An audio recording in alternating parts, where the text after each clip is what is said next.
Vibe blowing at the J, got the loud jumping at the bay. Everything I'm on slack. Everything I do is got the Benz jumping at the bay.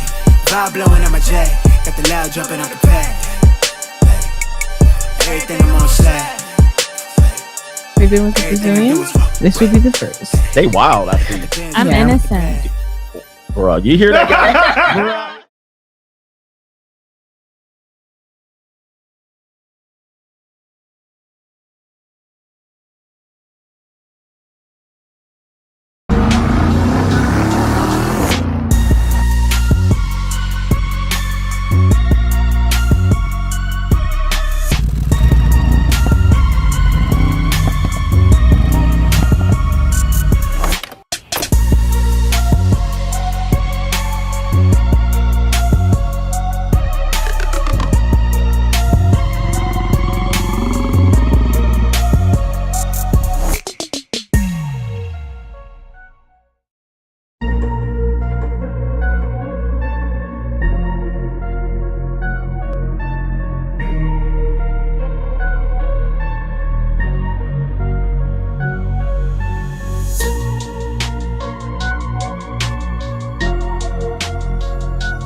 Better boss up, nigga.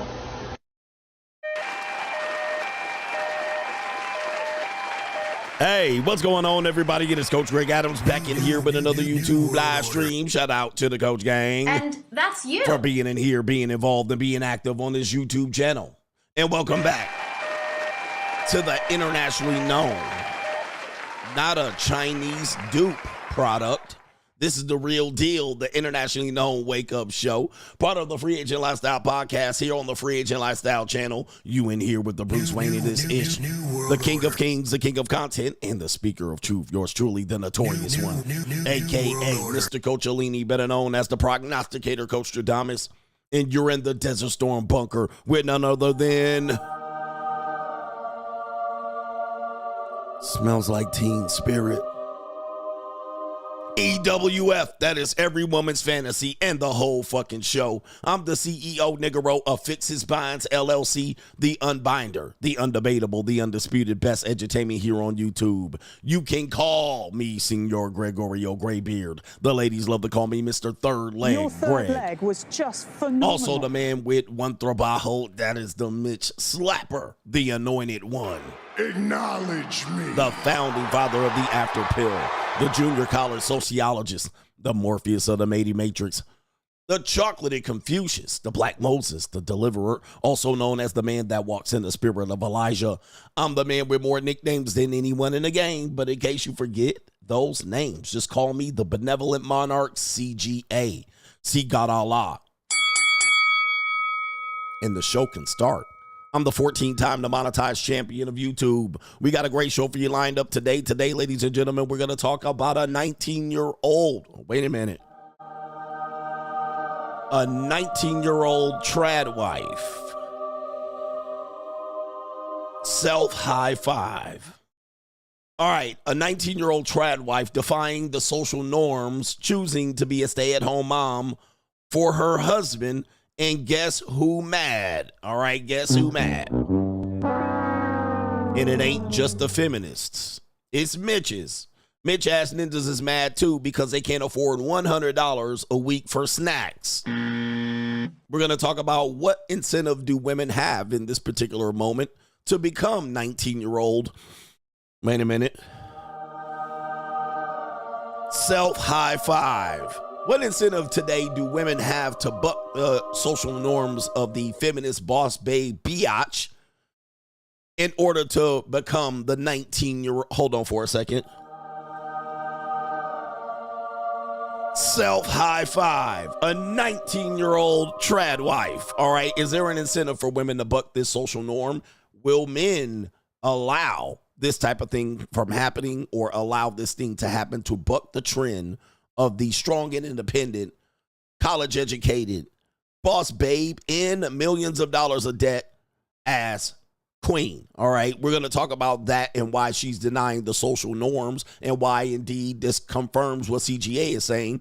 The social norm is not trad wives or traditional wives or stay-at-home wives or two-parent households. The social norms are boss babe, child support living off of entitled queens. All right. And in fact, this is going to be something abnormal. Also, we have a Christian wife. Since we're talking about trad cons, and people will always say, well, we need to turn back to the Lord. All right. We need to go back to abstinence and Jesus. We have a Christian wife who cheated on her husband, and she said only the blood of the Lamb can deliver her and wash away her sins. It was her that had Jesus wash her feet. And for order for her to come back and understand the love of Christ himself, or we call him Chiefs, the love of Chiefs himself, she had to have Christ deliver her and wash her sins away by the blood of the Lamb. And the love of Jesus allowed her to go back and have her husband accept her. That was the love she needed, the love of Jesus Christ and the Latter-day Saints. All right. All right, we got that coming up since we're talking about trad cons and traditional wives. And Matt Walsh and the Feast are tuned in, and it's going to be a great show. It's going to be a fire show. We're promoting marriage today.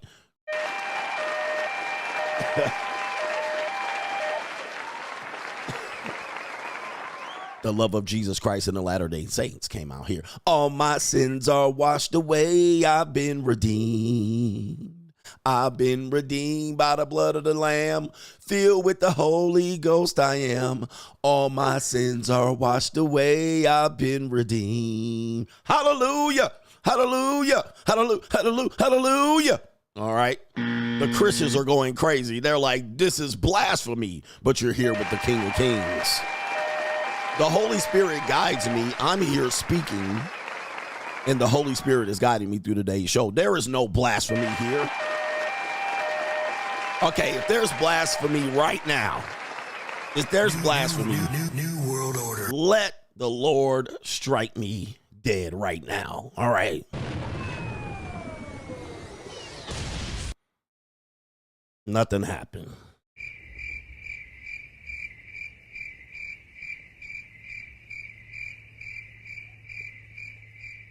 Nothing happened. I'm still here. And the Lord loves me. New world Yes, Jesus loves me, for the Bible tells me so. New world order. Nothing happened. I'm still here. New world order.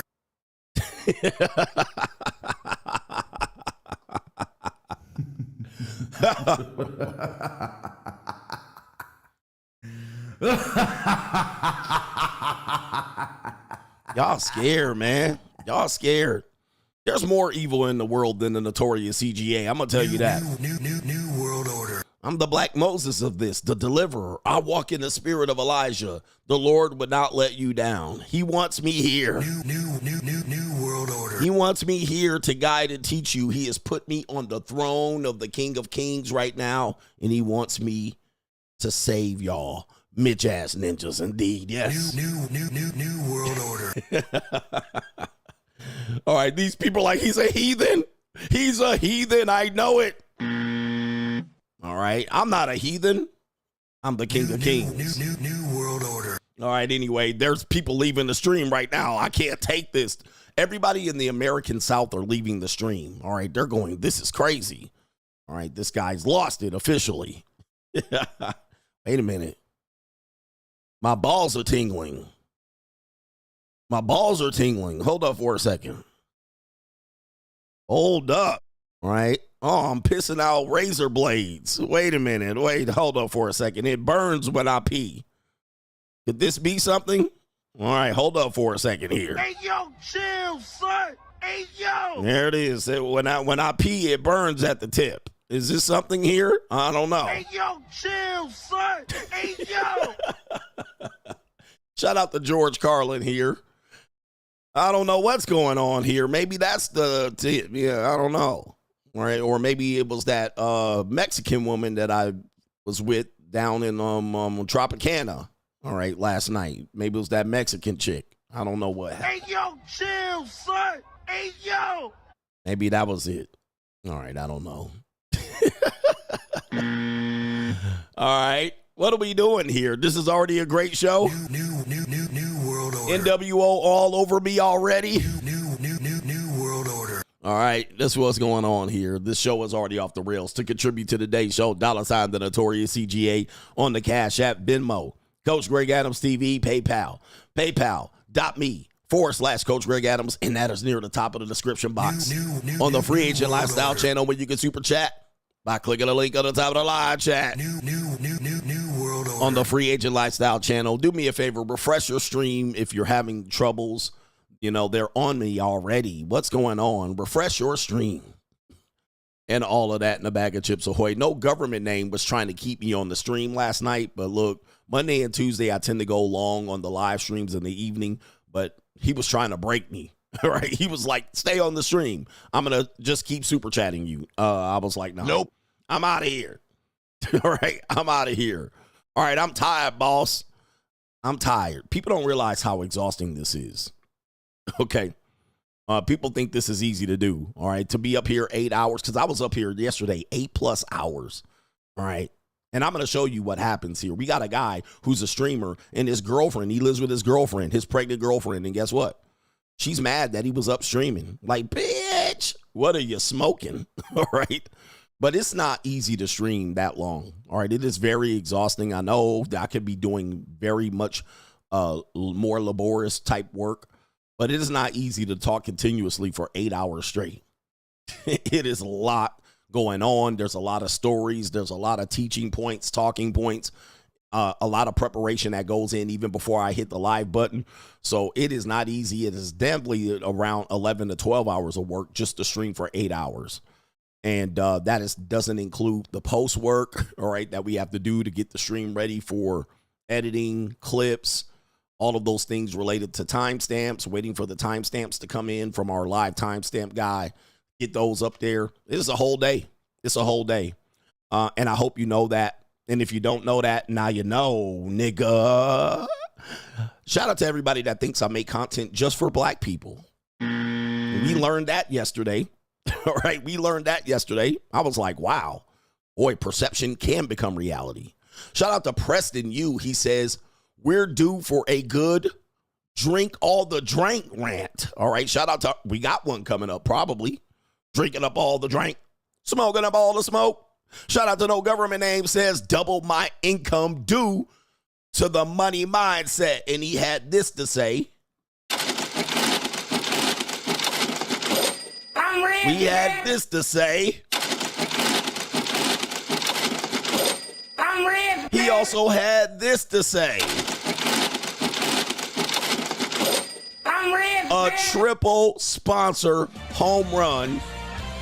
He says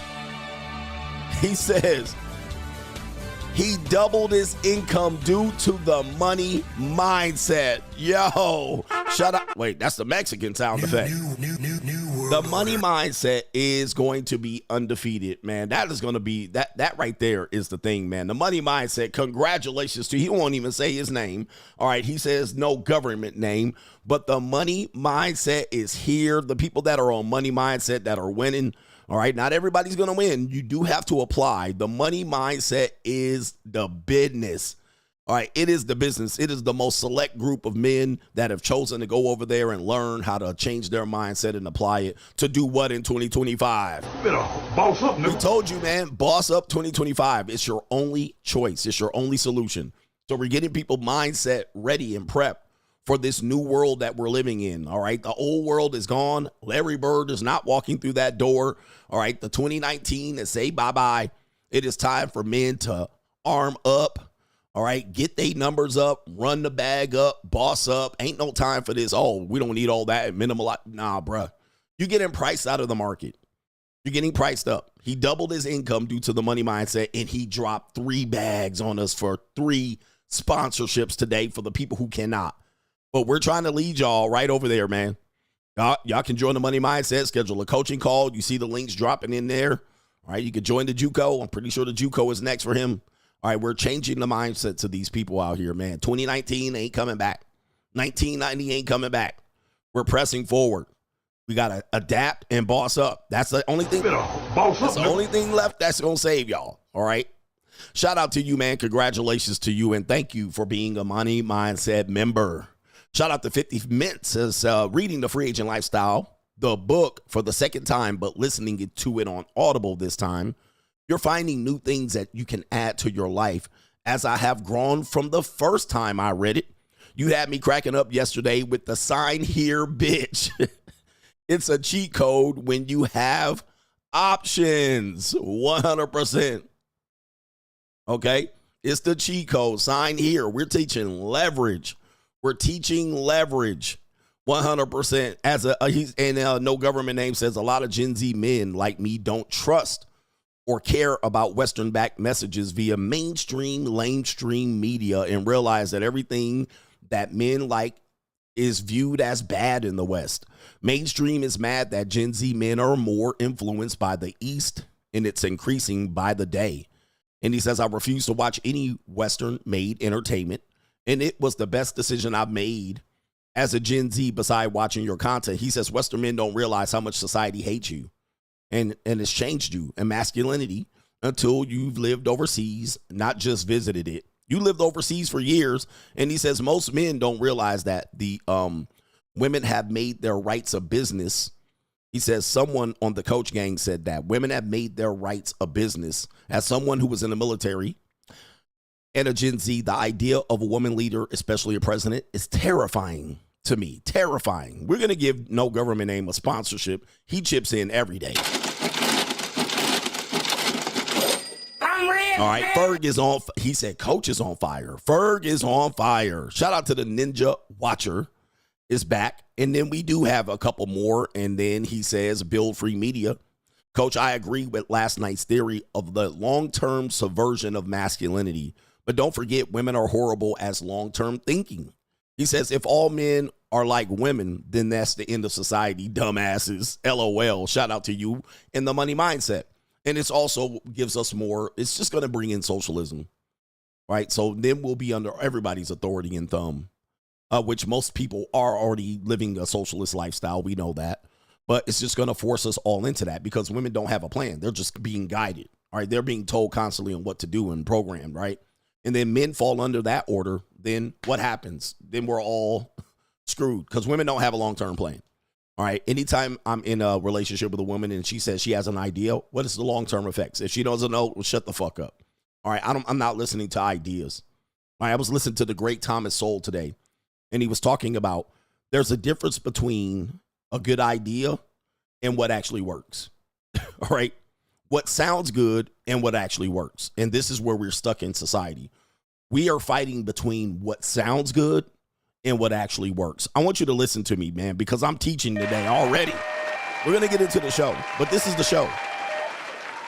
We live in a world where we're trying to distinguish between what sounds good and what actually works. And this is the difficulty of our society. This is where morality leads us astray. This is where ideas become difficult to discuss between practicality, ideas and practicality, morality and what works, right? So we get stuck. Some people get stuck on morality, right? And morality is not inherently bad, but they get stuck over there. Some people get stuck on ideas. But then let's go. What actually works? What actually is going to work is going to be less of your morality and less of your ideas and practicality. So practicality resides over here. So that's where we're in a constant battle. All right. This is why when I look at the future of where we're going, relationships for the norm is not going to be existent because people have an idea. They have a moral compass. They have something that sounds good. And then when you look at what's happening in the real world, it doesn't match up because we're going, okay, what actually works? Okay. What actually works? So Thomas Sowell had that to teach, and I'm bringing that to you to teach. There's a difference between what sounds good and what actually works. This is where the battle is. And I'm on the side of what actually works. Okay, what works in 2025 versus what sounds good in 2025. All right, those are two different things, and I hope you understand that. Let me do 2 more super chats, and then we'll get on with the show. Delta Fox says, I'm in LA, and I met a red-headed flatback whose last name was Hazard, as in danger. He says the jokes write themselves. She also had the 1,000-cock stare with the glossy eyes. That means she done been ran through more times than the Holland Tunnel. Shout out to the red-headed flatback out there. I hope her hair was down to her back there. I love the hair down to their back. All right, I'm a hair guy. Shout out to Delta Fox. Let me know when you're back in Vegas. Let me know when you're back in Vegas. And the anesthesia boss in New York says, you are the best thing to have happened to me in the last 5 years. You've nailed everything about this cotton picking world in modern society. The 304s are crazy. That's a co-sponsorship. Yes, indeed. Shout out to you, man. Hey, I'm a 1,000 over here. I'm the only one batting 1,000. All right. Love all of these content creators out here, but who hasn't hit the nail on the head more times than your boy CGA? All right. There has been some, but they always have a little bit of a miss. All right. And shout out to my great content creators in this space. Most of y'all don't respect that all. All right. But some of y'all I do.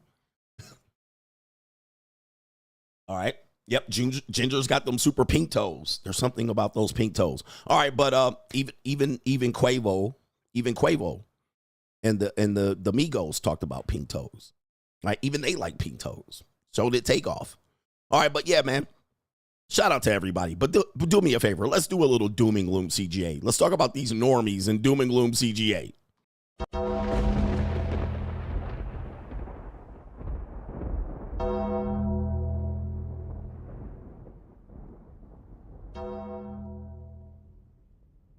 Doom and Gloom CGA, brought to you by the... Have you guys been keeping up? Have I been telling you about the deaf, dumb, and blind? Haven't I been telling you about the deaf, dumb, and blind? Yes, indeed. There are some people out here that are walking idiots. And I say that with all due respect. The uneducated masses, the oxygen thieves, the knuckle draggers, and I say this with all due respect, the uneducated, the filthy, rotten human beings, the sleep and eats of our society, the sleep and motherfucking eats. All they do is sleep and eat. The consumers, the consumer zombies. All right. These people have no idea of how the world works. And I will give a little bit of leniency to people who are the Generation Z, because you guys have entered into adulthood with the motherfucking wool pulled over your eyes. Your parents, the Gen X and the millennials, are cotton picking idiots. All right. Yes, they are. All right. And they led you astray, because you've been educated and you've been told by scared human beings. These bitches don't know how to, these men and women of the Gen X and the millennials, they are the walking epitome of, why you didn't tell me that? Right? The deaf, dumb, and blind. 85% the deaf, dumb, and blind. No disrespect to them, but yes. Okay? So these sleeping motherfucking eats out here running around here on Al Gore's internet, talking about this is in response to the Trump tariffs. And as you guys know, China's responding back and forth, and China getting that heat brought to them. And they over there, all these companies are scrambling and scraping. Apple sending millions and millions of iPhones across before the tariffs hit. And these sleeping motherfucking are jumping on at the internet. Have you seen this? And I could not pull up enough videos talking about this. But apparently, people are being now educated that Chinese warehouses actually are claiming to, and they're claiming to have been the original manufacturers of knockoff items, or they're saying they're the original manufacturers to create products for high-end brands like Louis Vuitton, Gucci, all right, Prada, Cartier, and all of these products that people buy and spend a lot of money on. And they're saying 75% of these people who buy these products are not elite. They're not wealthy. All right, these are middle-class individuals. All right, these are middle-class individuals. But they're now invading the social media, trying to enlighten people that these companies are making these knockoff items. And I'm like, listen, I know I'm an old guy. I know I've been around the block, but what the fuck are y'all talking about? Is this 2008? What year is it, bruh? Let me look on the calendar. It is 2025. If you didn't know this already, consider yourself a plumb idiot. Right? Let me just say this, and I know, and again, Gen Z, I'll give you a pass. But even my son knew this back in what? 2020, I would say my son knew this back in 2020 because he was already talking about how they were making the Nike shoes, the Air Jordans, that we were going through Chinese manufacturers online. All right. I don't know if I should say that on the internet, but we were already doing this. All right. And even my son knew this in 2020, and he was like 14 or 13 at the time. Like, all right. If anybody has been to New York, all right, the garment district in Los Angeles, you would know this. But of course, as we know, normies are deaf, dumb, and blind. They're 10 years behind. It's like, what? Yeah, they call them reps. My son knew about reps 5 years ago. He was having me order reps for himself. I was like, I don't want to order reps. I want the real thing. But my son was already ordering reps in 2020. And then he was telling me about reps. He was like, oh, no, you could just buy reps. And we were buying reps, and we were looking at it. And I was like, close enough. I've been down to Chinatown in New York, all right, and I bought a couple of Louis bags, all right. They're just slightly different. They are slightly different, and you wouldn't know unless you knew you had a real Louis. So I've had real Louis, I have fake Louis. When you look at it, most of the time it's a little strap, all right. It's very something inconspicuous, all right. And then the zipper, there's a little couple of things. The inside, there's a couple of things that aren't correct. And that what people don't understand, they're enlightening the internet. They're like, oh, these people are dumb. You're buying Louis bags that are being made for cheap by Chinese companies. Where did you think they were made? I mean, listen, my question is, my question is this. I just have a question. I just want to know, did you think they were made? Where do you think Louis bags were made? Italy? All right, where did you think these companies made you? Like, how dumb, like, how blind could you possibly be? How blind could you be in 2025 to jump on the internet? Oh, these companies been finessing y'all. They've been going to China to make them cheap. Like, you didn't know about Chinese labor? Like, like, come on, man. Like, I can't even, and people have been sending me the goddamn videos, and I'm looking like, bruh, most of the clothes you wear are made over there too. All right. I don't care what it is. It's not just about the Louis. It is not just about the high-end designer. It's the same clothes you're getting from Urban Outfitter. That's the same thing, bruh. So what people are trying to do, and this is normally what broke people try to do, is they try to shame other people from their enjoyment, right? Some people want enjoyment. So middle-class people are buying Louis bags, and they're like, you're buying them to impress other people. Not really. I mean, but I see what you're saying. They're buying it because that's what they want. And then this whole, you don't need all of that. You don't need those things. You don't need those things. Okay, yeah. And some people are trying to impress other people, but the reality is some people just want the product. Whether they can afford it or not, that's their problem. They have to figure that shit out. They just want the product. But let's just be honest. This doesn't just affect the high-end brands. This affects you when you go to Old Navy. This is why you can pay such low prices for this squared off, one-size-fit-all product. It goes all the way down to all of the shoes you wear, all the socks you wear, all of the old little jeans, Temu. All of that shit is the same thing, bro. So don't just say it's the high-end product. Yes, the high-end product, the price is way overinflated for the brand. That's what you're buying, is the brand, for brand recognition. And some people do, other people care about that or not. It's not my problem. I have a Porsche. I have things that are high-end brand, and that's what matters to me. And yes, people they care about it.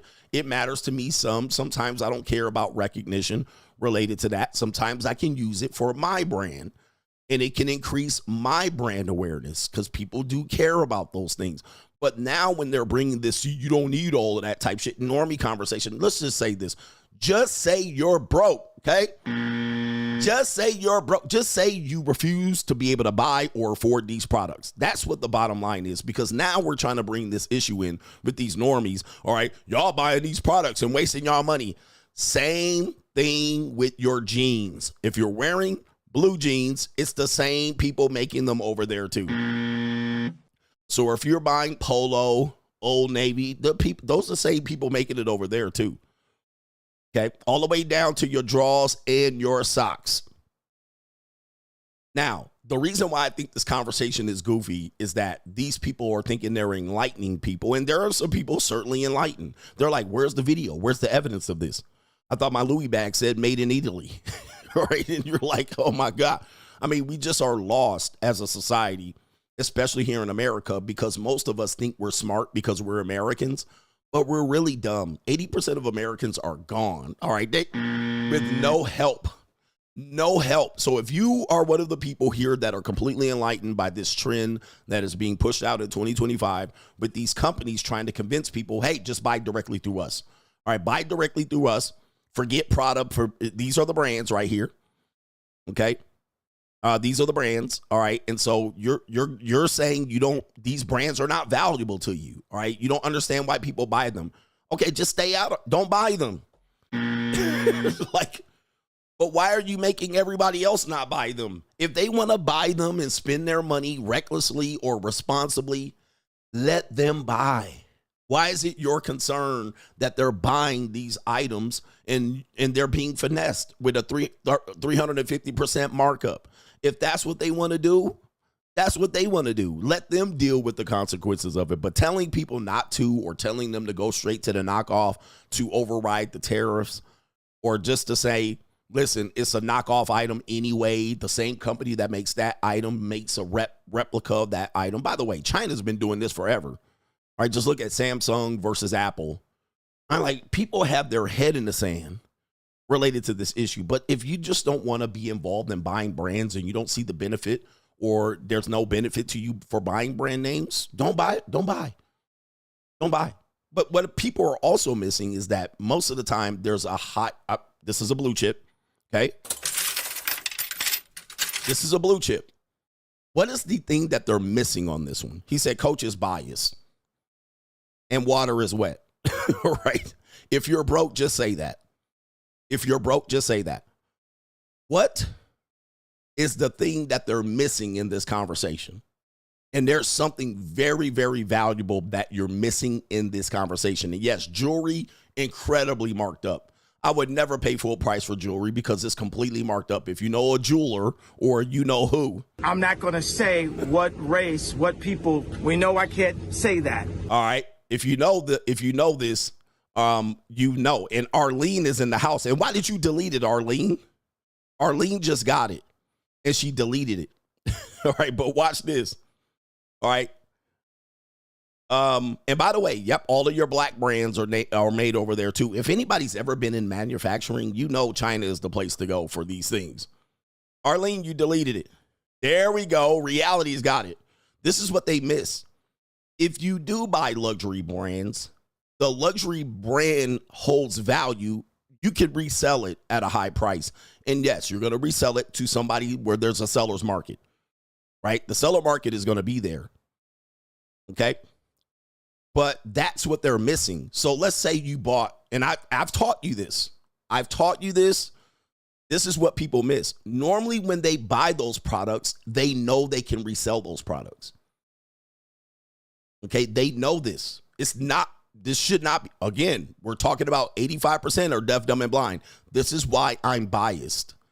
Because normally, when you buy high-end brands, you can resell high-end brands with very little loss in value.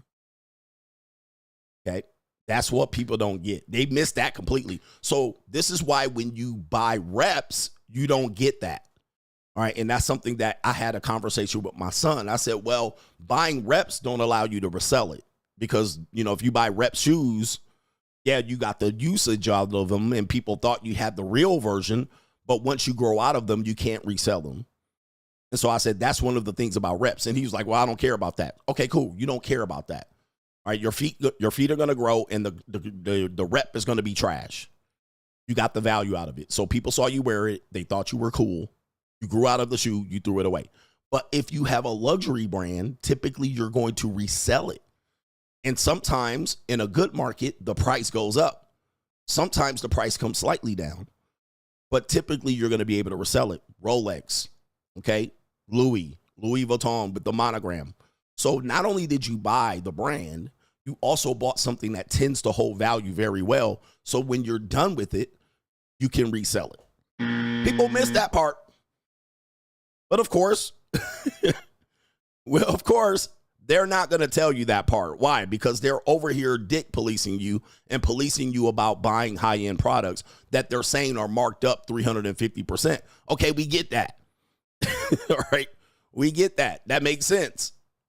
But when you buy high-end, typically those who buy high-end, it doesn't, you know, in their mind, they know I have the ability to resell this. So that's kind of what happens there, and that's where people lose it. But listen, I'm only here to teach. I'm biased. I know people understand that, but I also am here to educate, and I just gave you 100% truth. If you're broke, just say that. If you're not in the market and you think these brands are a waste, all right, I have another thing to tell you, man, because a lot of these women that buy, especially high-end elite people, suburban people, these women they got rooms of bags and bags of these bags and shoes, and they know they're going to resell them. They resell them and make more money than you trading time for money for work. Uh-oh. Uh-oh. Anyway, that's Doom and Gloom CGA.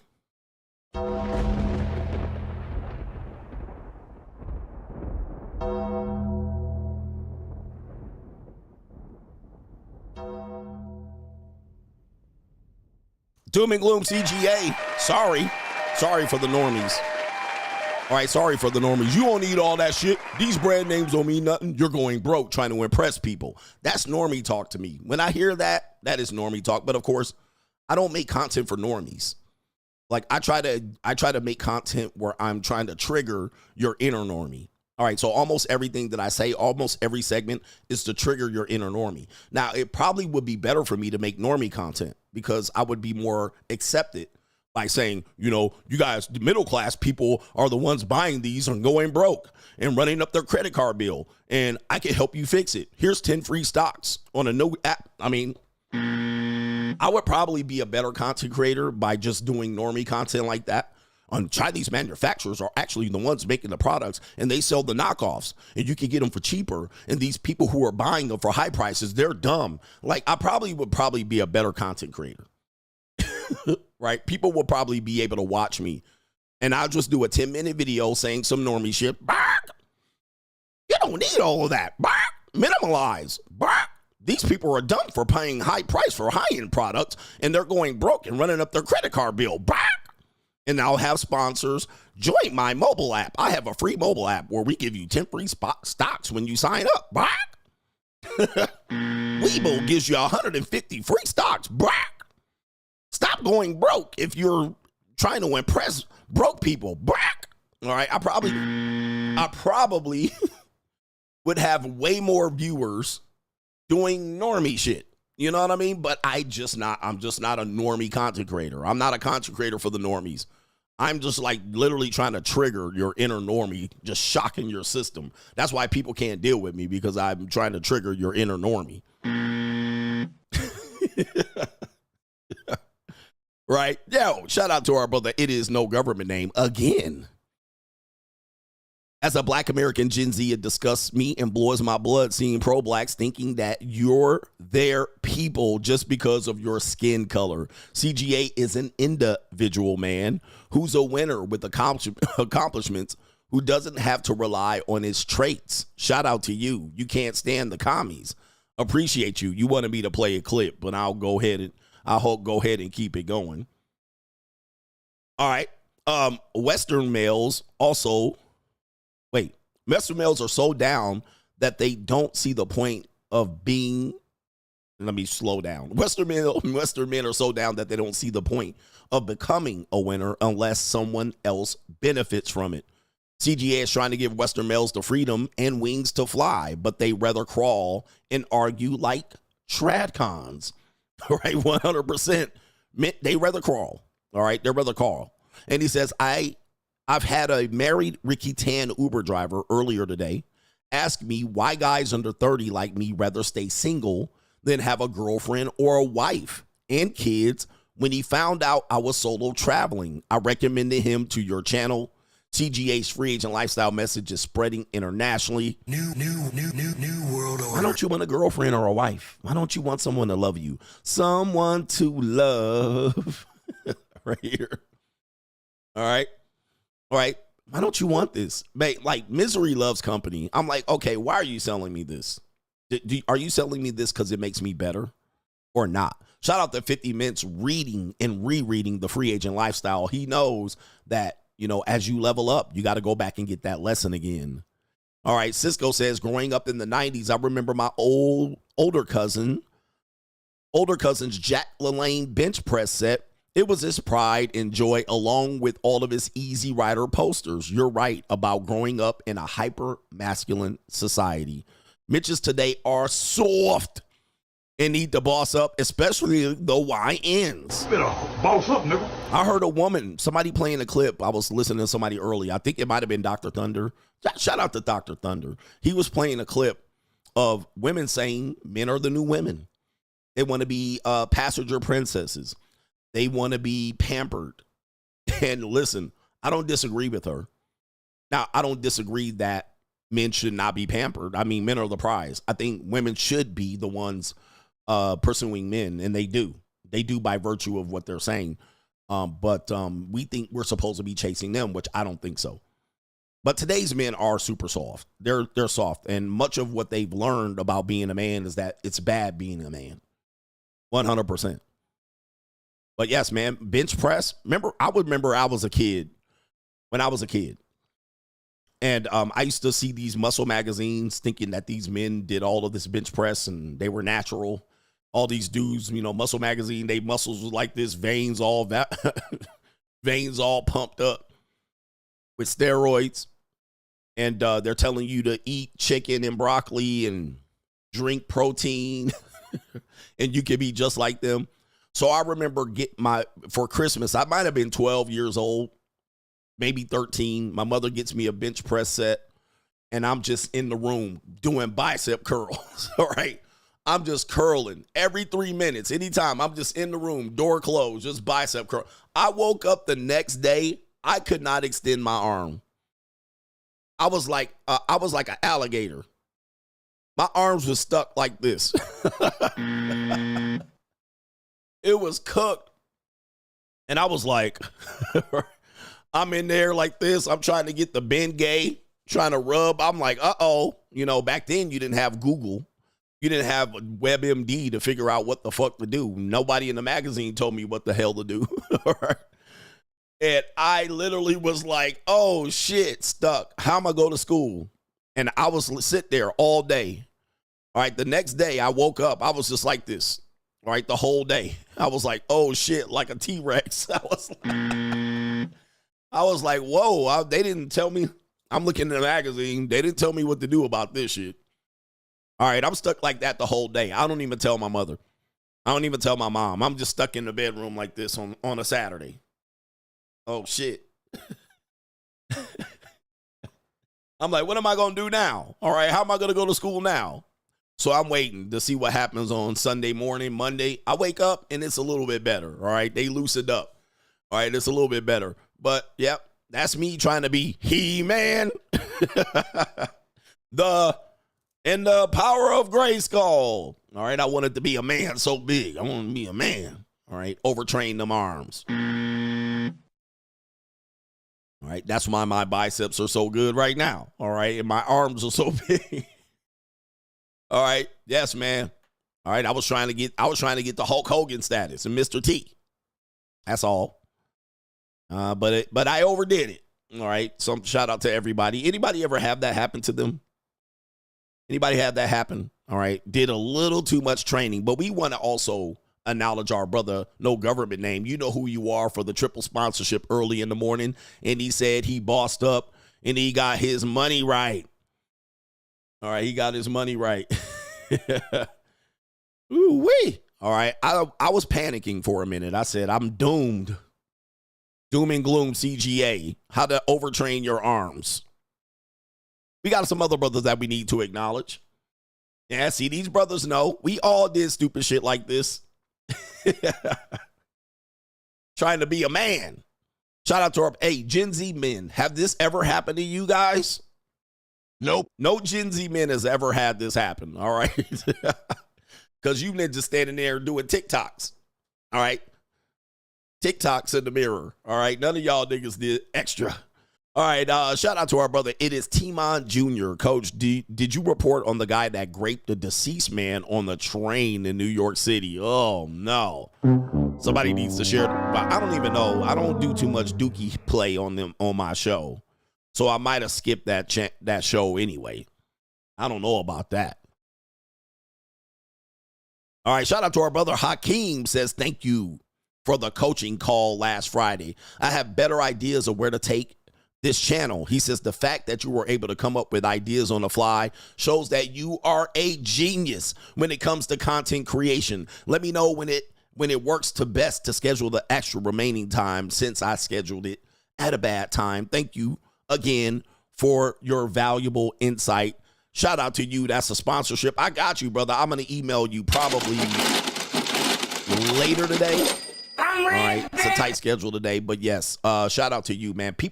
If people have ever talked to me about content creation, dude, I have so many ideas in my head. That's why I have like 14 channels. All right, because I'm not a one-dimensional content creator. All right, guys, 2 syllables.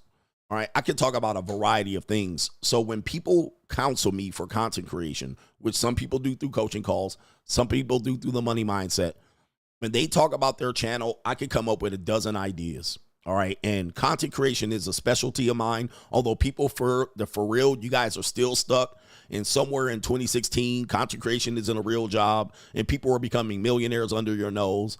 And the window is closing because all the celebrities are invading right now. And all the retired athletes are invading and they're making a bag. All right. They're making a bag right in front of y'all. All right. It's the best thing that has happened to retired athletes and washed up actors. Okay, they're out here bringing their audience over and they're killing it. But I have a variety of ideas. I can look at your channel and tell you, and I can give you 10 videos in about 5 minutes just listening to you. And just figure out how you can dice up your content so you can create more content and so forth and so on. Yes, dude, do me a favor, man. Hit them coaching calls up. We're opening up and unlocking new times for you. And I got some great content coming in May. I'm surprised. I'm not going to tell you what it is yet, but I'm excited about it. I'm investing a lot of money into this piece of content that I've got coming out. So I'm excited. Okay. But yes, man, you know, hit me up with your information, coaching call and or money mindset. We do 2 streams per week related to content creation. So I got a lot of ideas. Yep. Saving dudes in retirement. These dudes are making tons of money. They're making more money doing their little podcast 4 times a month than they were going to make working for ESPN. Right? They're making more money. Washed up rappers that can't make no more. These rappers cannot make any more motherfucking records. None. Their last record was in 2002. Right now, they podcast is hot. And they're making more money than they did as rappers. I mean, that's how serious the content creation is getting. And I warned you back in 2021 that was going to happen. Press 1 in the chat if you remember me warning you. I said, dude, once the celebrities get on this side of content creation in YouTube, it's a wrap for everybody else. It's a wrap. All right. Once they get on this side and figure out podcasting, which I was doing, and people were telling you, we don't need another podcast in 2021. I was like, dude, it's not over. The window's still open. But I said, once the celebrities and the washed up actors and the washed up rappers, once they get on, it's over. None of you niggas are going to be AMS anymore. Shout out to my brother, Alpha Male Strategies.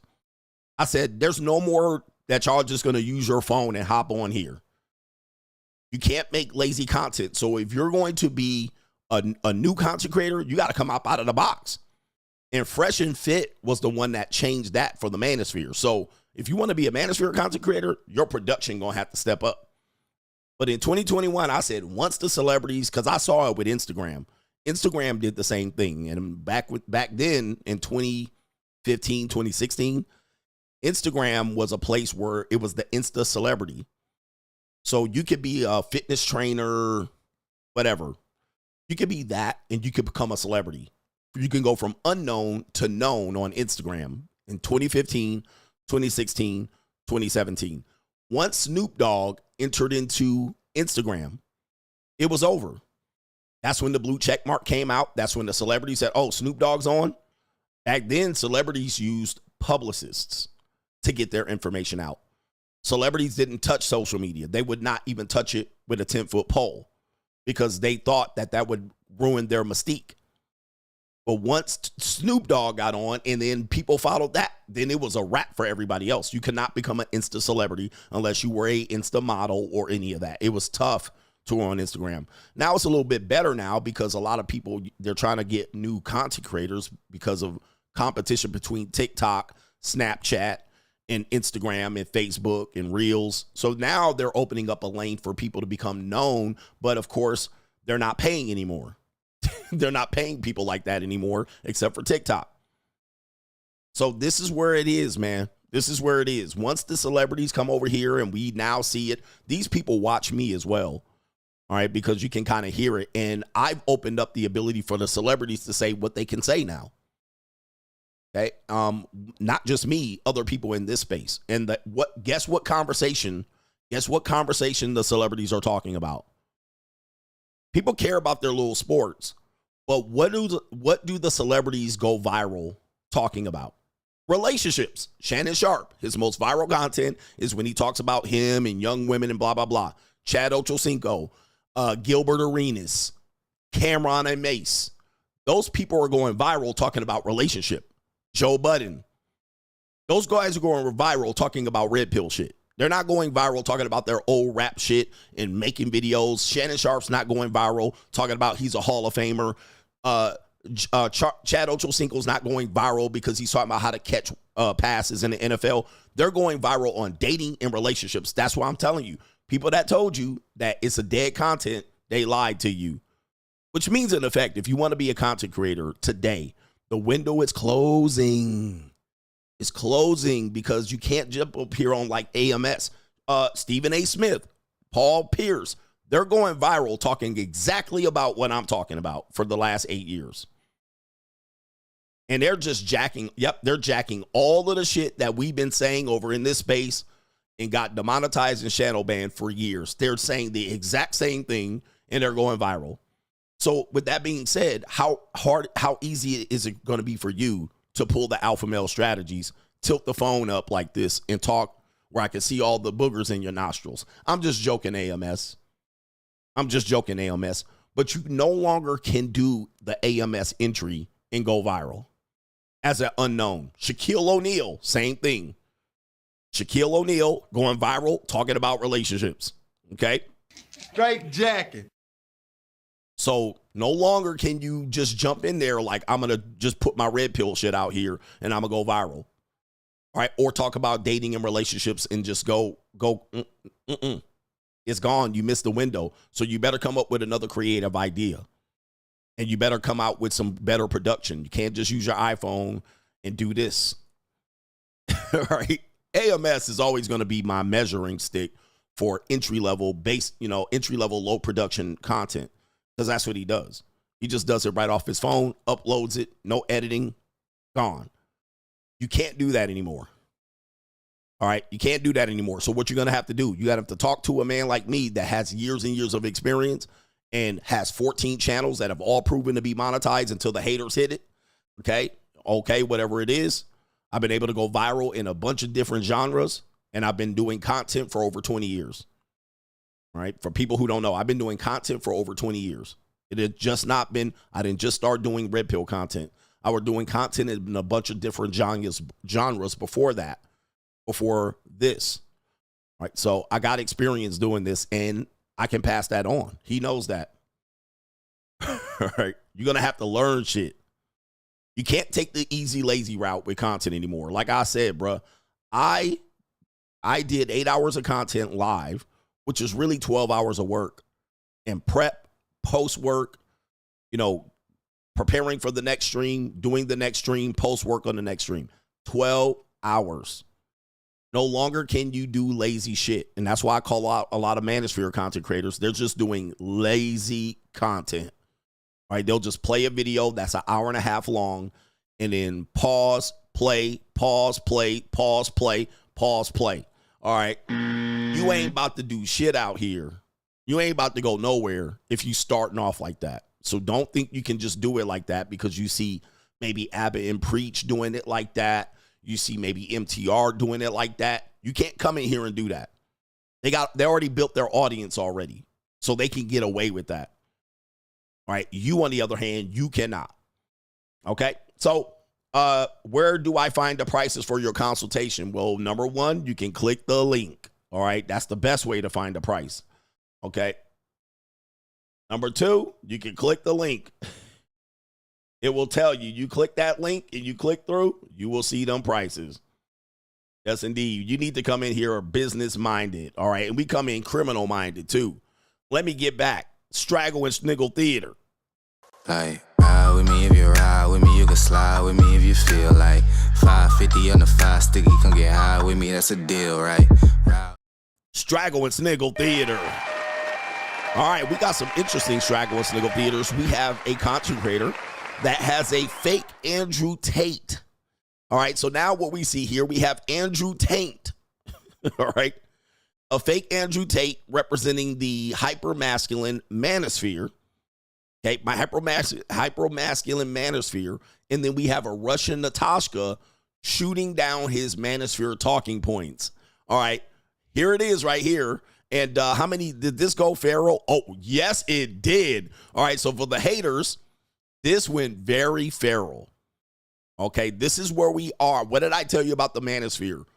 They got it. They got what we're going to say. This is why I said you got to grow your manosphere shit, your talking points, because they pretty much got you 2-syllable niggas. All right. They got y'all cornered. Y'all ain't saying nothing new. They've already prepared counter arguments to cook y'all niggas and make you try to look like clowns. All right. Like, okay, we got your talking points, nigga. Let's shoot them down. So we got 1.79 million likes. All right. So this is very feral. And we got fake Andrew Tate on here and a Russian Natasha shooting down the red pill talking points. Let me ask you this. How long would it take for you to clean my entire mansion? It depends on how many cleaners you want me to hire. One cleaner, maybe 5-6 hours. 2-3 cleaners, they finish in 2 hours. My dear, if we're dating and I am paying the rent, I expect you to clean the house. Okay, my dear, if I was not there, who would be cleaning your house? Well, I would hire someone to... And you would pay that somebody, right? And would that somebody be also loving you and cuddling you and hugging you, or you would have to go and pay for that as well? Why am I doing free labor for you? Well, it's not about that. It's about the...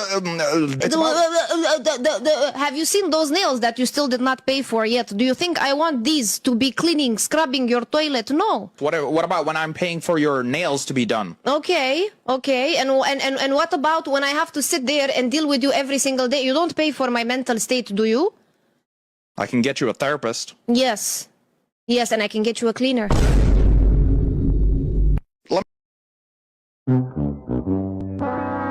Okay, all right. So listen, it's for us, this is corny. All right, it's corny. It's corny position to knocking down Red Pill. But here's the problem with this.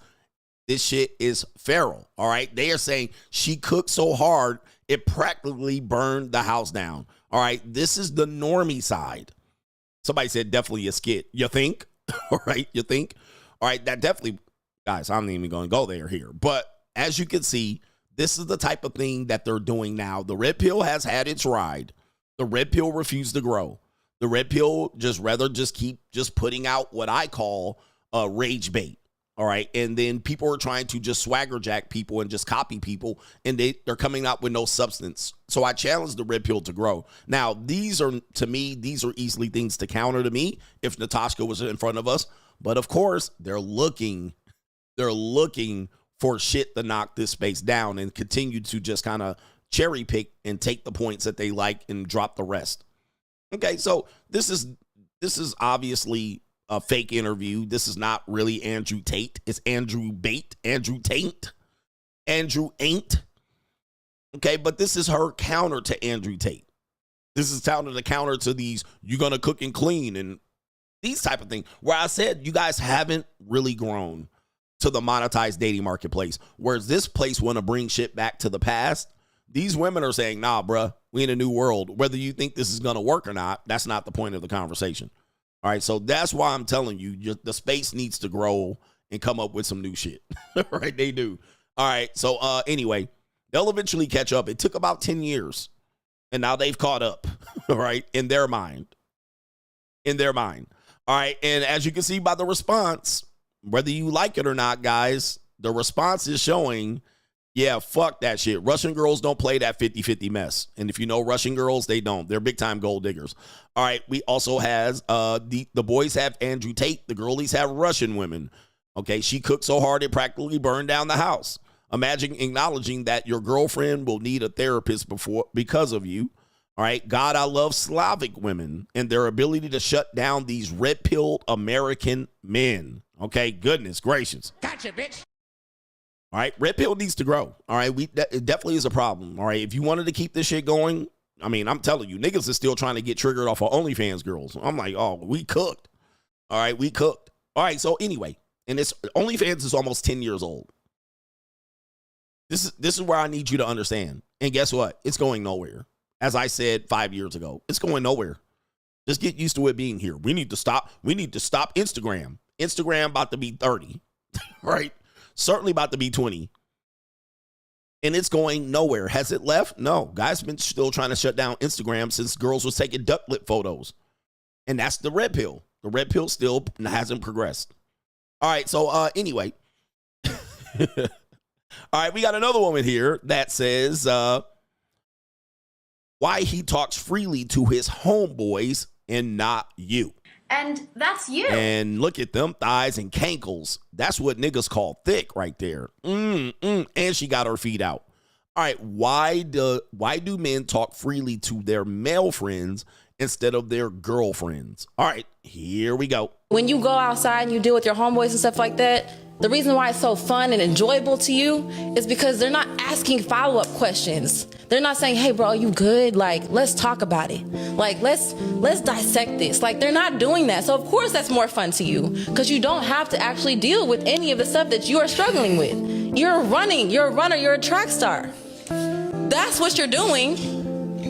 You just want to run away when it gets hard. It's not that our boys don't ask follow-up questions, per se. I think it's that our boys don't judge us for what we bring to them, right? Or take it personal, what we bring to them. I think oftentimes women in relationships forget who the man is that is talking to them when we bring up these grievances, right? So if I bring up, hypothetically speaking, if I bring up a grievance in which you're the culprit, most women are going to take that personal, and they're going to get very, very, very defensive. Maybe. You understand? Instead of understanding the sources, understanding where it's coming from. This is not a stranger on the street that's telling you what you need to fix. This is not somebody that you just met one time at the job, a coworker or whatever, telling you what you need to work on. This is the man that loves you more than anything in this world.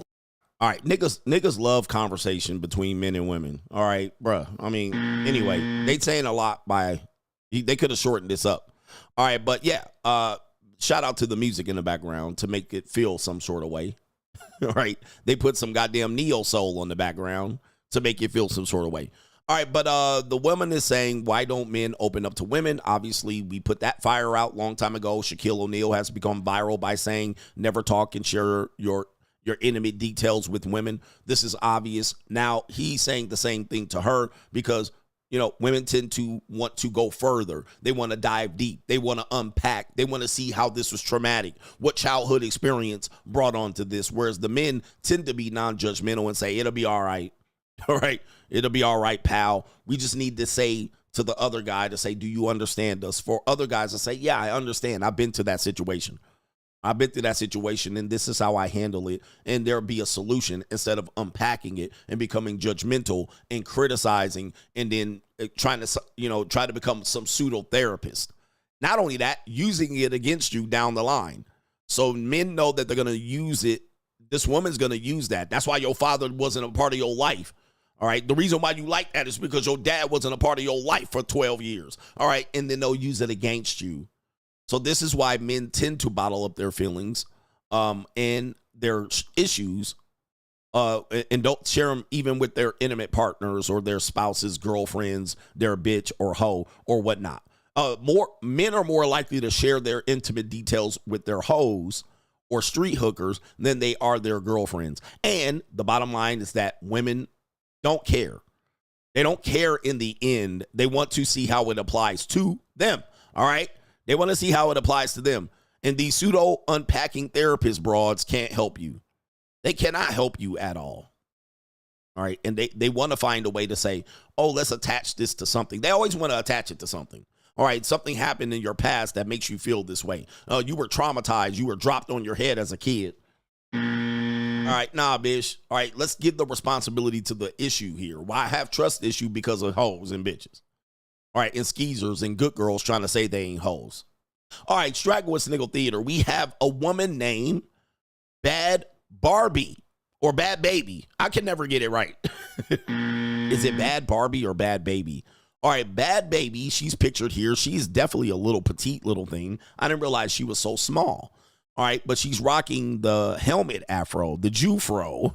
I'm not going to say what race, what people. We know I can't say and that. And people forget she's not African-American, but she plays African-American on TV.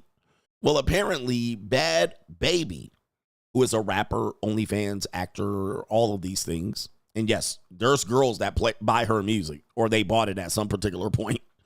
All right, Bhad Baby has revealed something about a rapper and the fact that he was fornicating with her when she was a minor. So she's on the stream with a young lady that goes by the name of, okay, I don't know who the woman is in the stream. She looks familiar, but maybe somebody could tell me who this woman is right here. All right, she looks familiar, but I don't really follow black women like that, so I wouldn't know right off the top of my head, and I'm bad with names. The woman looks familiar. Who is this right here? Who is this? So these women have a cooking show. All right, there's a cooking show. One of these women have a cooking show. And it looks like Bhad Baby is on the show. They're fake cooking. They're fake cooking. But listen to this clip, all right, in which you're going to hear her confess that she was, it's Ari Nicole. Ari Nicole. Okay, I've heard that Strag name before. I don't know. I can't apply it, but I'm pretty sure I talked about that Strag before too. Ari Fletcher. All right, not Ari Nicole. Thank you. Let's go back to it.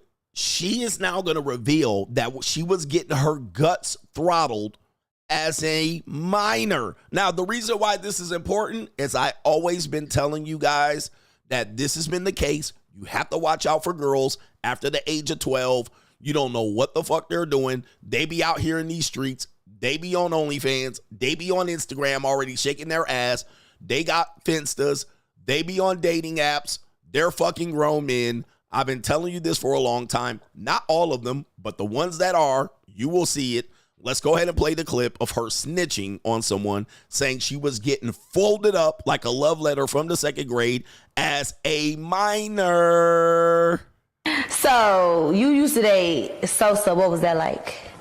I'm asking because he's from Chicago. I wouldn't call it, we wasn't like me and Levine. Like, I just used to go over there and hang out, get fucked, hang out. I'm a real ass bitch. Like, you know, that's what it is. I remember one time he was like, I can't have any bitch over here, but I still call you over here. And I was like, oh, you been having every bitch over here? Like, I was like sick. Yeah. I took it personal because I was young. So I was like, oh, you been having bitches over here? Oh, the humanity. Now, this is not a surprise to me. This should not be a surprise to you, but of course, you guys are normies. So she was about to say, since I was 16, and probably they started when she was younger because she was a known person when she was like 13. She was on the show with Dr. Phil saying, "Cash me outside." But she just slipped up, and I want you to listen to how Irie Fletcher, who knew this information, tried to let it slip. She tried to let that pass. Yeah, bitch, you saying too much. Now, the reason why this is important is the hypocrisy. Okay, so now when the normie guys like me do it, all of a sudden the hypocrisy. Oh, I can't believe guys are doing it. But guess how Ari took it? Bitch, you saying too much. Don't say nothing. Don't say nothing. They protect the secret as long as it benefits them. When it doesn't benefit them, they want to tell. All right, so they want to criticize you. And then they're like, I can't believe guys are doing it. But I said, when you were young, you were doing it. You tested it. You went out there with a guy that was 22, 24. Right? Nia Long has a clip where she was out here. Oh, I took a 30-year-old man to the prom. Did I show you that? Did I show you that? See, this is the hypocrisy in these conversations. When I say these older women that say older men dating younger women they're a pedophile, they need to go to jail, I say this is nonsense because those women, when they were younger, they did the same thing. They benefited from it until they didn't. When they stopped benefiting from it and they got older, now they want to criticize you from doing it. But we all want to stay legal, but they want to make it a moral issue. I can't believe these older guys want. Yep. Guys, that's what happens. But let me play the clip again. By the way, Nia Long said she took a 31-year-old man to the prom, her high school prom, and her mother co-signed it. Okay, so we got this. That's why I call this stuff hypocrisy. Okay, they're just saying it because they want you as an older man to be stuck with they old ass. Backstage, underage adolescents. How you doing? Listen to this again, and I'm not going to say the person's name, all right, because they didn't say the person's name. Okay, they didn't say the person's name, so I'm not going to say the person's name, but you guys know who the person is if you're in the know. This Twitter says the person's name at the top, but I'm not trying to get a lawsuit. Neither are they, but let's listen to the clip again. So, you used to date Sosa. What was that like? I'm asking because he's from Chicago. I wouldn't call it, we wasn't like me and Levine. Like, I just used to go over there and hang out, get fucked, hang out. I'm a real ass bitch. Like, you know, that's what it is. I remember one time he was like, I can't have any bitch over here, but I still call you over here. And I was like, oh, you been having every bitch over here? Like, I was like sick. Yep. I was like sick. What? And look at Ari. Ari's not hiding it. She knew about it. Now, when they claim they didn't know and all of this stuff, this is the hypocrisy. Did she say the name? I'm not going to say it. Yeah. I took it personal because I was young. So I was young, dumb. My brainstem wasn't developed and all of that. This woman, Bhad Bhabie, is also the woman that said the men that bought her OnlyFans content should go to jail. Okay? All right. What's this girl's name? Men should go to jail who bought her OnlyFans content. Let me see here. Here it is right here. So you can see the hypocrisy. You can see the hypocrisy of the bullshit. Bhad Bhabie says people who subscribed to her OnlyFans when she was 18 should be in jail. Now, you cannot tell me we don't live in clown world. We don't live in clown world. But she just admitted when she was 16, she was getting cum dumped by a famous rapper willingly. All right. This is the bullshit hypocrisy that we live in. This is the world we live in. But you was a minor willingly getting dumped on by a man that said I could get any bitch, and he's fucking a 16-year-old. Like, we live in a literal clown world, bizarro world. But here she is right here, and another woman not called. Oh, should he be in jail? I'll wait. Should the person you're saying right there, but I was young, should he be in jail? Because he won't be in jail. I don't want him to be in jail, but I'm just saying the clown world hypocrisy that we live in, where they could just do one thing and then they come out here and then they pander to other group of audience and say another thing. Okay, this is crazy. All right, and another grown-ass woman co-signing it like, bitch, shut up. You saying too much. Yeah. I took it personal because I was young, so I was like, oh, you having bitches over here? So you just be swapping them out? Yeah. But I ain't saw my baby daddy out. It's been 2 years. It's been 2 years. That's not a long time. Talking about swapping them out. This is around the time you start swapping, about the 2-year mark. No, I swap after like a month. I be tired. How long did y'all fuck around for? 4 years. Oh, no. Yeah, the math ain't mathing. It's a long ass time. That was your man. 4 years. Oh, no. Oh, no. Oh, no. This is terrible here. Somebody said, how old was he? Who? How old was who? Yeah, Kendrick ain't gonna call this out either. All right, but Kendrick Lamar ain't gonna make this song either, because the person they're talking about is a Pookie. All right, and we tend to protect Pookies. All right, and then we blame everybody else around except the Pookie. So Drake will get the blame, but this particular guy won't, because he's a Pookie. All right, he represents Pookie. So Pookie is a protected class of niggas that don't take accountability. All right, they're somehow a sympathetic figure, Lamar Jackson looking niggas. You know, these men are protected. They can do no wrong, even when they do clear wrong. All right, so since he's a Pookie, no songs, no rappers are going to call it out. No, Kendrick Lamar is not going to make a song. At the time, they're saying the guy was in his early 20s, early to mid 20s at the time. Now, if this was you or me, we going to jail.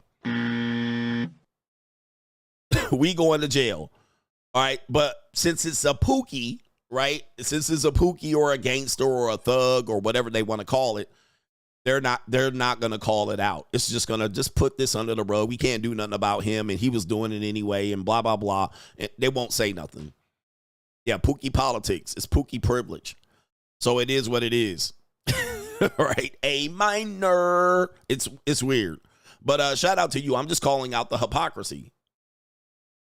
Pookie privilege. Pookie-philia. Pookie-philia. All right. So anyway, we have another woman out here. These are your future wives. All right. In the monetized dating marketplace. If you read this woman here and I click through, OnlyFans confirmed, it says, in the Uber after letting a married man with kids nut inside of me. All right, let's play the video. That is a nice piece of calico right there, too. All right, she looks a little Blasian or Afro-Latina, or I can't put my hands on it. And she got a nice little neck, too, with that little bobblehead and narrow shoulders. But, of course, these are your future wives out here. Schizoids. There it is right there in the Uber after letting a married man with kids nut inside of me. Send it.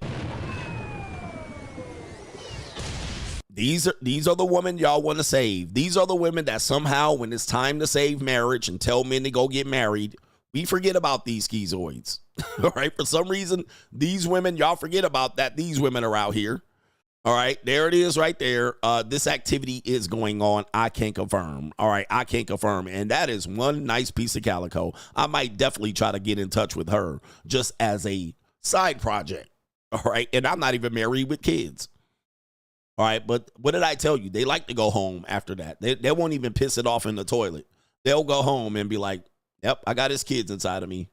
All right. Be careful out here. And last, Straggle and Sniggle, we have the American collegiate experience in the envy of the world. We have Arizona State University. we have a flatback experience at Arizona State University, courtesy of her sugar daddy. Here we go right here. What it's like to be a flatback supreme at Arizona State, according to Lindy. All right, here we go. Today on What the Hell Does a College Girl Do Every Day, here's my day in the life at Arizona State University. Got to sleep in today, which was so nice after a weekend in Vegas. This week is my detox week. Open the blinds, unload the dishwasher. I forgot to record breakfast, but I ate. Deep cleaned my room yesterday, but I made my bed. And then put on a workout set to get ready for the day. Morning skincare, put my hair up. Ran some quick errands, got my brows threaded with Sephora, Target. I love Tempe Marketplace, it's such vibes. Had a quick core power class, which is my favorite workout in the world. There's literally not a single problem in the world that core power cannot solve. Okay, lunch, shower for class. I usually have like 20 minutes to pick out an outfit. Get ready with me, and here's my outfit for campus. Her outfit for campus, by the way. Can never get enough. I was at Arizona State University, and I did see this. And, of course, a weekend with CGA. You know what happened? I'm sorry. I got money. I said too much. A weekend in Vegas means a weekend with CGA. I got money. And, of course, she had a little boyfriend in the back. So just notice that. She had a little Chad boyfriend in the back, and he shared in the wealth. I got money. All right, here we go. For campus, and had a lot of paperwork in class. All right. Itty bitty titty committee. It don't matter. I like them like that too. And the other guy likes it like that too. Today. Then I always got to speed home from this class to get ready. I had to do some brand deal stuff, so I picked out an outfit for din and landed at Scottsdale for dinner. All right, in Scottsdale. I got money. Not a surprise. All right, she's over there with our brother Chad Fairbanks in Scottsdale. Almost every night. Got the Jake Shane members only fajitas. 10 out of 10 recommend. Oh. And who is she with? The girls. And then we talked major tea and spent an hour taking pictures. Okay, and then my favorite, make tea and rot. Then I spent about 2 hours sorting emails, doing work, doing homework. And yay, bedtime. That's a perfect day. All right, and Sugar Daddy didn't clap that day. So, yeah, ladies and gentlemen, this is the life of what women want to live. When they see women live this type of life, all right, they want to live, they want to emulate this. All right, the boss babes. This is Gen Z, by the way. Gen Z, not millennial women, not Gen X, although some millennial women do want this. All right, the Gen X women and a lot of millennials are still on the boss babe track. They still think they're trying to impress us with their degrees and shit. Well, when you look at Gen Z women, this is the life that many of them want to live, even if they are highly educated, even if they're going to the university. This is a life that a lot of them want to live. They want to be streamers. They want the simple life. All right. And people are saying, nah, that ain't my experience. This is what they do want. So that's where you're looking at the future of this generation. This is what they want to do, especially if they're monetizable. That means if they're attractive. They're not trying to be attractive astrophysicists. Okay. They're not trying to do that. They're like, give me that soft life, soft girl era, insert any era. All right. They're trying to look for that, and they need sponsors. They need someone to finance that. And sometimes it's online guys, what you would call online simps. Sometimes it's an online marketplace like OnlyFans. Sometimes it's sugar daddy and a simp. Sometimes it's sugar daddy and OnlyFans. Just depends where it is. So a lot of women are going that way economically. And what percentage of women would you say are going this way? Okay. Now, if it's over 20%, that's a significant percentage of women. This is what we have to understand, because people will say, not every woman's doing this. Okay. Not every woman has to do it. If it's above 20%, there's somebody that once said this. Okay? There's somebody that once said this. Over 20% of a population can create a revolution, meaning that they have the capability to do something. I can't say it on YouTube. Let's say overthrow the government. If 20% of people can do that, you're a threat to make a significant impact. 20%. Would you say it's over 20% of Gen Z women? Just ask yourself that. If it's over 20%, you've entered into a category of a significant group of people. I will add that Black Americans make up less than 20% of American people. Would you think they're insignificant or significant? Would you say Black Americans, who make up the 13% of Americans, would you say they are a significant group of people or insignificant? If you say they're still a significant group of people, well, 13% of the American population is enough to create a significant group of people. If 20% of Gen Z women are wanting to head down this direction, that's a significant group of people. That would skew the dating marketplace going forward and the marital marketplace. That would significantly skew how people are going to get married into the future and into the normal dating marketplace. You see what I'm saying? That is significant. Anyway, if you think it's over 20%, you see why we have a problem. Anyway, that's Straggle and Sniggle Theater.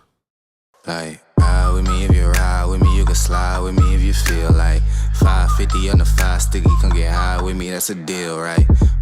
Straggle and Sniggle out. Super chats. We got an update on the story that we talked about of a woman who went feral for sleeping with her boyfriend's father. She's going to give us an update on how that affected her life. How do you think that affected her life? And we're going to see if she was a sugar baby to the father. I got money. All right, shout out to Kaylin Ferguson says, what's up, coach? The 19-year-old trad wife you're speaking about appeared on Fresh and Fit, and the 304s got mad at her big time. It amazes me how women say that they should support one another when they really, truly don't. These 304s want to defend their whoredom so badly, but they know they're screwed, especially if a 19-year-old wants to buck the societal system. One thing you can say about Fresh and Fit is that many times when a woman goes viral, there is possibly a chance that that woman has appeared on Fresh and Fit. Okay? And I've seen that in real time because Myron sometimes forgets. All right, Fresh has a great memory. So I think I was doing a podcast with Fresh and Fit when they were in Las Vegas recently, and we were talking about something, and Fresh was like, oh, that girl appeared on my show, right? And Myron was like, she did? So Myron didn't even remember because, he's kind of focused on a different part of the business, the business that they got. And Fresh is very much, he can recognize people. He's good at facial recognition and networking and that type of thing. So we played a clip of someone, and she had went viral, and Fresh was like, oh, that girl was on our show. All right, and then Myron didn't remember. All right, but I've seen that happen several times where women have gone viral outside separately, and then you could pull back, and that girl was on Fresh and Fit. All right, that's how significant their podcast has played a role in our world here and how small the world is between viral content creation. So if that's the case, this woman has appeared on Fresh and Fit, that kind of proves, again, how many women have appeared on that show that then go on to become something of conversation piece, and she appeared on the show. All right, so we're going to talk about her much, much later, and maybe if somebody has the time to pull the clip of her on Fresh and Fit, that would add a little bit more context to the conversation. That would make it a lot more interesting. I certainly don't have the time to pull the clip. All right. Shout out to our brother here. Wheelant says, thanks, coach, for slapping us awake on the nature of relationships. Truth is shocking, but someone has to tell it. God bless you, sir. Someone has to tell it. Somebody has to tell the truth. And I'm even skewing the truth. I saw there was a lady, Sizzle was over there having a sniping. People want to make you believe that this is abnormal. All right. Oh, coach, you're just talking about the schizoids. You're just talking about, again, they're trying to downplay the reality. All right. What they're saying is there's millions of women that aren't like these women. Okay. Okay. I agree with that. There's many of women out here stuck in delusion. But what we can say is the idea of where are you meeting these women? These are just some of the girls. That doesn't help the conversation. That doesn't move the conversation along. What they're trying to do is saying, don't acknowledge those. Just look the other way. Don't worry about those. But I'm going to tell you this. Many of the women that are hyper aggressive on dating apps, they're hyper aggressive in the dating minefield. They're hyper aggressive trying to search for men. These are the women like that. The women that are saying, don't worry about those girls. Find a girl who isn't like that. These are the women that literally sit and wait for you to approach them. They sit and wait for the complete man, the Prince Charming, to approach them.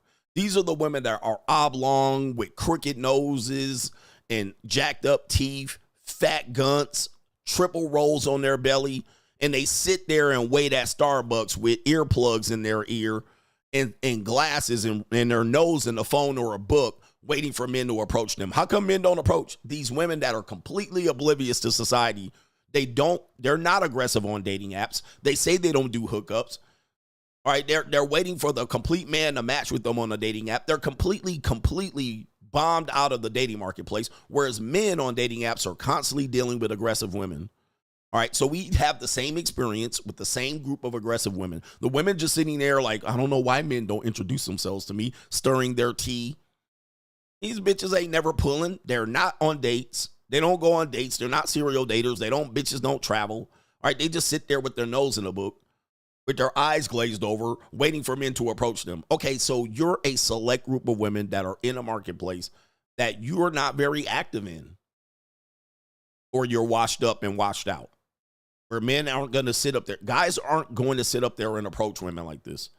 All right, where these women are like, I refuse to approach a man. Okay, bitch, you're going to be lonely. If you think you're lonely now. But men are dealing with experiences with aggressive women, meaning they're putting themselves out there. They're outside. They're on dating apps. They're responding. They're not playing respond game. All right, they're reaching out. They're matching with you. So saying it doesn't exist or to not recognize, well, just don't look over there. Deal with real women. What real women? Bitches with short, chopped off butch haircuts and curly perms.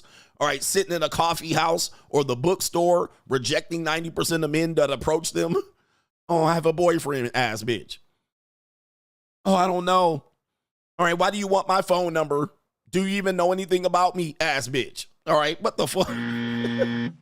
Where you got to pull teeth. You got to pull her teeth. Well, do you even know my name? Why would you want my phone number? All right. I barely know you. Like these bitches. Like, man, would y'all go somewhere? You guys, those women are a way part of the problem. Those women are a part of the problem. They create their own problems. Then they act like they're holier than thou. All right. I'm one of the good ones. I come in here with a simple conversation. Hi, how are you doing, ma'am? I'd like to get to know you. Oh, hi. Yeah, well, why would you want my phone number? You stupid broad, to get in contact with you so I can fuck you. That's why I want the number. Stupid. Well, you don't even know my name. Okay, what's your name, bitch?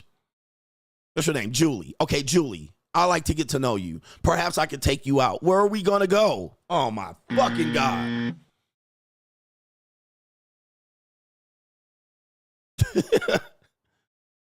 How would I tell you where we're going to go? I don't even have your phone number. Well, I don't usually give my phone number out to strangers. You want to take my Instagram?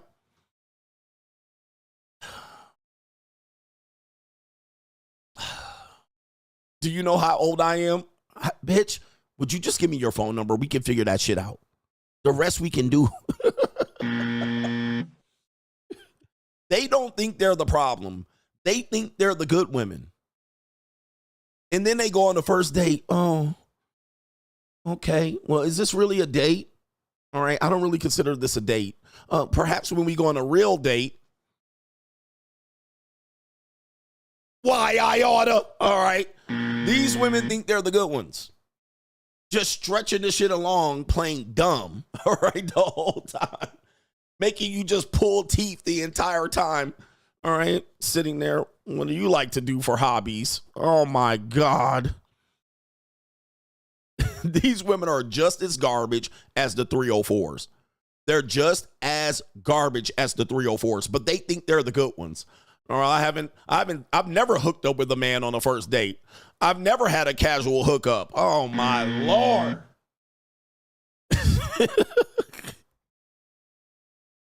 All right, do they have a vegan menu? All right, can you take me to a place with a vegan menu? All right, I've just started my vegan journey. These women think they're the good ones. And these women are the dumbest. These are the women nobody wants to deal with. Like, all right, and she's barely even attractive. Barely even attractive. This woman is a 6. You're doing her a favor. Bitch, I'm doing you a favor by taking you out. And I can see exactly why nobody takes you out. All right, but I'm just going to stick in here and roll with the punches. I'm just going to be here just rolling with the punches, just getting jabbed and uppercutted and shit and right hook to the spleen and the liver. My liver's bleeding, dealing with you. My ears are bleeding. Bitch, I just want you to come here. Just give me the, suck that off. But these are the good ones. These are the good ones. All right. And they don't think they're the problem. They think this is a natural journey of meeting in a relationship.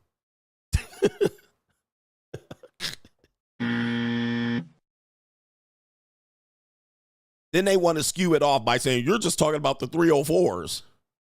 I'm like, you're the same problem. You have the same issues. I mean, you're the same woman with a different set of issues. All right. You know what time it is. Are you a grown ass woman? Or are you 13 years old? Let's act like a grown ass woman. And they be boring as fuck. And after getting ran through at the dorm. All right. So don't think you're just the good one and the guys don't see the good value in you. And you're the whores are the problem. You guys are the worst. You guys are terrible to deal with. You make us want to deal with whores. I'll deal with the whores. Fuck all that. All right. Anyway, shout out to our brother. It is Chris Mack. Ruby Rose says multiple rappers hit it as a minor. Yes. Yes, they have. So even Ruby Rose has said that has been happening too. Right. Joshua Moon, Bhad Bhabie was trying to set ninjas up.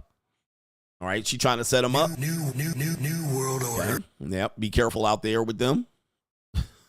Right here. Be careful.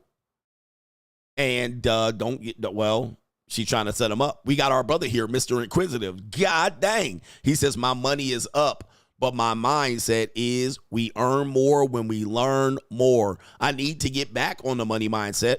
I was looking at them completely wrong, CGA. I saw you said the other day to start watching them from the newest videos, and I was starting from the beginning. Shout out to you. Appreciate you. That is a co-sponsorship.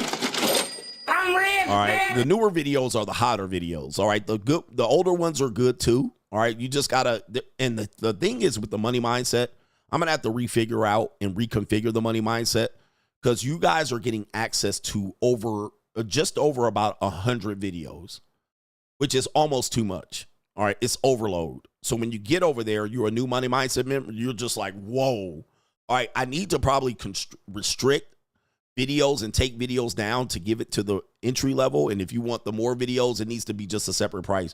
But it's now information overload. All right, you just have too much information. You're not, and then for the guys that are like, I'll just pay $50 and watch as many videos as I can. You won't be able to in 1 month. You won't be able to watch all the videos on the money mindset in 1 month. So I probably need to reconfigure and repackage what videos are what. And probably separate the content creation videos from the old content creation videos, the money mindset from the money financial videos. I need to make those two separate entries right now because it is information overload. You'll never catch up. For the niggas like, I'm going to just pay 1 month. You know what's going to happen is if you did that, you would never watch another live stream on YouTube. You wouldn't even be able to watch me do live streams and catch up on the money mindset. So I need to divide it into possibly 2 or 3 different playlists. And I could probably sell them for a lot of money. I mean, just the content creation videos, there's got to be 40 plus content creation videos alone. All right, 100%. He says, don't do it until I finish watching everything. Oh, boy. All right, but I also would have to set time to be able to do it, which is why I'm telling you this is the best benefit for you right now. The minute I get time to do this, y'all cooked. All right. And I tell this to men. I also tell this to women when I deal with them. Like, people do work for me.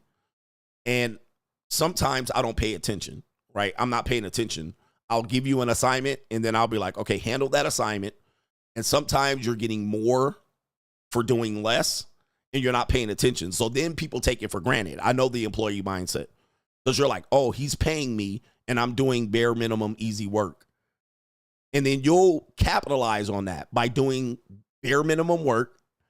And I'm not double checking it. But the problem is when I sit down and I go, okay, let me check on this, and I do an audit on what is happening, it's end times for you. You can ring the bell because eventually I'm going to wake up. All right. Eventually I'm going to wake up. Same thing with the money mindset. Same thing I tell women. I'm like, I'm not going to chase you and go after you. But at some point, I'm going to check up on you. Some point, I'm going to be like, let me see what this bitch doing. And I'm going to catch you slipping. When I catch you slipping, it's doomsday for you. All I need to do is go, I got a little bit of time. Let me check up. And when I do, it's a wrap for you. So people that do work for me, then all of a sudden I catch their ass slipping and I'll be like, hey. And then they be like, and then I'll be like, okay, you're useless. Cut your ass. All right, useless. Now I got to cut you. I do this a lot because I'm a person that's really hyper focused on what I want to do. And so I try to offload shit. But when I come after you and I hit that Doge, that Elon Musk Doge, and I start doing audit and checking up and going, hold the fuck up. Wait a minute. Now you got fucked over. Now you about to get fucked over because I'm gonna trim the fat. I'm gonna drop you. I'm like, yo ass been getting away with doing less. I see, okay, guess what? You got one motherfucking week and you owe me motherfucking some back work. All right, now it's time to cut you. And then I will cut you ruthlessly. And your ass will be looking out how to pay rent tomorrow. You will be looking at how to pay rent tomorrow, which means in effect, same thing with the money mindset. I've been giving y'all a pass on the money mindset. The minute I wake up and look at this and go, man, okay, hold up for a second. We about to change all this shit. And if I ever get time to do it, it's a wrap. All right, y'all going to be priced out. It's better that you get in now, because if I ever get about a weekend and I don't have a JUCO lined up, I don't have a girl flying in, and I just got a weekend to myself. There's no events in Las Vegas. There's no concerts. There's no WrestleMania. There's no Raider games. The minute I get a weekend, it's going to be a wrap. Niggas going to be like, Coach out here really grifting. He didn't raise the price up 4 times. Right? So you better get in now, because the people that I'm going to grandfather in, I'm going to grandfather you in. And this is not a threat. I'm going to grandfather you guys in and say, okay, y'all got a deal. You know, y'all just got the fucking deal. All right. And there's a guy that he's planning on doing some big work with me. He knows this as well. All right. He knows this as well. So he's like always on it. Better get in. I'm letting you know. Better get in. If I wake up, I'm not saying I will wake up, but if I ever wake up, y'all niggas gonna get caught off guard. That shit went up quick. 500 to 200. Scrambling and scraping for shit. All right. Scrambling and scraping for shit. All right. So anyway, somebody said this, it'll never happen. Okay. Listen, it might not happen. All right. But roll the dice. Post the link. Let me see here. Same thing with the coaching calls. I mean, it's great. All right. But the coaching calls have been getting booked like crazy. All right. I'm like, damn, I need to open up new times, which I love it. I appreciate that. We got 3 coaching calls today. All right. But it's crazy. Yeah. He said that happened on locals. All right. One weekend I woke up on locals and I was like, okay, right, we got to change some shit up. And then the price went up overnight. Oh, man. Shout out to Actual King Smith. CGA stories like the arm curl stories or how you got your bike stolen always cracks me up. Here is something for the Mitch Protection Fund. Shout out to you 100%. Okay. I always tell you my L's because my L's are funny.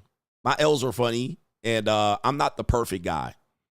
I'm not the perfect guy. A lot of these content creators, they like to picture themselves perfect. All right. I was whooping people's ass. I was Debo when I was growing up. All right. I was a fierce gang leader. I was pimping hoes in the 6th grade. I never lost a bitch. I had 50 bitches in high school. All right. I was the man when I grew up. Okay. I was pulling hoes since before YouTube. Like these guys, they do attract a certain guy because a lot of guys believe these guys right here. I was the MVP on the football team. I had a college scholarship before I ripped up my knee. All right, these niggas. These niggas. I was spinning plates since before I got married, during and after my marriage. All right, these guys right here. Like, this is... I tell these guys, man, y'all need to stop with that superhero shit. You had it figured out by 10. I had these hoes figured out since I was 10 years old. I was getting pussy from the fucking canal, all right? From the birth canal. I came out slapping hoes since I was 2. Like, these stories are, number one, it's not believable. All right, nobody believes this shit. Nobody believes this. And then this just forces people to try to expose you. This forces people to do exposés on you. If you noticed, I haven't had many people do exposés on me. One of the reasons why, now people have done them, they've tried to do them, but one of the reasons that they don't is because I tell you where I failed, right? I am very open book mostly of where my failures lie. I got my bike stolen by some teenagers. All right, they pushed me off my bike and ran. That makes me more real. It makes me more real. All right, I got cheated on when I was in college, and all my homeboys knew. All right, and I talk about those stories. I talk about those stories where I took an L. You know, my ex-wife divorced me, or we divorced, and she took me through child support hell. Whereas other guys will be like, nah, man, I never had that shit happen. What they do is they jump on here, turn their hat backwards. I never let a hoe get over on me, ever. That makes you less realistic, and that makes you prone to exposures. I started businesses, and I was making $8 million a year. Guess what? You're gonna have people expose you for that. They're gonna look up your record, your criminal record, your business records. They're gonna go in there, and then they're gonna do an expose on you. So, but if you're an open book and you say, I took L, I took an L, I took an L, people will go expose it. And then they'll be like, yep, he said he took an L. And there he is. Basketball, yep. They'll be like, yep, he took an L. He had a whole season full of L's over here. He had a losing season here. He had a winning season here. Open book. Open book. So you do have to be an honest man. When you are honest, then people will be attracted to that honesty. And then that leaves you less open for great exposure. The people that have tried to expose me, it hit like a fucking, okay, yeah, they're like, he already said that. He already said that he took that L. So you exposing an L that he took and admitted that he took will fall on deaf ears. It will not get you many views because the people will look at it ultimately and go, yep, that's what he said. He said he took an L. He said he lost. He said he had a season of losses. What's the big deal? He said he ate plates of shit. He said he started a business. He said he lost his family. He lost his career. All right, he had to revamp. He went from rags to riches. He was homeless. He lived in his car. Okay, what else do you want to expose? Okay, he said, you know, black women didn't like him when he was a teenager in his early 20s. Black women tended to not give him. He said that. He never said that he was the man. And coming over here to give you a recipe of why you should emulate me as the man. He's a rags to riches. He's a recovery story. So that's that. It's hard to expose a guy like that. All right. Hard to expose a guy. So be real. Yep. I never paid for pussy. I always wear condoms when I fuck. Like, this is just, you're going to end up, somebody's going to end up coming with the ultimate counter story to that. And it's not going to match. And then people are going to look and say, why you lied about that? Why you lied about that? Why you lied about that?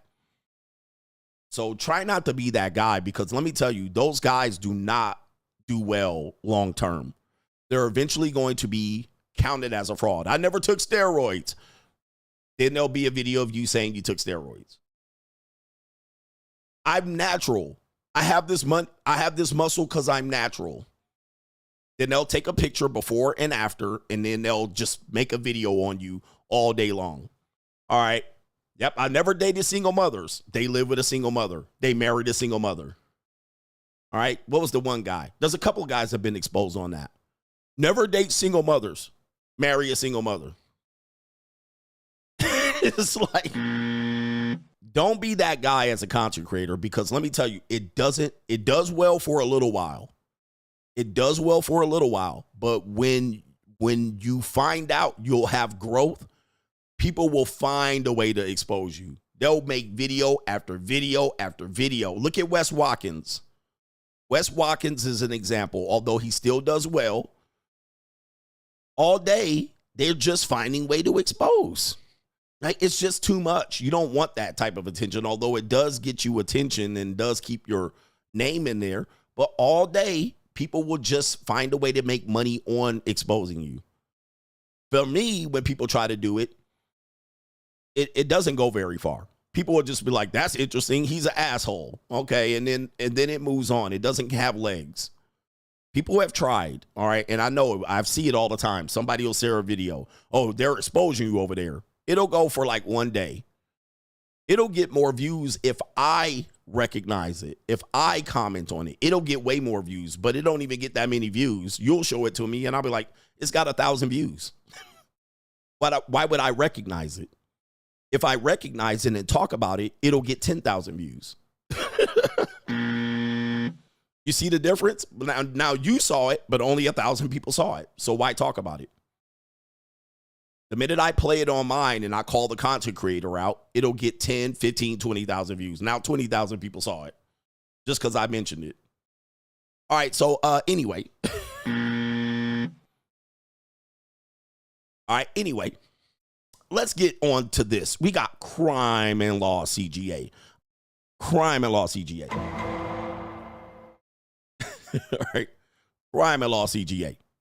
We got Crime and Law CGA. This story was an interesting story. Back about, I want to say a month or two ago, we had a woman who had an affair, let me see, at Old Miss University. Old Miss University, affair with father. Let me see if we can pull this up. This went feral, and I knew at some particular point it was going to be one of those things that she was going to end up being the victim. So let's give you a review of what happened. There was this Flatback Supreme right here that had a boyfriend, a college frat boyfriend right there. You see the woman there on your screen for the people who like white women right there. Where the white women at?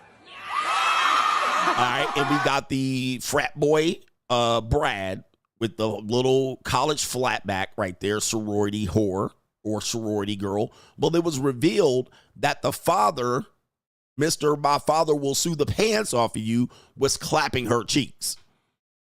Okay, was clapping her cheeks. People not remember that story. It was viral for about less than a week, but we tend to forget.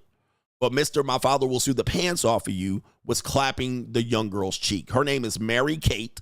All right, so this is a well-known thing, and this is what I told you. A lot of this stuff is happening, and it's been happening for a long time. All right, but a lot of these girls are taking penitentiary chances out here. Shout out to ABL, where they're playing both sides of the monetized dating marketplace. So if you are a Gen Z boy and you get you a little cute little girlfriend, yo, monetization is going to be something you are going to have to overcome. All right, you're going to have to overcome it. Now, she ended up saying Pat McAfee exposed them, and she was quite upset with Pat McAfee. All right, but even her sorority sisters exposed her. Her sorority sisters exposed her for doing this. So it was like the whole university and so forth and so on. But yes, there she is right there without the lighting. She still looks like a nice little Supreme right there. A little, yep, okay, little Supreme. And then one more picture for you guys. This is what Gen Z boys are going to have to deal with. This reality right here of young women that they're dating, even if they're marginally attractive, they're going to be on some sort of monetized. They're going to be having both feet in one life and the other. All right, so the dad was clapping her cheeks and the son was clapping her cheeks. Now, the son found out or maybe consented. They maybe were sharing her. They maybe were tossing her up. But the son stayed with the girl. The son stayed with the girlfriend. Okay, so that is how that story completed. The son ended up knowing about it and stayed with the girlfriend. All right. Okay, so let's talk about this. Apparently, we have an update of Mary Kate Cornett and her story. That's her right here. She says college student says a viral rumor ruined her life. Okay, the viral rumor ruined her life. She was a freshman at Ole Miss. Are you a freshman at the university? No. You look like a freshman. And she addresses a viral rumor accusing her of an inappropriate behavior with her boyfriend's father, Pat McAfee, who did not mention Cornette by name or ESPN declined to comment. So let's play the video of her responding of her life being ruined by a rumor. Your life ruined by people who have no idea who you are is the worst feeling in the world. It makes you feel so alone. I was having thousands of calls come through, thousands of texts coming through, calling me a whore, calling me a slut, telling me I deserve to die. All because of an internet rumor. All because of an internet rumor that has zero truth to it. All right, she said it has no truth to it, all right, that it's a lie. Now, we don't know if it's the truth or not, but some girls might have, slut-shamed her and put a story out, maybe because, she's a good-looking woman. That tends to happen on college campuses. So she said the hate came in, and it's not true. Now, this is what she's saying, again, and we have to we don't know who's telling the truth at this point. We haven't heard from the dad. We haven't heard from the beta Brad. We don't know. She's saying it wasn't true. Now, I've seen whores do shit. I've seen women do shit like this and still deny it. So I don't believe her at this point. But let's hear her out. This disgusting rumor was a top trending topic on Twitter. Within 2.5 hours. Later that night, around 7 p.m., I was #1 trending in the United States. Soon, the rumor was picked up by ESPN host Pat McAfee, though he didn't use her name. Some Ole Miss frat bro. Yep. Sure. Okay. Had a KD girlfriend. Allegedly. Bhad had sex with son's girlfriend. This is what is being reported by everybody on the internet. ESPN and Pat McAfee declined NBC News' request for comment. I'm not a public figure that you can go talk about on your show to get more views. I don't think that these boys realize what they're doing to people. It's awful. White girl tears. I listen, anytime a white woman's crying, I am prone to not believe her. All right. And normally because they're crocodile tears. All right. All I see is alligator tears. And I've seen a lot of white women do this, and they are not convincing in this case right here. Okay. They're not convincing. All right. I ain't saying she lying, but anytime I see white girls do that, I don't believe them. Okay, because I've coached a lot of white girls. I've been around and been with a lot of white girls. Anytime they do this pouty little face and them tears ain't straight, I don't care if there's tears. I don't believe shit. All right, white women done lied like this and niggas done got lynched. Not just niggas, white men have got killed. All right, people have gotten killed for women crying like this. And when I see them little gray eyes and them pupils dilated, I don't believe it. All right, I'm prone to not believe her at all. All right, so that's my stance, and that's my experience. Y'all can go fuck yourselves. All right, this is what it is. I don't see a convincing face here. I don't see an all-out denial. It's not true. It's just not. Believe me, I'm white. Believe me, I'm a white woman with blonde hair. You have to believe me. No, fuck all that. I don't have to believe shit. All right, but that's just my opinion here. But it's hard to prove an untruth, so I will give her that. All right, but she's out here. Believe me. Believe me. No, I don't believe you. I don't believe her. She's sitting there with that face, stone face out there. How can you believe this shit, bro? I don't believe shit she's saying. All right. All right. It's awful. Oh, no, not it's awful. Okay, when I hear things, okay, let me just tell you. When I hear things like awful, dangerous, it's dangerous. This is reprehensible. This is dastardly. Nah, when I hear that, you lying. This is awful. It's been awful. My life has been ruined. This is reprehensible. It's downright inconceivable. It's downright dastardly. When I hear words like that, bro, there ain't no way in hell I'm gonna believe you. All right, I ain't no way in hell I'm gonna believe you. I don't believe that shit. This is awful. Don't they consider my feelings? This is not a denial. This is not a denial. These boys need to be held accountable for spreading these false accusations. All right, nope. Yep, this is inconceivable. It's down like reprehensible. Nope. I don't believe it. Is this a believable face? This is not a believable face. This is a face of somebody that I wouldn't believe. All right, at all. I wouldn't believe her if she said she liked me. All right, no, I don't believe that. Having your life ruined by people who have no idea who you are? No. Jesus Christ. Hey, all I'm going to say is everything I say, I can't prove it. I'm just telling you, even like he said, everything is alleged. Everything is alleged. All right, I don't believe shit she's saying, bruh. I've seen white women lie through their teeth just like this, and I had the evidence that they did it. And women in general, all right, but white women are big on this one. She jumping up there with that. She done dyed her hair a little bit lighter to jump up in here to say, this is unconscionable. It's inconceivable, all right? 3 hours of makeup and hair for her to then jump up on Al Gore's internet. This is downright dastardly. No. Is the worst feeling in the world. It's worse. It's horrible. Makes you feel so alone. Feel. Emotional plea. I was having thousands of calls come through. The emotional plea. Thousands of texts coming. Where's the tears? Through. Calling me a whore. Now, there we go right there. Slut shaming. Calling me a slut. Well. Telling me I deserve to die. There we go right there. Take it to the extreme, baby. Press the pedal to the metal. All right, take it to the extreme. All because of an internet rumor. All because of an internet rumor that has zero truth to it. Zero.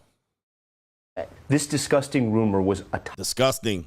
This is disgusting. All right. This is disgusting. This is terrible. All right. This is not how you handle a false allegation. All right. You know what? I'll be like, man, these niggas is lying.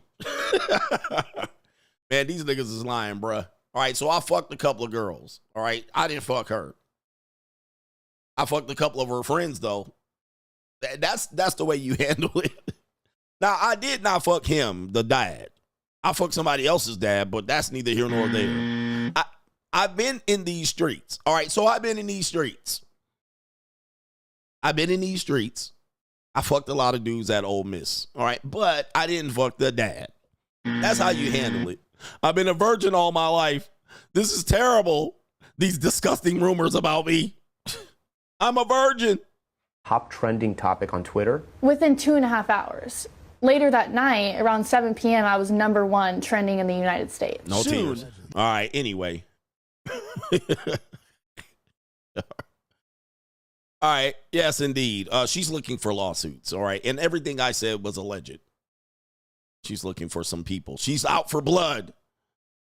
All right, anyway, what do we got here on Crime and Law CGA? Apparently, a man on Crime and Law CGA, a man who deleted his wife over child support payments in Claremont County to remain behind bars. All right, let's give you the conversation here. Apparently, in Claremont County, Idaho, parole was denied for a man who deleted the mother of his toddler to avoid paying child support in 1994. His name is Donald Mills, will remain in prison for at least 3 more years. The prosecutor said Mills pushed Christine Harris's face into the ground, causing her to asphyxiate. Say it fast. He put an empty liquor bottle in his hand to make it look like she was drunk too much, fell, and hit her head. Eventually, her body was exhumed. Her injuries led to the coroner determined that Harris had died from smothering with aspiration of grass. Jesus, this nigga is out of control. All right, smothered her in the grass. All right, it says right here, to avoid paying child support, Miles initially planned to plant drugs on Harris to get her in trouble, according to somebody. He then asked Harris to live with him and marry him, even though he was dating someone else, just to avoid paying child support. It says finally he decided to delete Harris, telling his then girlfriend that Harris would be gone by that Saturday. Asphyxiate. Before he called Harris's family to tell her that she died, Miles tried to get help to get custody of his children, so that he could stop paying child support payments. All right, his next parole hearing is in 2028. He's been in prison since his conviction in 1996. All right, there he is right there. All right, so the lesson of the day is don't kill your girlfriend or ex or baby mama because of child support. Man, that's not good, man. That wasn't a good... He didn't think that out all the way. He didn't think that out. So he stopped paying child support, but he got put in prison. It never works out the way you think it's going to work out. All right, I'm going to kill her so I don't have to pay. Well, child support does make you want to think of shit like this. Not saying that you should do it, but paying child support will piss you off. You'll be like, this shit, I got to stop it. And you don't become in your right mind. Never take this course of action, because who wants to serve 20, 30 years in prison to stop paying $150 in child support? You know, ruined your life. All men pay. You're going to pay in one way or another, time or money. Speaking of child support court, we have a parental alienator, a woman being called out by a hang-em high judge for refusing to let the dad see their kids. I wish more judges would lock these bitches up for this. Let's take you to Judge Burkham. Do you have any questions I do. of this witness? Yes. At what age did Zach Conley start wearing diapers? Ma'am, that is not germane. I am. Ma'am, what we'll do is we're here to determine whether there was parenting time. Have you been getting your parenting time? No. Why not? Because she is refusing to let me see her. Have you attempted to get your children from this couch? Yes. Have you called the police for their assistance? Yes. What happened when the police got involved? That she slammed the door in their face, denies them, and just tells them no. I just want my kids to be safe. That's all. She has withheld the children, that she's failed to comply with the order of... But there's reason, sir. Excuse me? There's reason. Okay. Valid reason. Okay, ma'am, you're done. You don't have time to speak at this point. Okay, you've had a chance to testify, you had a chance to do a final argument, so you're done. So, ma'am, unfortunately, you leave me no choice, but the court will sentence you to 30 days in jail with the Calhoun County Sheriff. The court will further remand you to the care of the Calhoun County Sheriff, where you will remain until such time as the children are turned over to the plaintiff, and until such time as you've paid the previously ordered attorney fees of $1,000. So, ma'am, you can go with the sheriff, and Are you serious? this matter is concluded. You're free to go. Who's Have a good sucking day. whose dick around here? Hold No, on, seriously. ma'am. Another 30 days for contempt of court. You're in jail Oh. for 60 days now. Hell No, yeah. what's going If you on? keep going, I can go as long as you want, ma'am. Couch, do you have... Let's go. Gotcha, bitch. Let's go. We need more of these judges. Now, as you can see, Gotcha, bitch. let me tell you again, she tried to use the white woman tears in court. Oh, he doesn't know when they start wearing diapers. He doesn't know their shoe size. He doesn't know the teachers' names. These are all throwaways. These are all throwaway arguments. The reason why he doesn't know this information is that he's not there. He's being restricted access to the kids. All right, and they'll try to say he doesn't know what pant size the kids wear. That's because the kids aren't with me. You're keeping them with me. So these women think they own the kids, and then they could come up here. What years did they start wearing diapers? No, fuck that. And the judge said, fuck that. And guess what? Soon as the white woman tears went away, and he figured out, the woman figured out that he wasn't going for white woman tears. All right, guess what? She turned into an asshole. She revealed her true colors. All right, what's going on here? Who's sucking who's who around here? All right, so the white woman tears don't get believed, and they show their true colors. Okay, and then she showed her true colors. She then became the asshole that the judge now knew that the man was dealing with on a regular basis. All right, and look at this tub of lard. I'm going to tell you. Look at this tub of lard. It's always these women who are unhappy to walk past the mirror, making your life miserable. They hate themselves, and so they're going to hate you more than they love their kids. And that's they're going to be their only approach in life. So take your ass to jail, you dumpster fire. You bump on a log, you tub of lard. Take your ass to jail. And as you can see, the crash out was there. That is what the husband deals with. And she tried to come in there, put her cardigan sweater and her little, she tried to come in there and play nice. Judge, believe me, I'm a white woman. And then she crashed out. Just like that. She wasn't going to get her way. And now she's like crashing out. Who's doing this? Take your ass to jail. 30 more days. You goofy fat broad. Gotcha, bitch. Orange is the new black. I hope you like to get Lily Lint licked in there because you're about to get Lily Lint licked. All right, good on that judge. Good on that judge. All right, coming up next is the evil world we live in. That was Crime and Law CGA. I hope you enjoyed that. I like to see her. They should have showed her ass getting arrested. They should have showed her ass getting arrested. And why don't more women get arrested for abuse like this? They claim the father's abusive and he's not a part of the kid's life. And then she's like, I just want to care about my child's safety. Did you care about the child's safety when you laid open and cocked your legs, laid down and cocked your legs open and let him nut in you? You didn't care about that. You don't care about that. Any women saying they're worried about their kid's safety against the father, all right, this makes no sense as to why he's some sort of danger to the kids. They're just making that shit up. Shout out to her. Gotcha, bitch. I want to see a video of her getting Lily Lint licked in there by a bull dagger named Stacy. All right, why don't we see that video?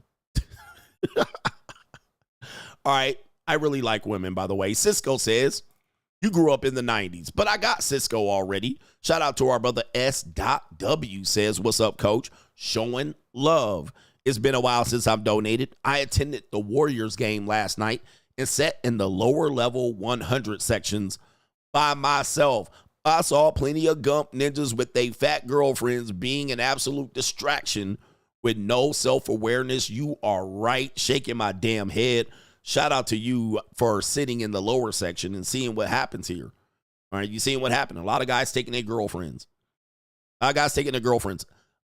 Taking your girlfriend, if you're on a budget, taking your girlfriend on a date to a sports event, it does not make sense.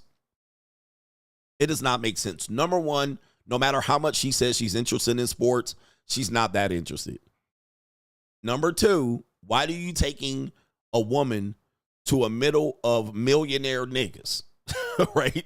That are bigger, stronger, better, faster, jumping around there with they dinglings jumping around in their shorts. And she's like, oh, I like how fast they run. And she looking at something else, all right? Hey, yo, chill, son. Hey, and she's also imagining that if she goes to the right bathroom, some ninja in the 100 section or one of these basketball players are going to send one of their minions over to see if she wants to go with them after the game.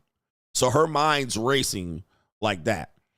Number three, these women are going to take so many trips to the goddamn nacho stand, they're going to run your bill up another $200 to $500. When you would have went there and spent very little money. You already ate too many Pop-Tarts.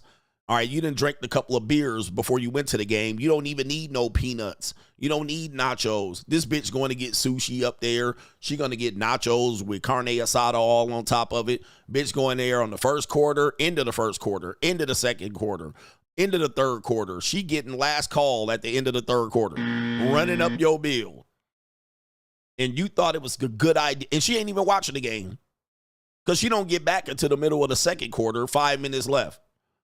All right, I had to stop at the bathroom. There was a long line for the hot dog stand. There was a long line to get the neon glizzy. She just coming back with plates and plates and plates of shit. Oh, I got to stand in a long line to Dookie. They need to make shorter lines for the women's bathroom. Now she in there politicking for women's politics about the long line in a women's bathroom. When you could have went there and bought your ticket and left, you could have walked 2 miles away from parking, got in your fucking car, been home, and saved $850.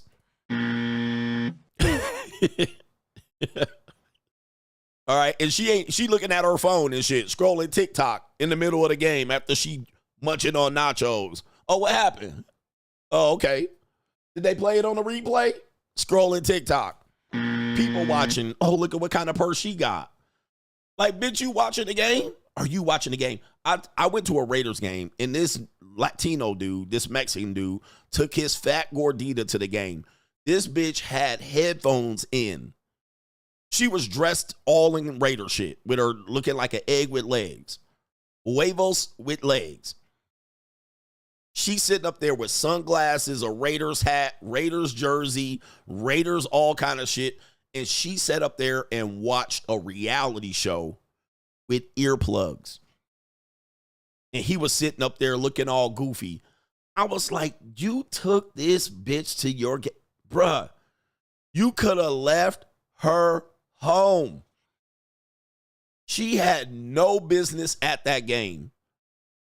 And I was telling my son, I was like, look at this shit right here. See, when people say, what age should I be teaching my son the red pill? I say, you cannot overload young people with red pill. They don't even have regular experience yet.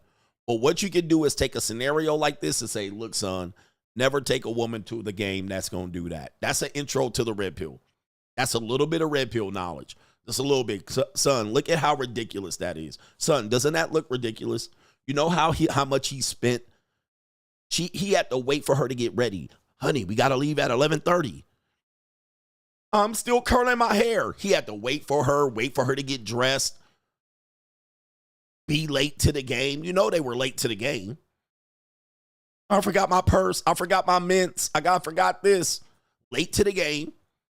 She ain't even watching. Bitch was going to the beer stand, the nacho stand, the water stand.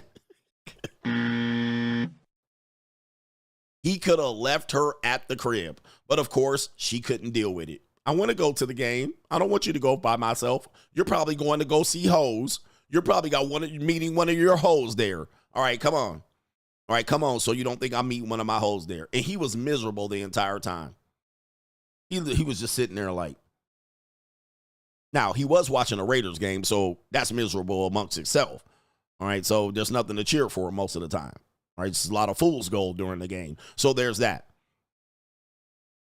Then she bringing her purse. They won't let me bring this size purse. Got to walk it all back to the car. She got to empty all her fucking bag out. All right, buy a new purse with the clear purse.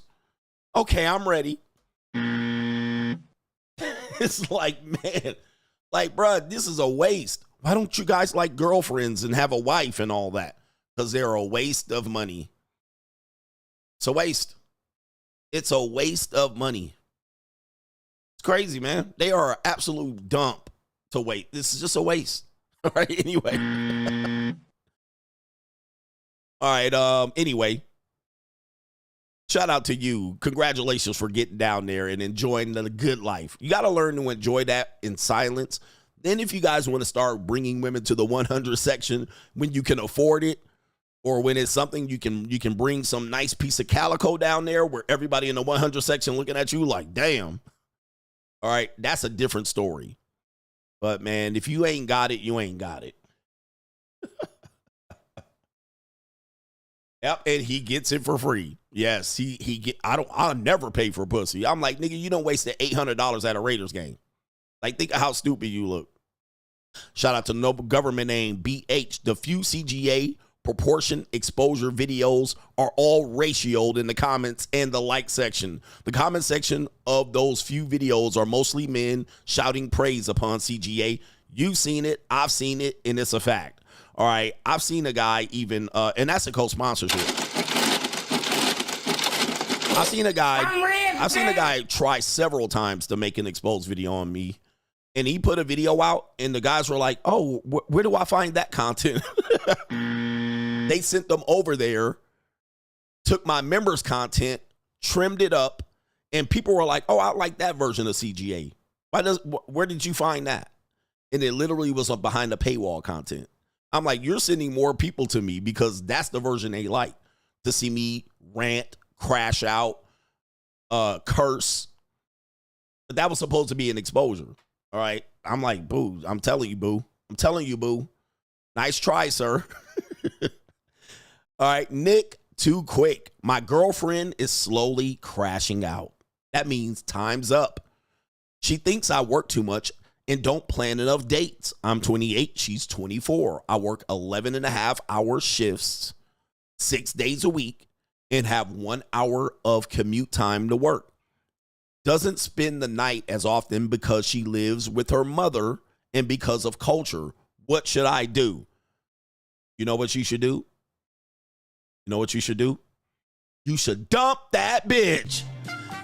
Dump that bitch. Sponsored by the New World Order. Everybody answer Nick's question with a DTB. Shout out to Tom Likas. DTB. Gentlemen, at 28, you got your whole life ahead of you. I bet you this 24-year-old gordita you're with ain't worth the goddamn time you're spending on her. Dump that bitch. Brought to you by the New World Order. Let's go. All right, everybody, let's go. Dump that bitch. It's simple. Get rid of her, bruh. You got a lot of time on your hands. You ain't gonna miss that bitch. All right, DTB. Simple answer. Sometimes the answers are too simple. All right, you ain't gonna miss this woman. Get rid of her, man. She dead weight. Save your time and money, ninja. You work way too hard for a bitch to start complaining. Soon as they start complaining, dump that bitch. All right, you ain't got no tip. What is she giving back to you? Nothing. Nothing. All right, she got a whole bunch of problems you trying to solve. All right, the easiest problem to solve is get rid of the dead weight. All right, DTB. All right, we provide simple solutions for simple men out here. All right, right here. All right, sometimes it's hard for men. I know, man. You're like, but I like her, and we're gonna have a future. No, you're not. You're not gonna have a future. All right, this bitch is replaceable. Get rid of her. and now, shout out to our brother Caitlin says, Coach, I can't help but think about the Gino Oriana Emma winning the 12th national championship for UConn. Just realized that he spent 40 plus years coaching women's basketball. When you coached, did you ever once see yourself in that position? It seems as if to do this, you have to be willing to give your life as a man to women. What you would hope is that those women would listen to you, respect you, and trust you, but will they? I did think I was going to coach forever. I still am coaching, but I thought I was going to coach basketball forever. But there was a definite generational gap in between these generations, and I think one thing coaches do is that they hang on to their coaching career way too long. Most coaches do this. They'll coach and they can't see themselves doing anything else.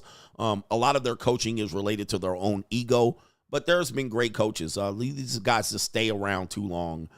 Now, I can't see myself coaching Gen Z, although I did coach a few Gen Zs. When I got out of coaching sports like that, it just became too much. I started to grow older and impatient, and I was different than them, which means I would have to had younger assistants be that barrier. It's difficult to coach young people. All right, so I am still coaching, but I am coaching men in life, and women that watch me, I'm coaching them as well. But there was definitely when I got about 36 and I'm dealing with 16, 17-year-old, 18, 19, 20-year-old women. All right, it became so much. And now I'm 49. I can't imagine dealing with the same group of women. I'll deal with them now as JUCO, but I don't see myself dealing with 16, 17, 18, 19, 20-year-old women. To be good at that. Yeah, Pete Carroll's an example. Rick Pitino's an example. I see a lot of coaches just hanging on. And for better or for worse, all right, good, more power to them.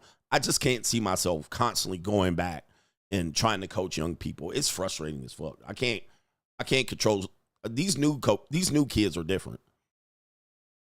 I can't see myself doing this now. I don't see myself ever going back to coaching. Like I see these old coaches, we call them retreads. They're retreads. They constantly going back. They got something to prove. All right, they got something to prove, trying to win. I don't know what they're trying to do. All right, but I don't have anything to prove. Neither do I have anything that I feel bad about. Sometimes if you're a coach, you had a couple of bad seasons. Pete Carroll's an example. He had the fact that he failed in that Super Bowl, and it still eats him up. So he's still trying to fix that. And he's never been able to fix that. He hasn't had another Super Bowl. Rick Pitino had the failure with the Boston Celtics. So he's trying to fix that, and he's a Hall of Fame coach. Pete Carroll's a Hall of Fame coach. But some of these coaches chasing a dragon. They're chasing something, and they want to fix it and complete the circle.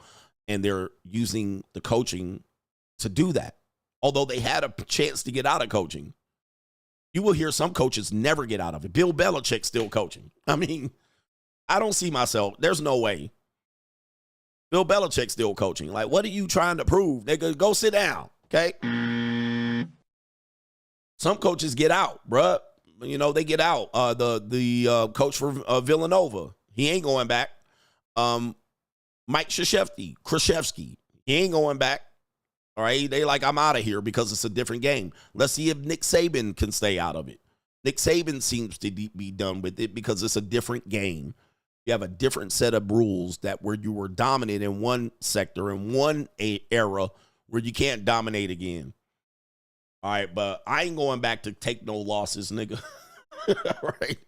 All right, them losses hurt, man. Losing in coaching hurts. It does affect your ego. And I got so many people that are on the Ko-Fi, so I'm going to acknowledge you. Callie West says, Dope, the movie in 2015, broke down the luxury brand conundrum. The China man said, the only difference between the real and the fake ones is who's rocking it. White women can pay retail, but buy fake. He says you spend all your money on the real one and people think it's fake because you're broke, which is the conundrum. That is a real conundrum. If they think you can't afford a real one, they think it's fake, even though it's real. But there are a lot of you-know-who-ishes, white people that wear fake, but you think it's real. So that is a very interesting conundrum that we do see. Like people say, oh, you making payments on a Rolex.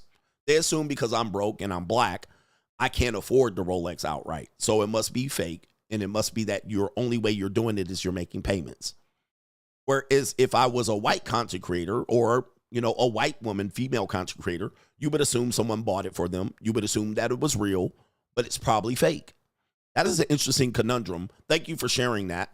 The Steel Curtain says, Coach, I uploaded a video to Locals, which is a prime candidate for your crime and law segment. Our boy Nate the lawyer has summarized of the outlaw sister who was busting caps in ninjas and caught up with the law. I actually covered that yesterday. Yeah, it was the 60-year-old woman, the judge. Shout out to the holster says, I remember taking on the dad challenge where my dad would challenge me to push-ups and other PT exercises. I preloaded my upper body bad. At 14 months later, rapid growth for sure. Shout out to you. So you actually preloaded and now you were ready for growth. Yes, indeed.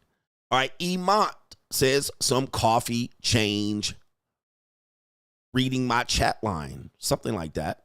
I'm not sure, but shout out to the change. Blue Baggins says, I guess these entertainers and rappers are tired of the white man and the you-know-who-ish, and he says, graping them for their IP. Yes, indeed. So they go solo.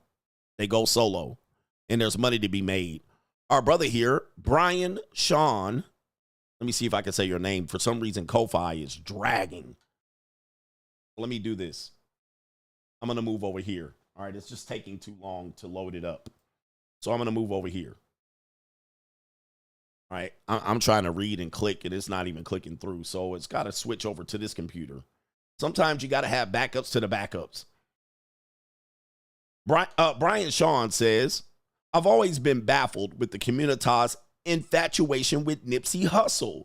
He once had a negative tweet about black women and no one cared. The Pookies always get respect from both men and women alike. This is the conundrum of the black community, which we're going to show in the next segment, is that there's a lot of Pookie-philia out here. I've actually been baffled by the Nipsey Hussle story as well, where if I did what Nipsey did, nobody would care about it, okay? Nobody would care. But the fact that he's kind of a gang member, you know, he's part of this group of people that were bad, and then he turned good. It's like a heel turn where he then, you know, was negatively a group. He was associated with a group of negative influence in the community and negative reactions and repercussions. Then he turned good. Oh, he's helping the community now. Like, wait a minute. Isn't he part of a group that committed a lot of damage, gang damage, violence? And it's like, what? I never understood that. That's why I always said it. I actually said and used Pookie Nipsey Hussle as an example of why I wouldn't help the black community. Because he's prime example. Community started to help, they killed him. Right? It's like, wait a minute, what the fuck? All right, no way, bruh. And he just another nigga dead, or if he is one, all right? I just don't understand why those guys get celebrated. After doing so much shit, I don't understand it. Again, you might understand it, I don't. I don't at all. Even if he wasn't authentic as a gangster, which I don't know the story, but I think he was a blood gang member. Maybe he was, or I don't know. I really don't know what it is. But he's always the example of I just shake my head and say, this is what's wrong. And they got bitches crying, not Nip, crying for this nigga. And I think it's a sad story. But I'm just like, what did you expect was fixing to happen? Yeah, fixing. What did you expect? I mean, this is kind of what they brought on themselves. They brought that shit onto themselves. They lived that life. They rapped about that life. And that life came around full circle and claimed him. Oh, but he had a shoe store. Oh, he was a Crip. He had a shoe store. He was helping. All right. I'm like, that's why the community's going nowhere. He was a Crip. All right. So he got killed by a Crip. Well, Crips don't get along sometimes too. I just don't get it. I mean, I'm like, dude, this is who y'all crying about. This is why people leave. This is why people leave. The good leave. Because there's no celebrating. There's no benefit for you being good. This is why the good people leave. Anyway, he a Crip. All right. Well, he wore a lot of red to be a Crip. Again, I don't know much about that life anymore. And for men, if you know more about gang life, and if you know more about prison life, than you know about trades, education, you need to consider your upbringing. And you need to consider where the fuck your life is going. And I say this is my helping the community, and I'm trying to help y'all.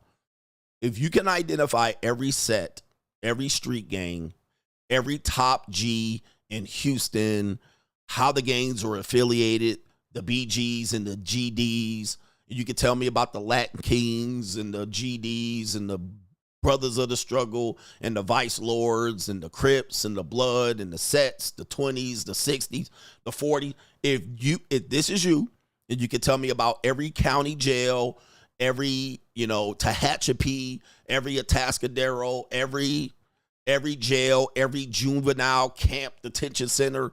If you know more about that in life, every Big U, every J Prince, if you know more about that and you don't know more about another subject, your life is fucking doomed. I'm going to just tell you that right now. Your life is doomed.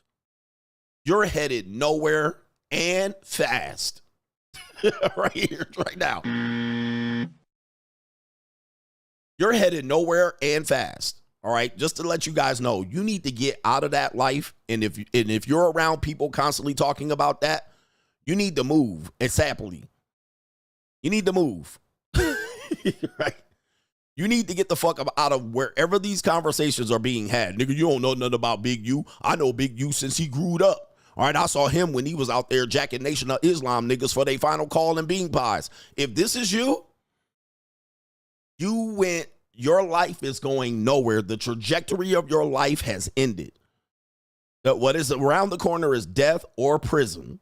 All right, so whatever you are, and shout out to the people who have lived this life. No criticisms. I have no criticisms about your life. Live the life you want. But if you do want to do a change and you wonder why, you need to get out of there. All right, this is not going to help you. None of this information is useful in a world outside of this. All right. Do you understand? Do you understand this Uncle Ruckus, Uncle Tom that is speaking to you right now? I'm speaking facts.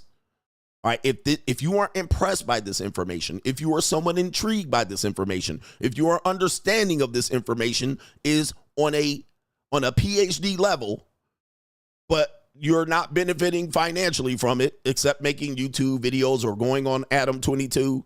If this is your life and you want to make a change, you should probably make this change ASAPly. ASAP Rocky. Do you understand? This is useless information to a greater part of society. It matters where you are. Everywhere else, it does not. All right. In the real world, it will not get you anywhere. And the older you are, if you are past 35 and still talking about this shit, if you're past the age of 35 and you're still talking about this shit, you're still talking about other people doing this shit, you're still talking about when you used to do this shit, you probably should listen to me as an Uncle Tom and an Uncle Ruckus and probably redirect your life in a more positive area. All right. Right. Because this is useless information. This is not going to get you any pussy points. It ain't going to get you any cookies. It ain't going to sell you any extra dope. It ain't going to make you a better dude on the streets. All right. Anyway, he said, get a job for real. This is, I know I see a lot of people going this route and I'm like, you're headed nowhere. Nobody's impressed by this shit.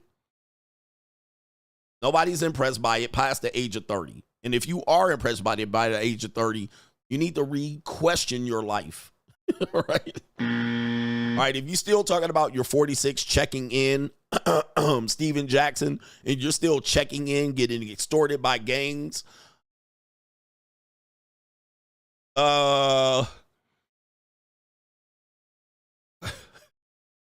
this is no bueno. Shout out to the big boss man says people are mad because of how things are done rather than what is done. If that trad wife got her education, then got married, no one would care. Same thing as if she waited until her late 20s or early 30s to get married. They wouldn't care. But of course, if she's 19 and uneducated, then people care. Anastasia Boss says, what if you make best of montage with your clips for all the Money Mindset series? That's going to take some work. I'm going to have to hire someone for that because that is time consuming based on my streaming schedule and things that I have upcoming. But yes, that could be great too, where I can shorten up and you don't have to watch the whole live streams. You're true. You're right. No government name. CGA admits to lighting feet. Don't care about saving Western society and saving women from making bad decisions. He hate Mitches, especially pro-blacks, admitted to even having and being pro-black at a time and realized it was a waste of time, then bossed up to a Porsche in a G-Wagon with JUCOs. So that's an example of me talking about my L's. Okay. Where I said I was a pro-black at one point. I understand your struggle. So that's me admitting that I understand the mindset of a pro-black, which is mostly based on frustration, right? You're frustrated about the circumstances and society and the things that are put against you and disenfranchisement and history, right? History. You realize people, your so-called people were taken advantage of and kept out of systems. I never deny any of that. But harping on it and raring about it and looking for racism is going to be a L. Because most of what you don't like about being black never happened to you. It's never happened to you. It's happened near you. It's happened to other people.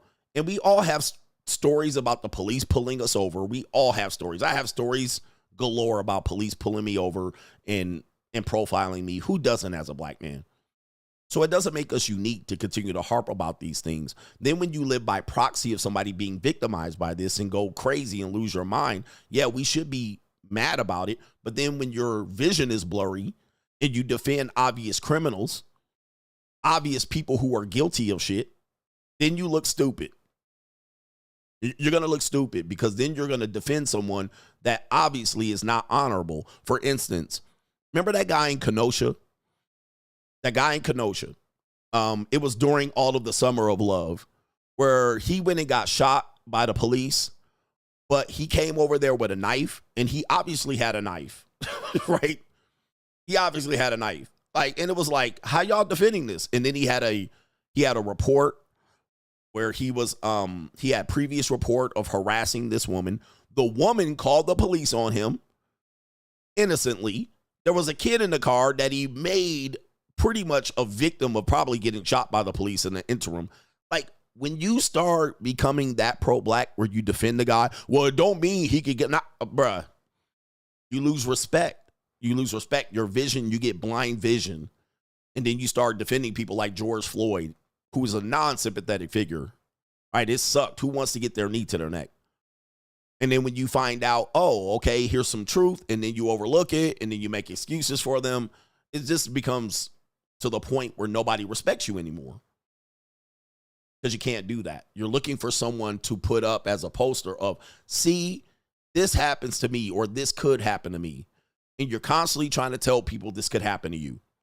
Oh, this could happen to you. Well, why would I live my life thinking that? Okay? Why would I live my life thinking that this could happen to me? This is a loser mindset. Yeah, Jacob Blake is the guy. This is a loser mindset. You're waiting to be victimized. Why would I wait to be victimized? Now, if I am victimized, that's another story.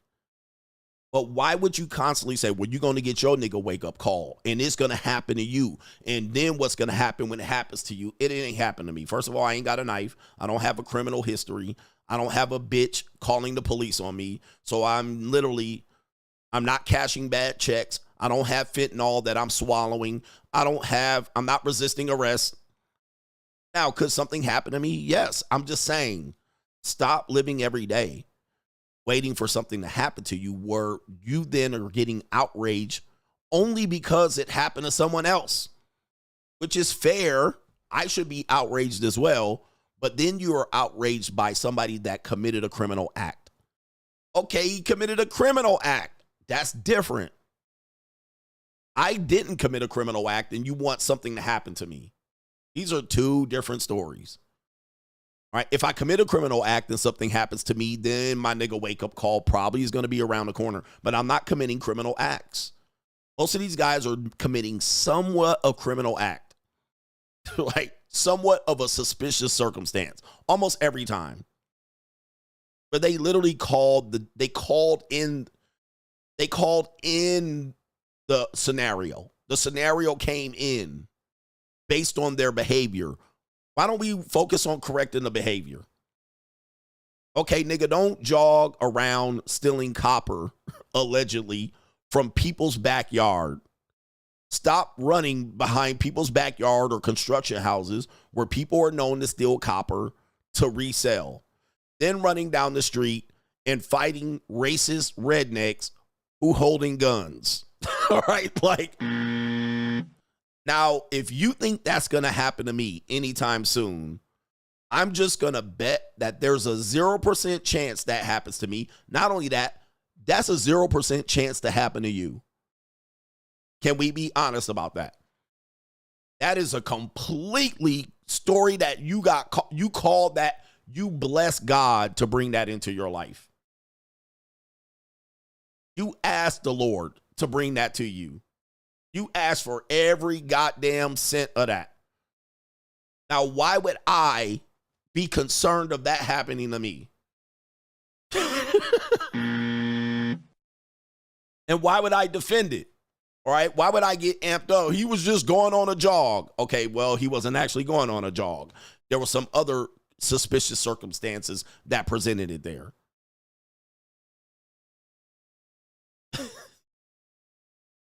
Okay, you understand what I'm saying? So as a former pro-black, I sympathize and say, yes, there's some been dastardly things that have happened historically.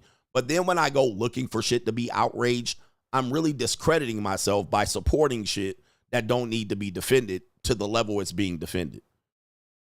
All right, you see what I'm saying? Like, you got to have a little bit of rationality because then you're just looking for it. Eddie Murphy had a great joke about this in Delirious where he said he went to Texas.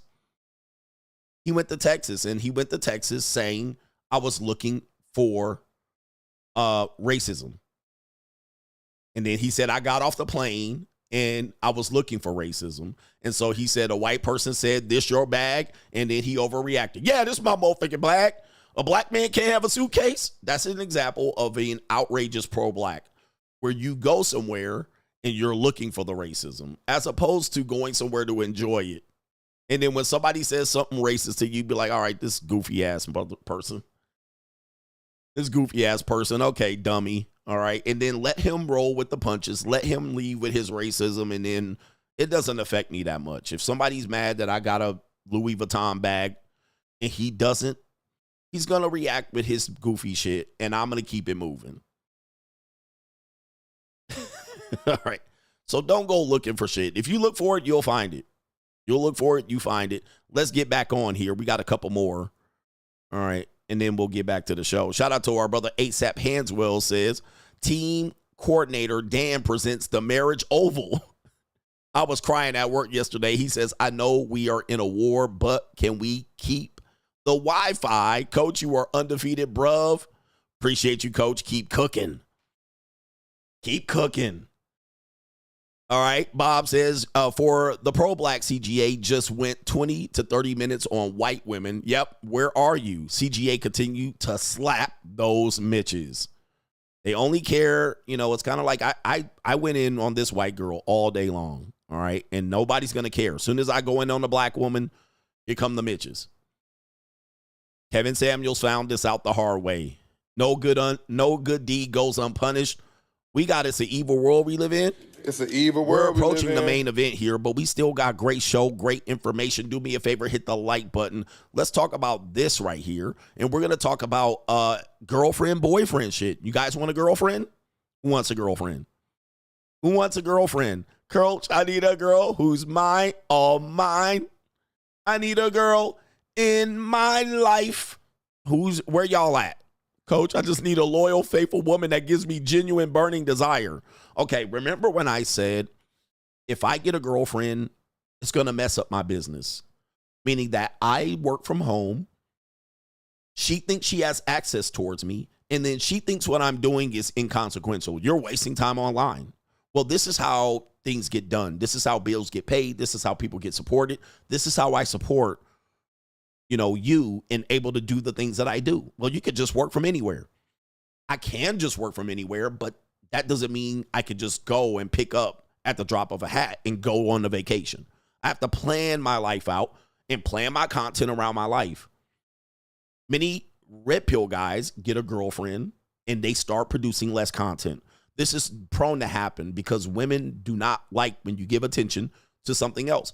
Now, we've seen this happen to Anton Daniels. So we've even proven people that promote marriage, this can happen to as well. Even good women can distract you. We have a streamer that I don't know.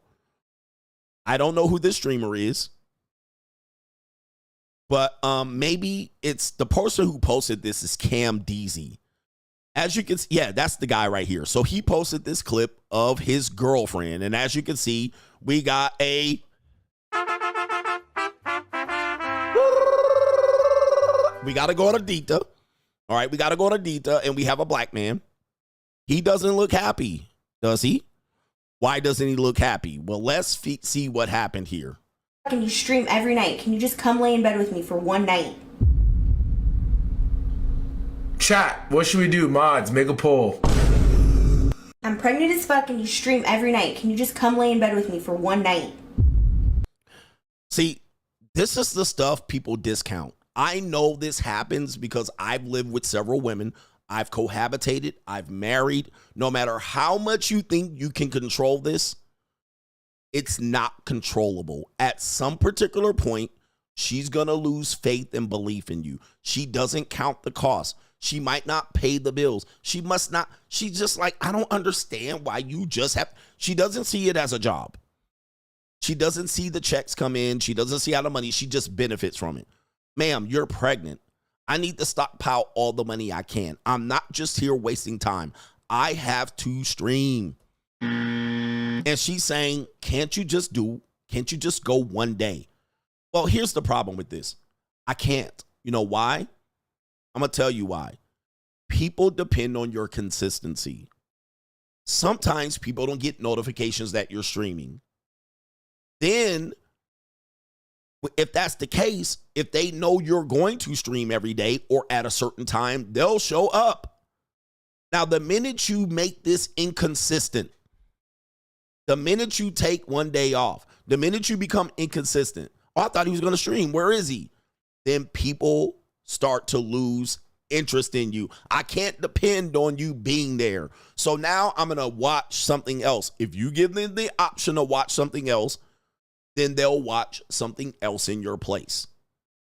You also don't know how long you will be able to stay at this level.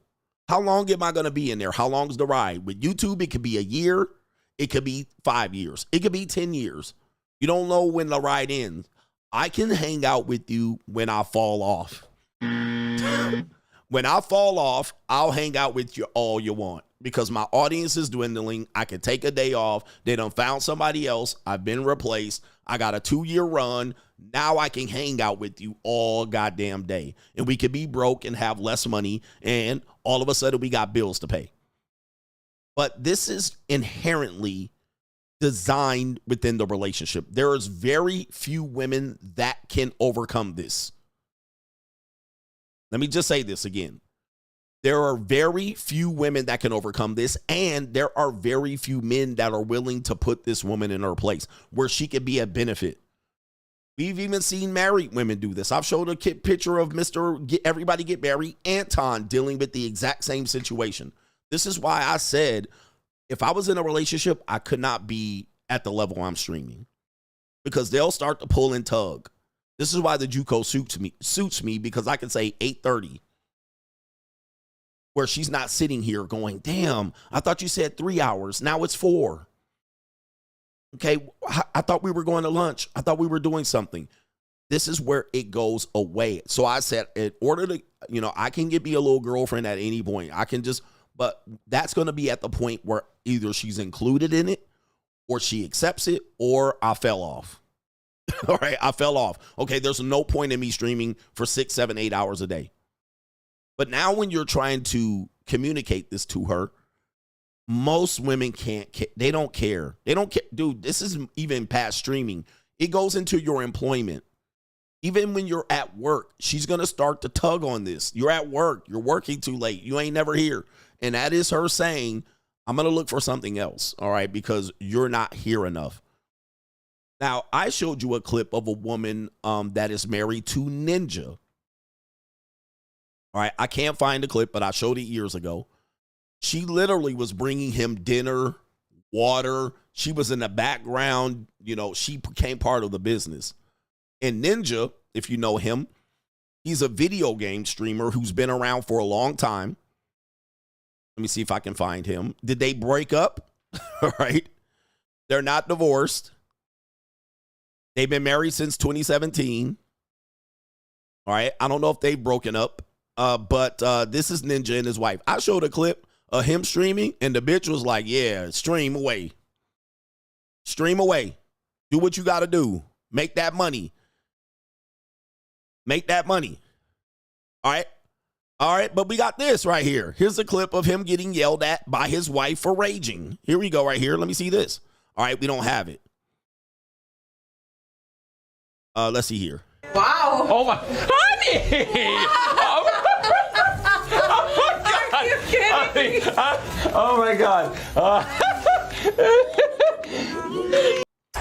Kinda got a dump eat it. Wow. Oh my, honey! Wow. Oh my God! Are you kidding me? Oh my God! Good morning, honey. Oh my God. All right, so I don't know what that clip was about. All right, but let me see if I can find it there. Let me see right here. Okay, here we go right here. Here we go right here. And we also have iShow Speed that has this clip. But what we're talking about is when people... Oh, that's okay. I'm just going to die because he's teleporting into the fucking walls!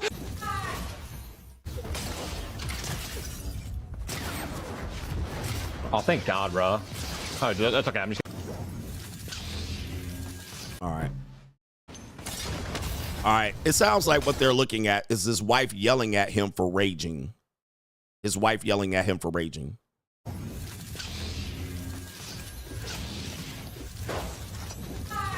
Right there. Right there.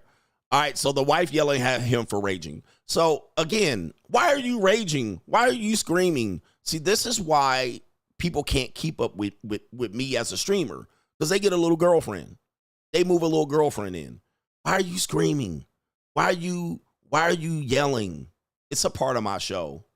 And it is a plight of a man that works from home, because as long as you work from home, then they can regulate you. And so why are you saying those things? I had a woman that I brought, a couple of JUCOs that did this, and I knew she wasn't the one, where I did a stream and she sat on the other side of that room and listened to everything that I said. But when I came out, she acted like she was just on her phone. Some of them act like they were just playing the video game. But they were listening to me the entire time. Why? They were interested. And then later on, they brought up something I said. I heard what you said on that stream. One woman was an Asian woman saying, I heard what you were saying about them white women. Oh, you like white women that much? See, this is why I tell you guys, when you want to be at peak level, all right, something's going on with my internet. Right, that's okay. I'm just going to die because... All right, when you want to be at peak level, you can't be with a girlfriend. You got to eliminate that shit, bruh. And people say, Coach, why are you at a peak level? Why are you consistent?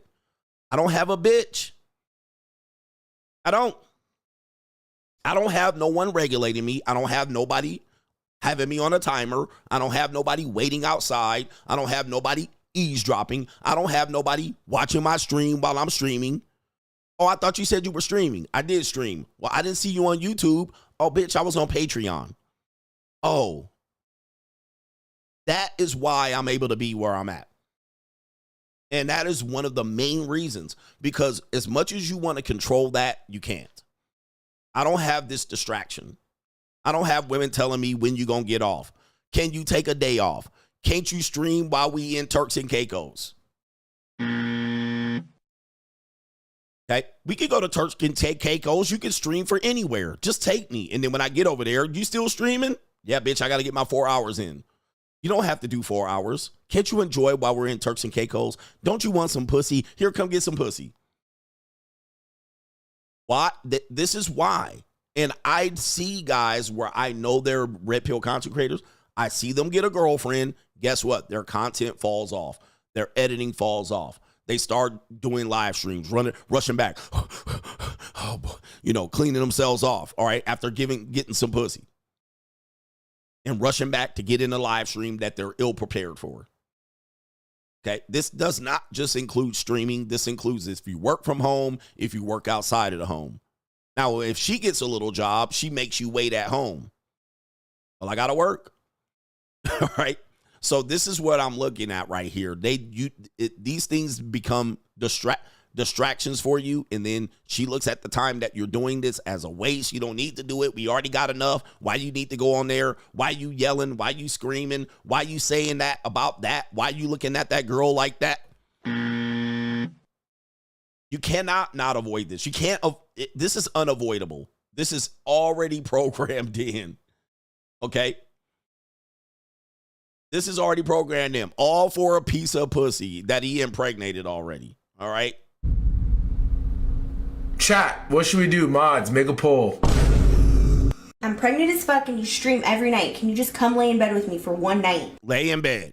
Lay in bed. And so oftentimes what they want is just something like that. Cuddle with me, lay in bed, aka attention. So when dudes say, I don't pay, is he paying? Yes, he's going to take away opportunity costs. He's going to take away ability to have money and make money. Then he's going to pay her attention. That's his reward. And she already got a pregnant pussy, so what the hell?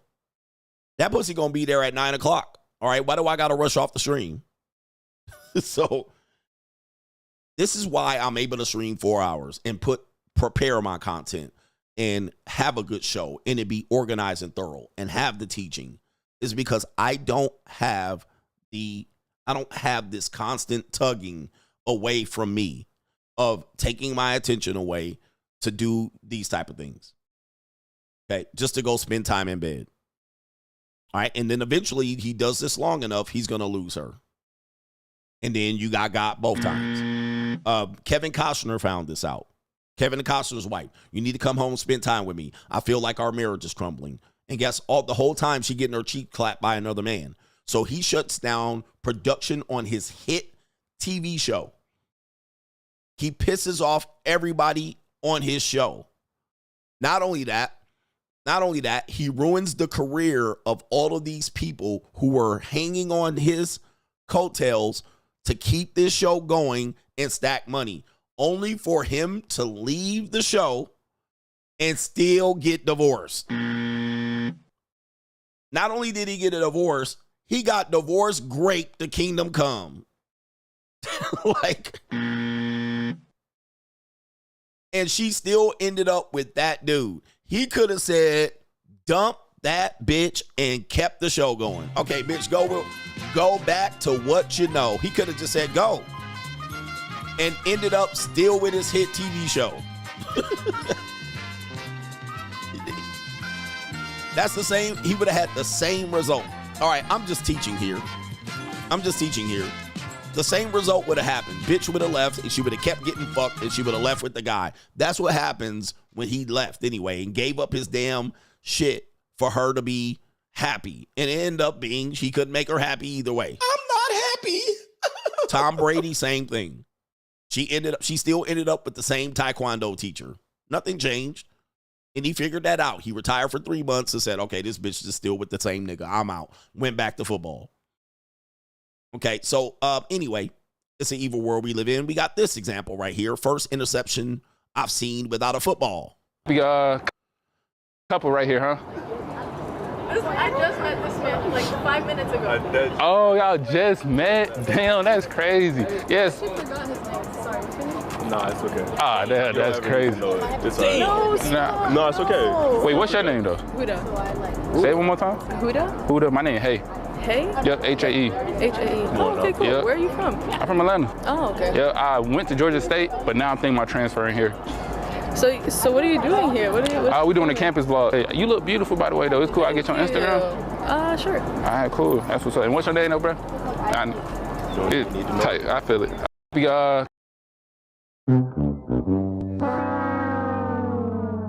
Well, and this woman is, okay, she cute. She got great skin. But, yeah, she knock-kneed. Yep, knock-kneed, box body. All right, she tall. She has pretty skin, though. And look at you. Look at this shit, bruh. Ain't no loyalty out here. Got cock blocked. Gotcha, bitch. Mr. Steal Your Girl. Another nigga come up with his braids. All right, and kicked your ass to the curb. Light-skinned ninja come up and got your ass looking silly and Gotcha, bitch. Damn. And ninja, you need some chapstick with them ashy ass lips. Damn, bruh. Mr. I'ma Steal Your Girl. Dirty Mac City out here, and it's cold out here. And what is that on your head, sir? I think it looks like he's covering his ears. I don't know what that is on his head. All of these niggas. Is this Atlanta? And look at this. All for that, bruh. All right, this ain't bad. It ain't bad. She's sloppy. She definitely sloppy up under this leotard. But listen, I ain't gonna say nothing too much. All right. Yep. Knock-kneed, though. Got your ass looking goofy. And then tried to ask for your name. And he was like, I think my transfer in here. Look, caught. So what are you doing here? He like, why you got me on record? All right. Cock blocking. Yeah, we're doing a campus vlog. Hey, you look beautiful, by the way, though. It's cool. I get you on Instagram. That's cold-blooded. It's a cold world out here, man. All right. Damn, bruh. That's literally right here. Do you have the stomach to watch a girl that you really love?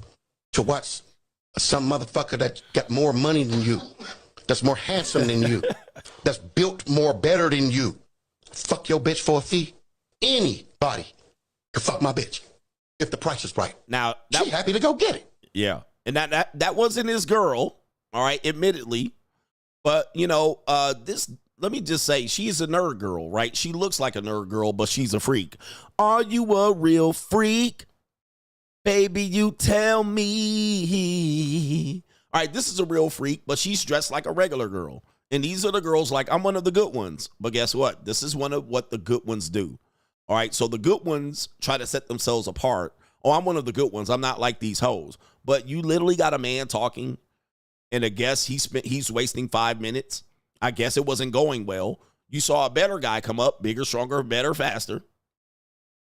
Okay, and then you was like, oh, I don't even know him. And let this nigga Dirty Mac you? Oh, my goodness. Gotcha, bitch. All right. Maxtress. Wow. and clown this nigga. Got him out here looking goofy, and he didn't even walk away. You know, the state of young men out here, he didn't even walk away. He looking a little sassy out here, too. All right, he looking a little sassy out here. Shit. We got a couple right here, huh? I just met this man like 5 minutes ago. Oh, yeah. You're like, that's not my bitch. Okay, so guess what? That's not your bitch? Well, she mine now. And what are you young men wearing out here? What are you young men wearing out here? What is going on, man? What is this? All right, listen, everybody in college dress funky. All right, but you try to not claim her.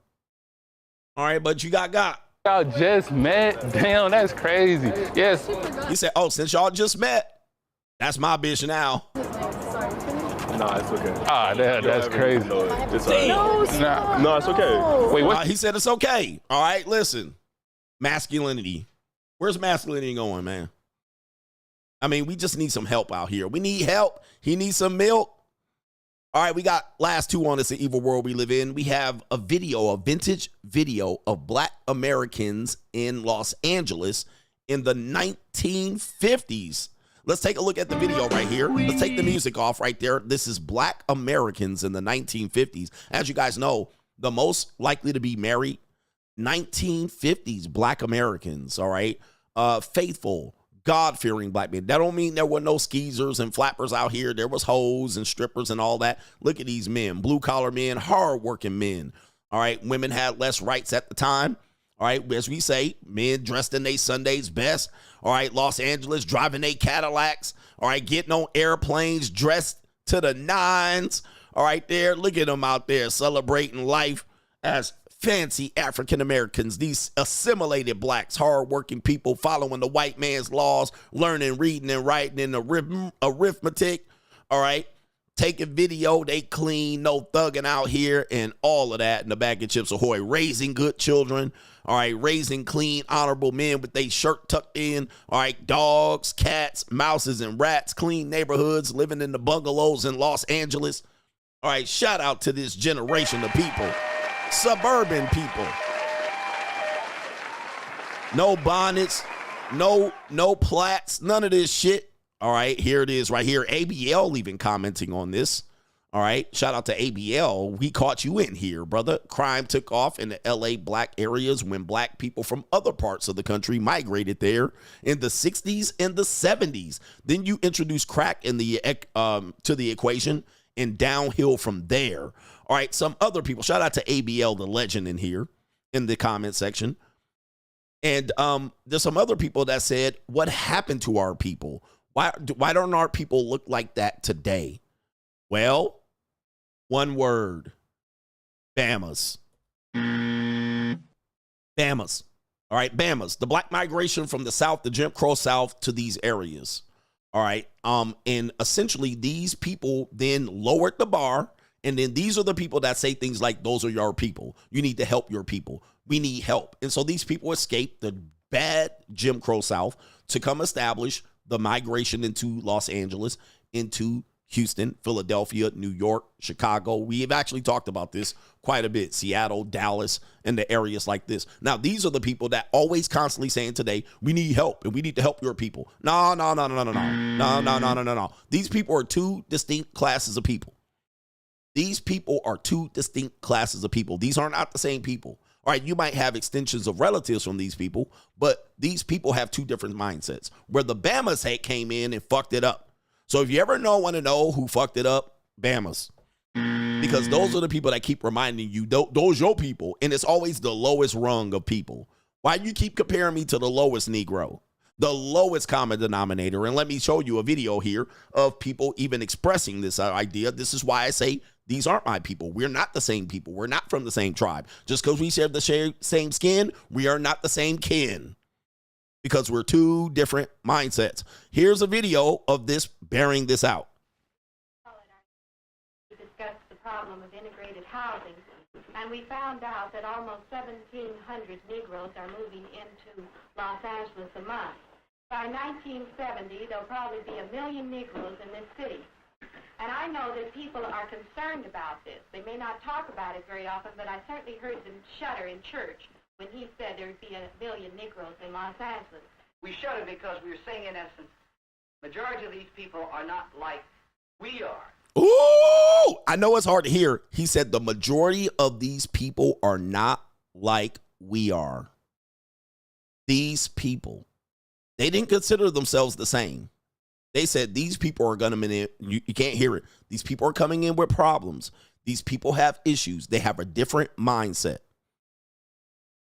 We've worked hard for our position here. What position is that? We've worked hard to keep good families, good neighborhood, clean neighborhoods, not riddled with gang and gang violence and low class niggas and bammers. None of this Nipsey Hussle shit. All right, none of this we need help and we need to all stick together shit. No sirree, no sirree, Bob. All right, no, we're working class. We're hardworking people. We're educated. We're the talented 10th. We're hardworking people. Booker T. Washington. We're using our hands. We're using our hands to benefit us and buy homes and raise nice family. And then these Negroes are coming in. All right, and so guess what? We supposed to hate these people right here. We're designed to hate these people. These are the bougies. These are the black bourgeoisies. These are the talented 10s. We should not emulate them. We should do different from them. They're non-rebellious. They're compliant. They're assimilated. We're supposed to help. You're taught to hate these people. You're taught to hate these people. You're taught to identify with the Bama. These are your people.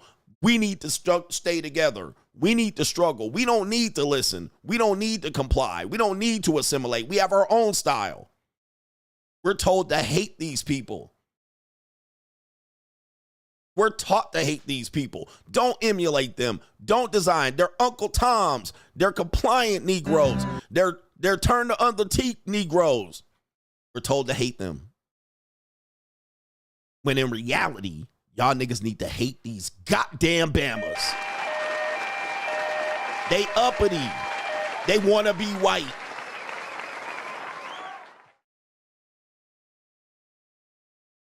We need to hate the niggas, the Bammers. They're the ones that destroy you and bring you in your mindset down to the lowest common denominator. They're the ones who think they're victims. They're the ones looking for racism. They're the ones saying you're like George Floyd.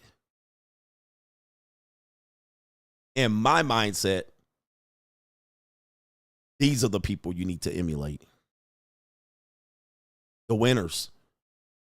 Not the fucking losers. Not the lower rungs. Not the lowest common denominator. These are your people.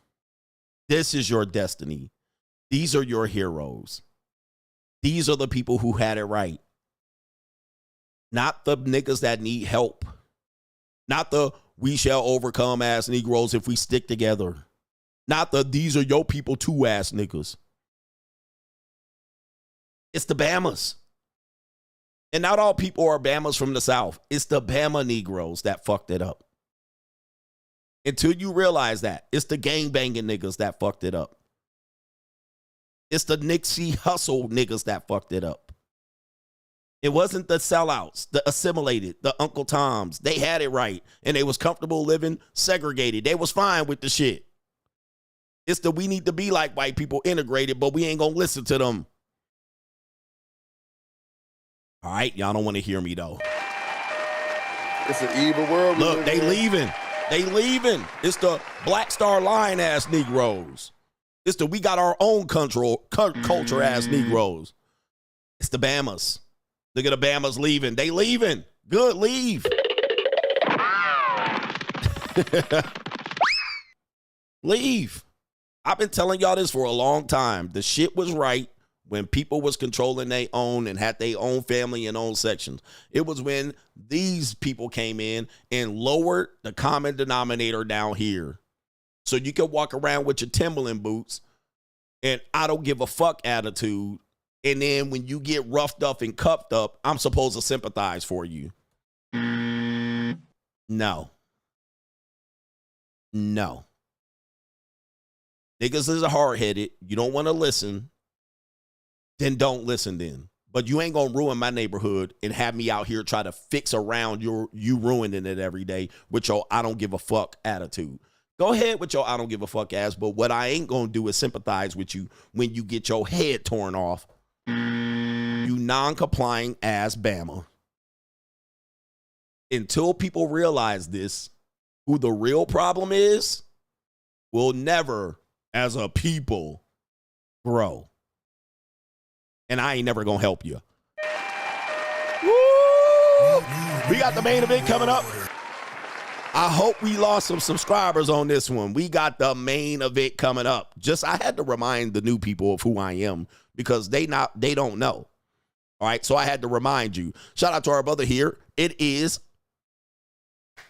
let me see if I can say your name. All right, it's slowing up over here.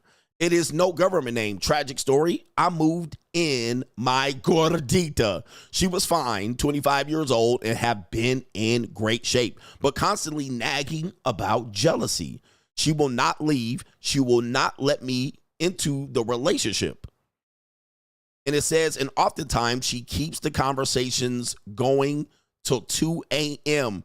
Do not move her in. Yo, shout out to you, brothers. I tell you, you guys make mistakes with your loneliness. Guys, we've all made mistakes. I've made these mistakes. That's why I can tell you, be careful moving these women in. Because once they move in, they don't think they need to move out. Okay, so you moved a woman in. She was fine. Now she's a gordita. All right, she's 25, great shape, but she nags you. She's always telling you, I bet you got hoes. Always on your neck, distracting you. Let's put up this picture right here as an example. All right, always on your neck, attitude, hand on her hip, worried about hoes, jealousy. Mexican women, Latinas, guys, they are jealous. You're just going to have to deal with that if you're dealing with them. I know they're sexy and spicy and, you know, you like their long curly hair, whatever it is that you like, their builds, they are jealous individuals. You finding a Latina that is not jealous is like finding a needle in a haystack. Then they will do things like stress you out, like they'll keep you awake. They'll frustrate you. You'll get a domestic violence call to the police at 1 a.m., 2 a.m. Now you're not fresh, rested, ready to work, and ready to produce. And these are the little things that you overlook. These are torture. This is abuse. These are forms of abuse. Until you as a man recognize this as abuse and ruining your peace, you will not grow as a man. This is high-low. Guys, you know in the military, they do this. They test you out as a military man. And not only that, this is how they torture prisoners and prisoners of war. Keeping you awake, keeping you hungry, keeping you frustrated, accusing you of something, telling you you know something that you're not telling them. These are high levels of abuse. Men do not characterize this as abuse, but it is. Because now you're not fresh, ready to work. You're not enthusiastic. You've been blamed for things she doesn't have proof on. You having midnight conversations. You should be asleep. She should be fucking you to sleep. She should be letting you rest peacefully. She should be up at 4:30 in the morning preparing your lunchbox, but she can't because she got you up to 2 a.m. with this bullshit, but refused to pack your lunchbox at 4:30. Okay, like these are the things that men trade off and then say they're getting it for free. They'll trade this off all day long and say they're getting it for free. And I'm like, oh no, you're not, bruh. These are the little things that happen, and it's constantly. These things happen and they're unpredictable. She's PMSing. She's ovulating. She's attention deficit. She has mental issues. She has trauma. And then boom, hitting you with this shit. Me, on the other hand, I'm in bed by 9:30, 10, whether I have a JUCO or not, bitch, get out, go home. And I'll be sleeping peacefully, quiet, no interrupted sleeping, no bitch trying to roll over and cuddle with me unless I have her there for the weekend, nothing. No blaming, no accusations, no checking my phone, no scams, no none of this shit. She ain't trying to get my finger on the phone. She ain't trying to wave the phone in front of my face. She ain't looking over my shoulder when I open my phone. These are all low levels of abuse you deal with and claim you're getting it for free. Guys, These are torturous, abusive things that men put up with. And these guys tell you, hold masculine frame, keep her in check. Dude, these women can't go without it. They're constantly going to test you and wear you down. Okay? This is why we say, dump that bitch. You're going to win. Dump her. You ain't losing, man. You ain't losing to keep a fresh piece of pussy in your bed, bruh. Right? And Latinas are the biggest violators of this. Latinas are huge violators of this, man. All right, so, yep, you're anxious. You're walking on eggshells. All of a sudden, you can't scroll Instagram without this bitch looking over your shoulder. And I'm like, come on, man. Shout out to Shot X. Appreciate you for being here. We got JUCO John. Every time Anton catches a stray for streaming too long, the Mitches have something to say in his defense. Have you forgotten when he called in the CGA stream to challenge the free agent lifestyle and ended up agreeing with Coach's undeniable fact? And I love Anton, man. I think we agree, all right, on a lot of things. But yeah, it's one of those things that I'm saying he can't deny what I'm teaching, all right? He knows the real. And I wish him the best. I wish him the best. G says, your boy's beard is turning gray, age 47, and I'm thinking about dyeing it. Would you ever dye yours? Also, ever had a JUCO want to be your serious girlfriend? How did you let them down? Number one and number two, those are good questions. I have I would never dye my beard. All right, so first of all, just look at the dye box by itself. And I would not put something that might likely give me cancer, all right, just so I can keep my beard a certain color for 4 days. And then I don't like what it looks like when my gray grows in conjunction with the dye. It turns it to some brownish red. So it then looks ridiculous. I stopped using dye on my beard around 2018, 2017, and I never looked back.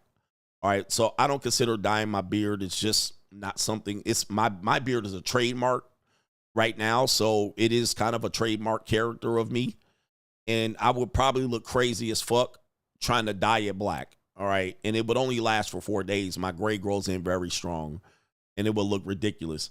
So no, I'm not dyeing my beard. I keep the gray. It is it's one of those things that people think it's a L, but it is a high dub. All right, women love it. Some women hate it, but women of all ages, especially younger women, love that shit. They love it, bruh. It's one of those things young dudes be like, you gray beard and you're old. Young women be loving that shit. They be loving that gray shit. That for some reason, this turns their little pumnanis on. All right, because to them, it's masculine. To them, it's knowledge. To them, it's wisdom. To them, it's leadership. To them, it's daddy shit. And a lot of women have this little fetish going on where they like it. So you can say it does, oh, it's old. It makes you look old and old head. But something about women between, let's just say 18, all the way up to 35, they love that shit. All right, even up to 40. All right, they are turned on by it. That shit, they love that shit. So as once this thing, you would think, oh man, I'm going to look old and you need to dye it. For some reason, it's the opposite effect. Young guys would never know. Young guys would never know. It's been one of the things that have been life-changing in my life, that knowing this is like, oh. All right, they want to try to ride the beard with they punanis. They be like, let me ride your face with my beard. Hold on, lady. Hold on. All right.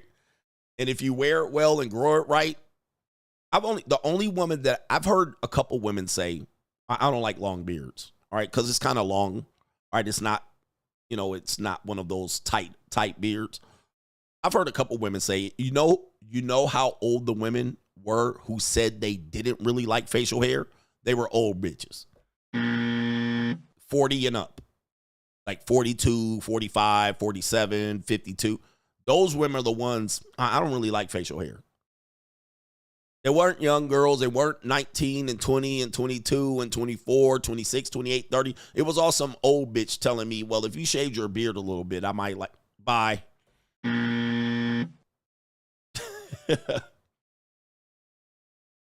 He says, how's your mustache black and your beard gray? All right, guys, you know, shout out to the new people here. Shout out to the new people. Guys, this has been a steady progress for the new people. When I started YouTube, when I started to become visible on YouTube, this was black and gray. This was black and gray. Like, it was more black than gray. Who remembers these days? Who remembers these days? When I started in 2018, when I started 2017, 2018, this was black and gray. Now this is all gray, and then this is black only. This is what remains. I don't do anything. Right? I don't try to get it this way. I don't add anything. This used to be black right here about a year ago. This used to be right here. As you can see, it is slightly back. Now it's almost all gray. It happens, guys. That's fucking...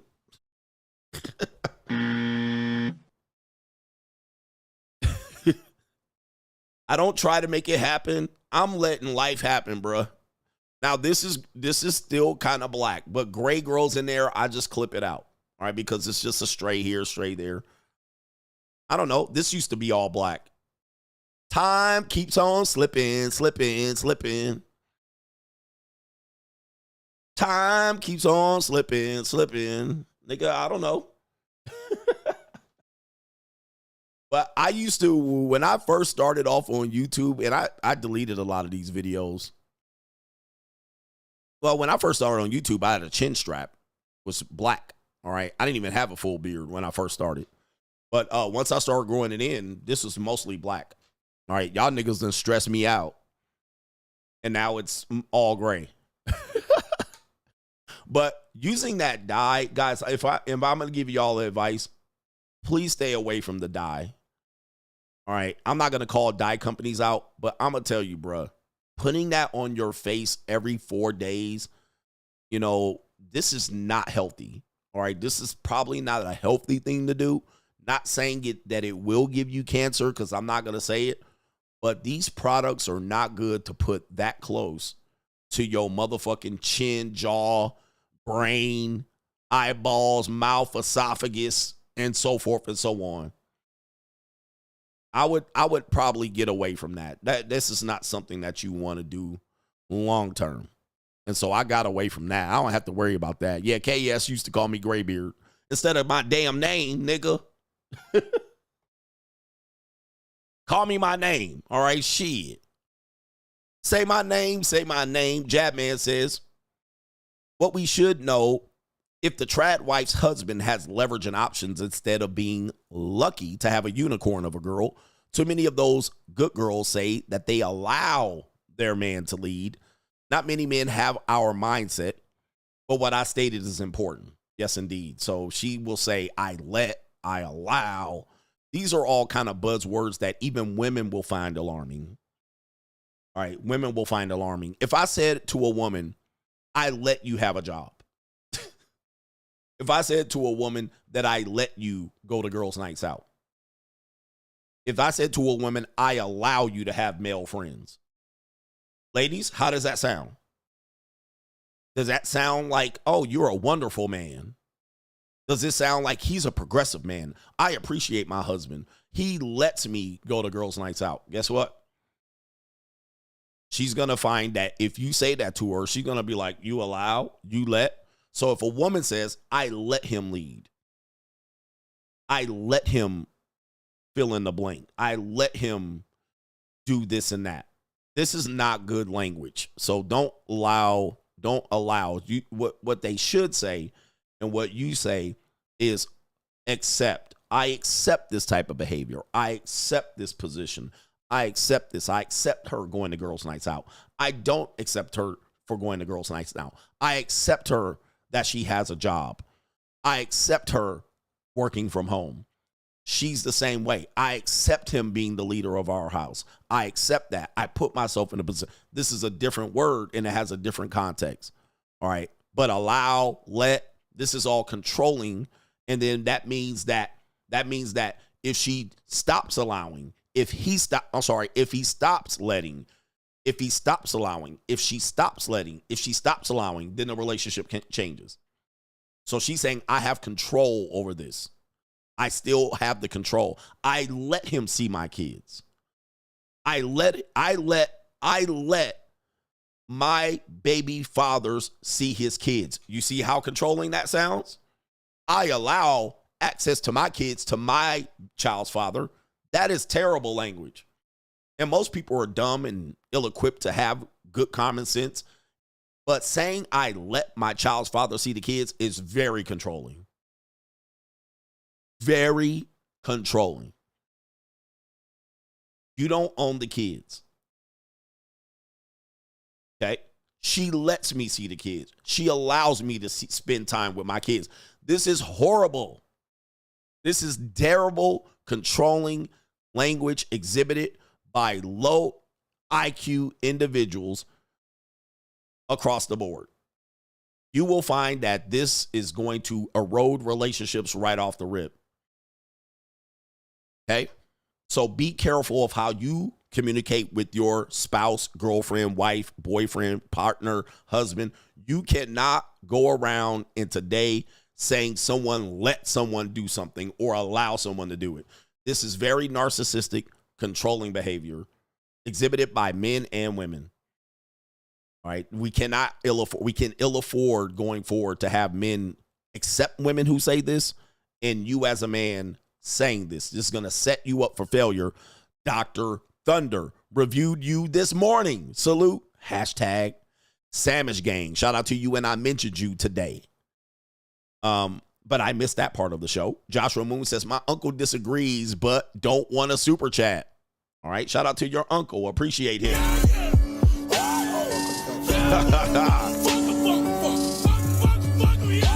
All right. Staying low right now. Black Americans used to be the majority Republican.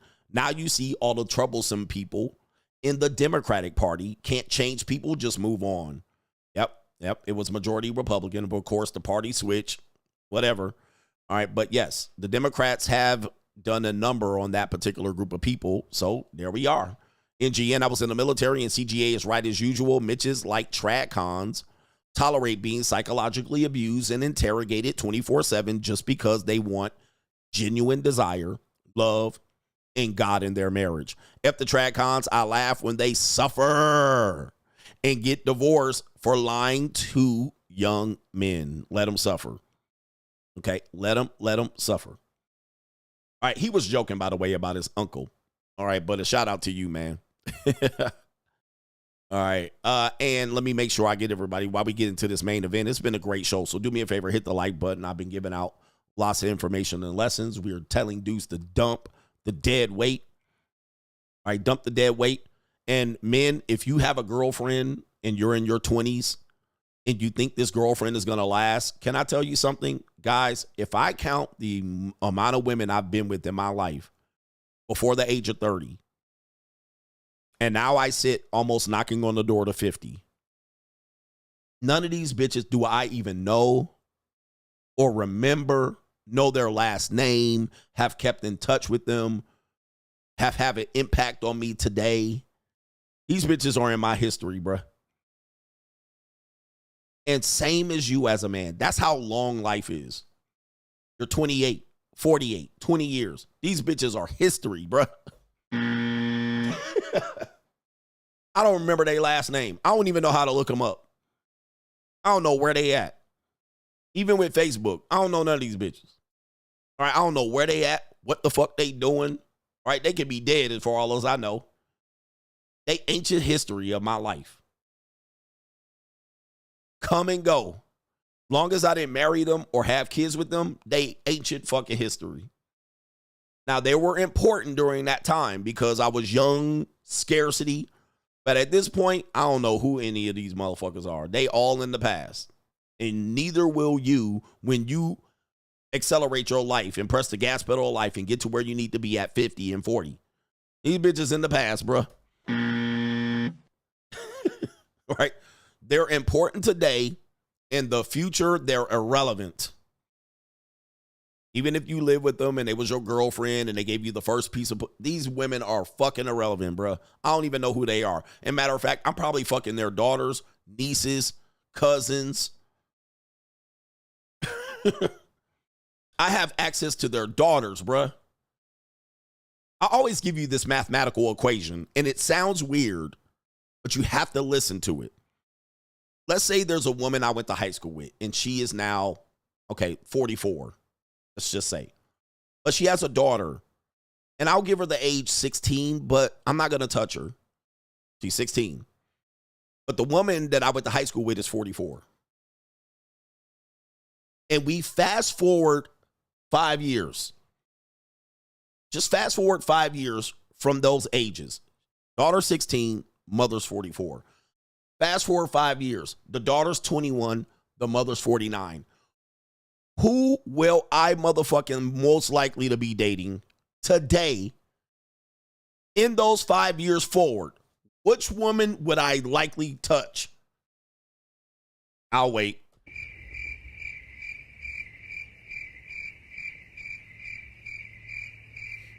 Now, it sounds weird. It sounds crazy, but it's the truth. Just think about it. Just think about it. When I tell you, your generation of women are not your women. Your woman somewhere else, she might not even be born yet. She might not even be born yet. But this happens right now. It's happening in real time.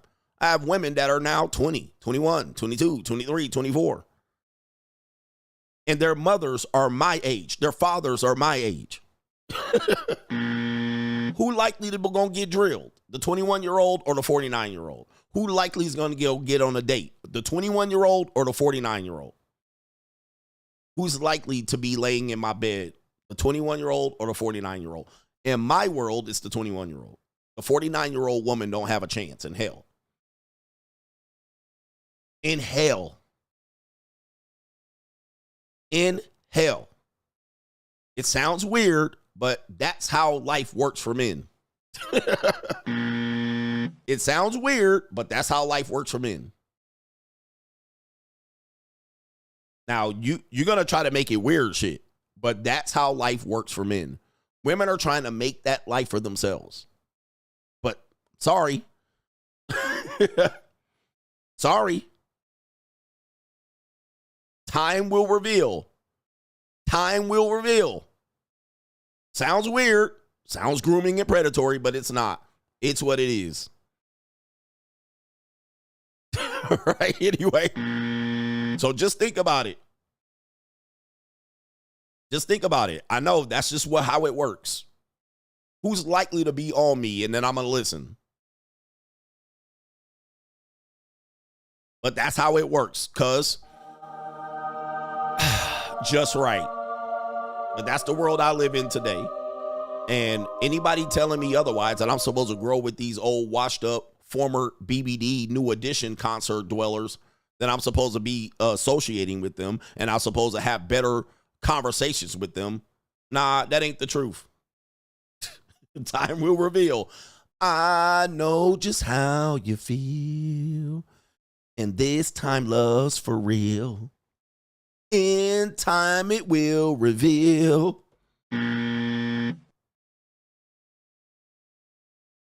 That's what happens when you got the spirit out here. Oh, shout out to you. I got money. Shout out to our brother, last one. It is Mr. I can't pronounce your name, but I'm going to call you the great one, Rakim. And he says right here, thank you for all that you do, coach. He says, went through something similar in my bicep multiple times in my teens. He says, whether it was Ronnie Coleman's early bicep routine or watching the late, great George Foreman, cable preacher curls, curling the whole stack. My father always emphasized strength, work, discipline, and toughness. By the way, price these Mitches out. That JUCO content is eye-opening. All right, appreciate you for being here. Price the Mitches out. The Mitches need to be, men are getting priced out of life. So I'm trying to help y'all understand that and sympathize with you just a little bit. But guys, there's only so much that I can do. The Dark Sound Foundation says, coach, after being laid off less than a month, I landed a 6-figure AI software engineer job with equity. Thank you for keeping me positive during the hard times. I just dumped my severance into stock in crypto. It's time to get rich. Congratulations to you. I remember you said you were laid off and you back in business. Boss Up 2025. Shout out to you, man. We believe in you. All right. Boss up, nigga. I believe in you. All right. Shout out to you.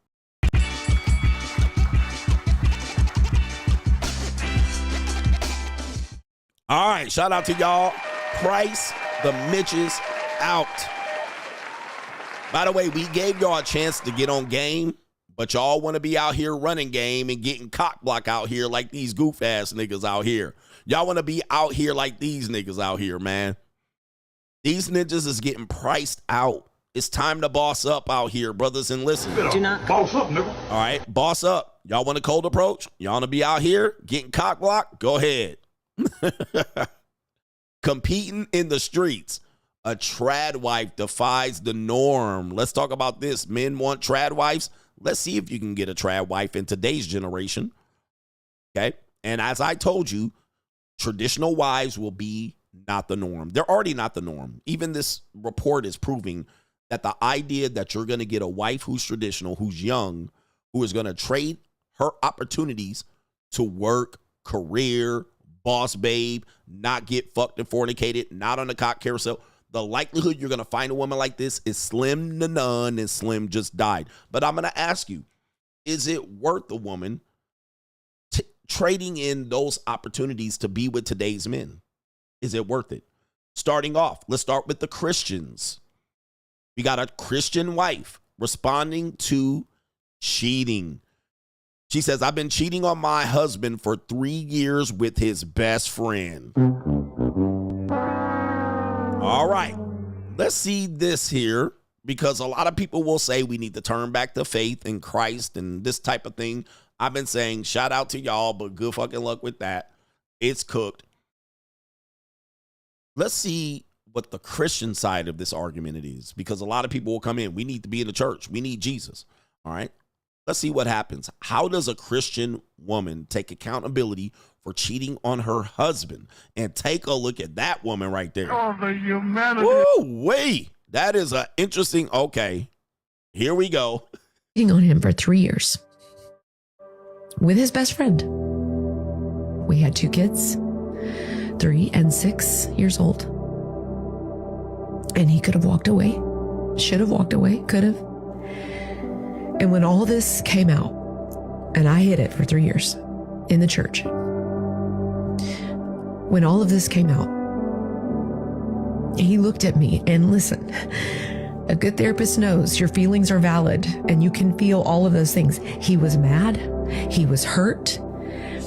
He was confused. He was disoriented. All those things were still true. None of that was underscored or not a part of his experience. But what was also a part of his experience, because he had been submitting and surrendering to the Lord so faithfully for so long, was he literally looked at me, and all I expected him to do was exactly what every man had done in my life, my dad, all these other men, was to leave. And instead, he looked at me and he said, Casey, I don't know how to not love you. That is when Jesus became my Lord.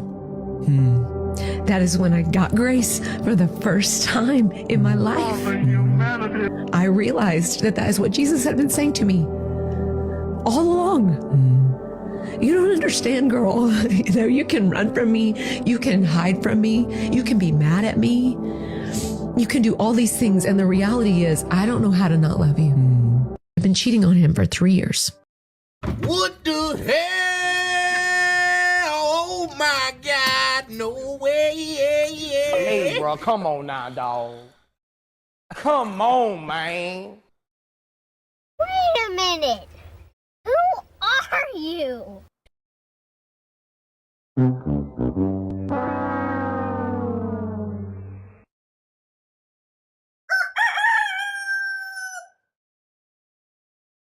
So the church is no help for you niggas. So the church ain't going to help you either, apparently. You just got to find a good church, coach. You just got to find a good church. So that's when you discover Jesus is Lord. All my sins are washed away. I've been redeemed. Hey, I've been redeemed by the blood of the Lamb. Filled with the Holy Ghost I am. All my sins are washed away. I've been redeemed. And she probably still cheating. She probably still cheating. Holy mackerel. All right. Oh, the humanity. So not even in the church do you have favor in the Lord. Jesus loves sending bitches. All right. All right. And she's serious as a heart attack too. Holy mackerel. My goodness. Goodness gracious. Shout out to Sky Daddy. All right. Out here. Sky Daddy performs miracles every day. And she's proof positive. Oh, way. She's still getting fucked. And by the way, she gave herself away when she said all these men and her father. So this woman been in these streets. In these streets. And she repackaged her punani, found a beta, had babies out here. Yes, she did. And she kept being in these streets. All right. She went in these streets. As we said, they went back to the streets.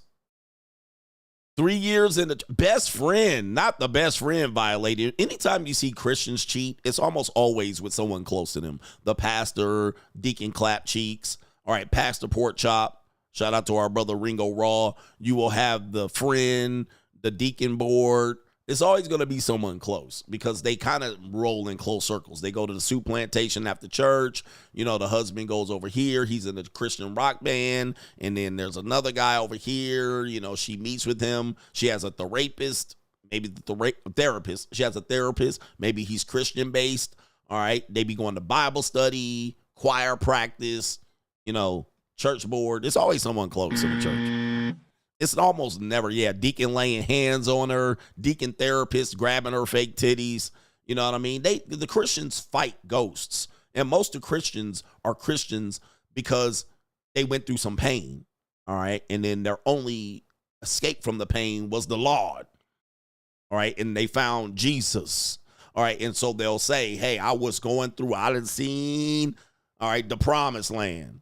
All right, I done been down here, I done been down, and the Lord brought me up. But, of course, they come from whoredom, and they come from alcoholism, drug abuse, skeezerism. All right, they don't never just leave a clean life. All right, so they come from the flesh, and then they go to find the spirit. All right, but the flesh is willing, but the spirit is willing, but the flesh is weak.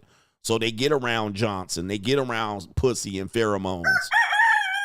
All right, and so then it's easy to return and backslide and open their legs up and toot their ass up. I had a woman that was a faithful Christian, all right, and I was going up the Duke shoe, all right, because she had been in the streets, all right. She was out there. I was clapping all kind of stuff, and she was dropping and getting all kind of tonsils buttered, and she was a faithful Christian, all right. So not saying all faithful Christians will, but of course, the spirit is willing, but the flesh is weak. All right, I was taking all that.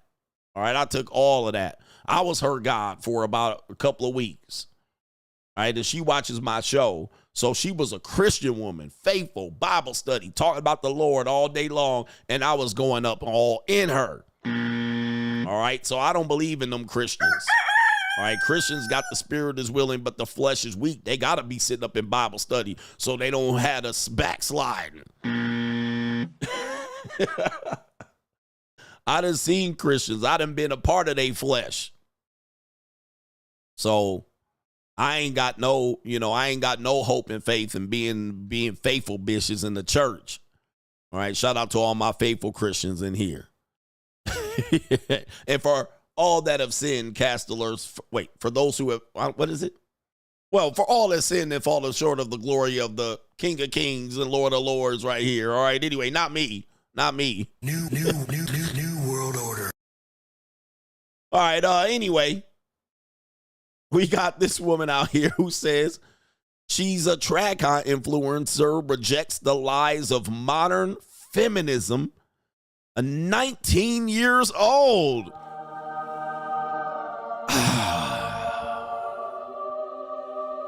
That's just like fresh water. All right, 19-year-old trad wife influencer goes feral for being a stay-at-home wife and defying social norms.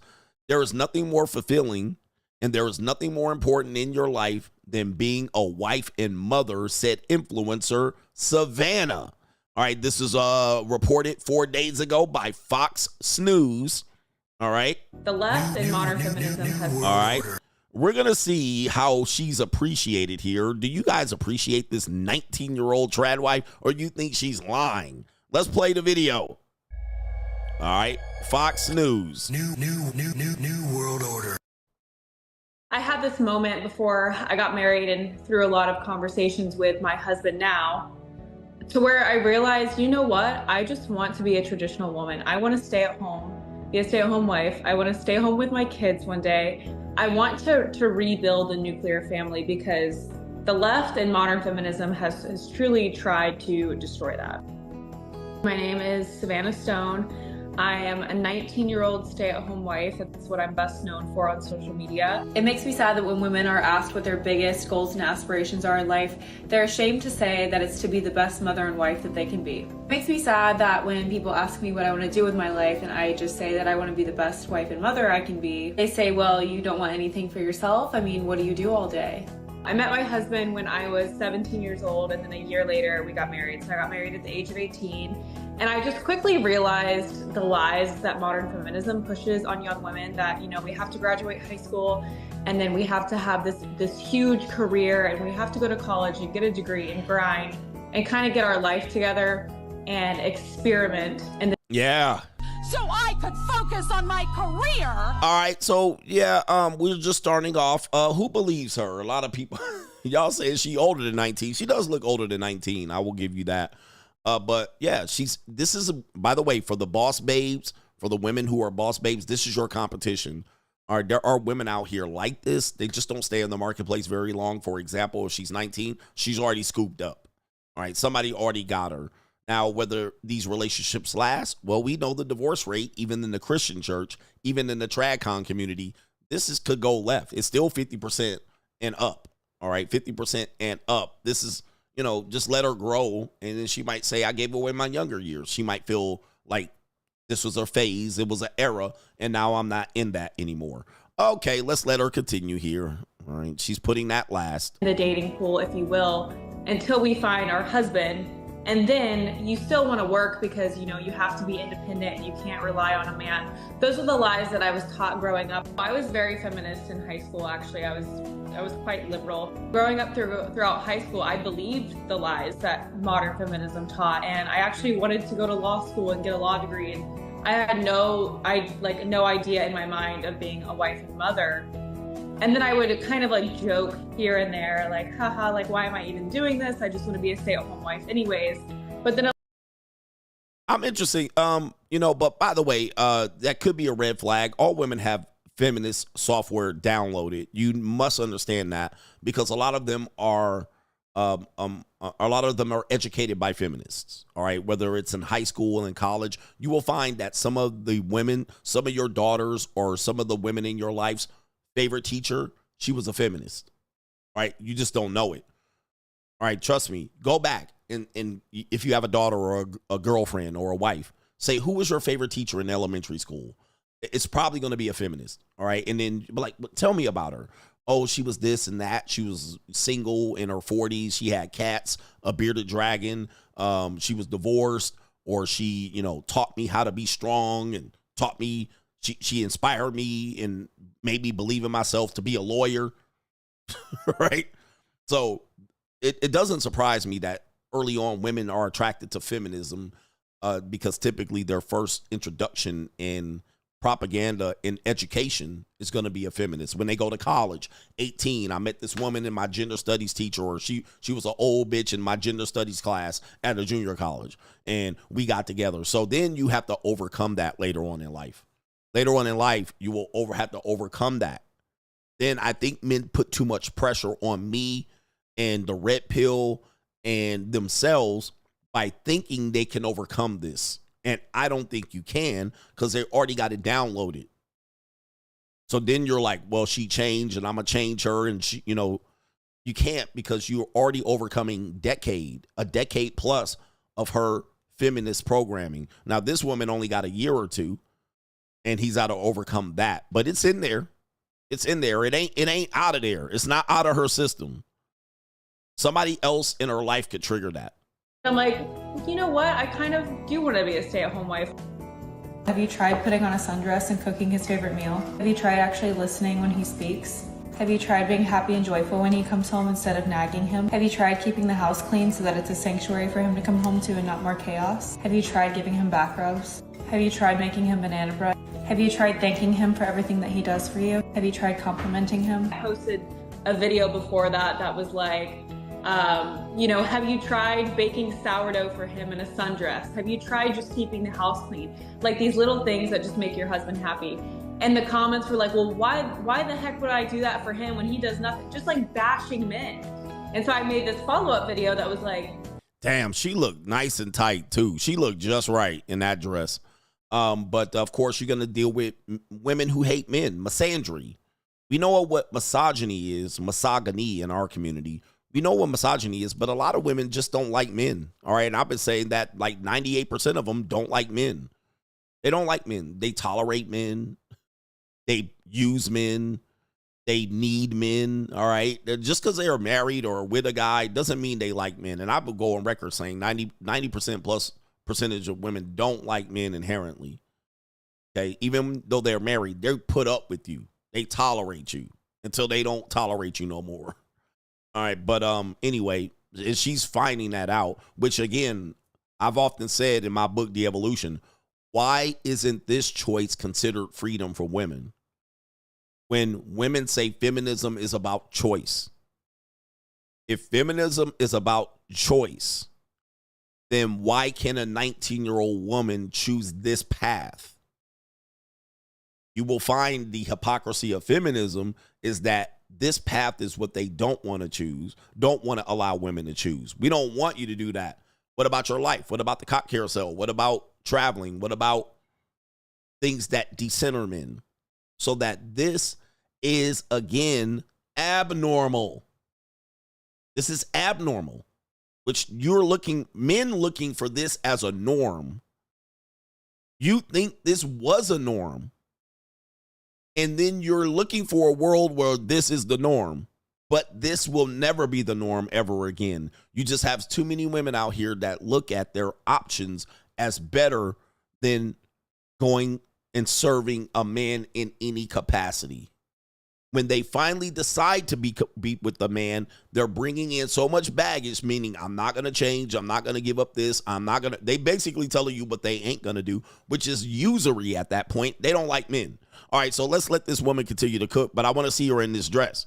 It's okay to like your husband. Like, it's okay to want to do things for him, because there's this notion pushed by modern feminism that marriage is a transactional relationship. And it's not that. It's constantly wanting to uplift and encourage the other person and serve them. And specifically for women, like, our power comes from serving and nurturing. I just hate that women are put into such strict boxes. Even me, when I say that I'm a stay-at-home wife, people will say, well, you make money from social media, so you're not a traditional wife. I'm in my home. I'm making content in my home. So yes, I'm a stay-at-home wife. All right, so men have made that case in the comments saying if she's on social media, she's not traditional. And now she has countered that argument, whether you agree or disagree. She just countered that argument. You can disagree with her again on that one if you like. I'm not here to defend that comment at all. Men think that traditional women should not belong on social media, but she's also saying this is an income stream for me. So I'm able to stay home because I have this additional income. All right. Without this additional income, could she stay at home? Is she considered a monetized woman and non-traditional because she's on social media? You guys decide that. And it's really hard because if you want, let's say you want a career, but you also want to be an amazing wife and an amazing mother. You can have that, but the world will tell you, no, you need to focus on your career. Or if you want to be a wife, no, you can't have a career too. And so I would say don't let the world put you in boxes. You get to define what your life looks like. You get to define what your career looks like and what your home life looks like. And if you want to be a traditional wife and you don't want a career, and somebody asks, women are really ashamed when somebody asks them, what is your biggest goal or aspiration in life? They're ashamed to say it's to be a stay-at-home wife and mother, because there's such a notion that you have to make something of yourself. But there is nothing more fulfilling and there is nothing more important in your life than being a wife and a mother. And New world order. All right, shout out to that lady there. It's good to see. It's refreshing to see. Again, I don't want to say that she doesn't have a future and she's going to end up divorced or whatever it is. Oh, hold on for a second. We got shit going on in the background here. All right, let me turn the volume down right there. All right, but she at least is approaching it and giving it an effort. What do you think about this? Label it. Put it in the comment section what you think about this, or in the chat what you think about this. If you trust her, do you not trust her? Put your opinion in there. I have my own opinion related to this, and you probably know what it is. I will say only time will reveal. All right, roll the die. Only time will reveal where this goes. I've seen women approach it this way at an early age, and women at this age have a way higher divorce rate than many people anticipate. All right, because they get married younger, and they're only going to last 7 or 8 years, and they tend to get divorced, especially women that lack education in their early years. Now, college-educated women tend to file for divorces more. All right, but that doesn't mean they get divorced more. All right, so you guys got to understand the stats. These women are more likely to file the divorce. College-educated women that forego education, those marriages don't tend to last long at all. All right, so there is a catch-22 to all of this, but I do wish them luck. Let me catch up on the comments here. I think there's another video to accompany this. This is this woman here, a TikTok. Let me see if this is the video. God has given men a capacity and a responsibility that women do not have, and we have to be honest about it. We can say he's not a man, he doesn't know how to lead, he doesn't whatever. There's still a capacity inside of him that God did not give us as women. And one of the biggest examples that I can give of that, imagine it's raining and you're in New York City. And if you've ever been to New York City or in France and it starts raining and people start selling umbrellas on the street, those $5, $10 umbrellas, they're not worth much, but they get the job done until you get home. Imagine you have that man. You have the man that gets the job done, isn't anything special, but he gets the job done. That man, no matter how little you view him, is made to handle the rain. You were not made to handle the rain, but you were made to hold up that which can handle the rain. If you didn't have that umbrella, you would come back home smelling like what poured on you. When a man comes back in as that umbrella, he gets dried quickly, water repellent, it falls off of him, and no matter how equipped you thought he still was built for the rain. The difference also, some of you want that Neiman Marcus umbrella. Some of you want the wood handle. Those things are heavy.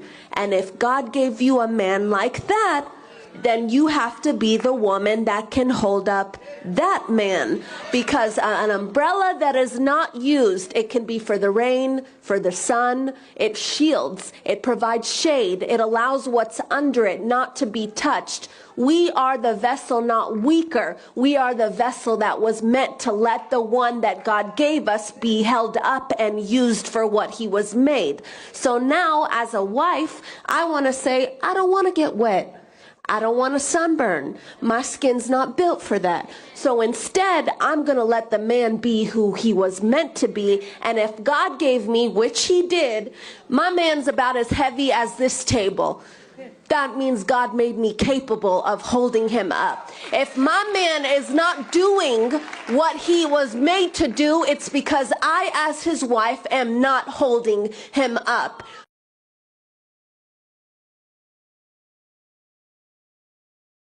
Okay.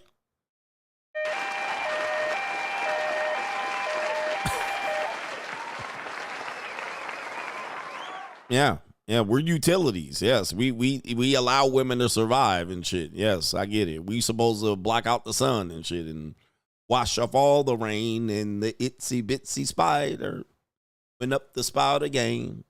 All right, I see what she's saying there. Yeah. All right, she basically saying women ain't built for this shit.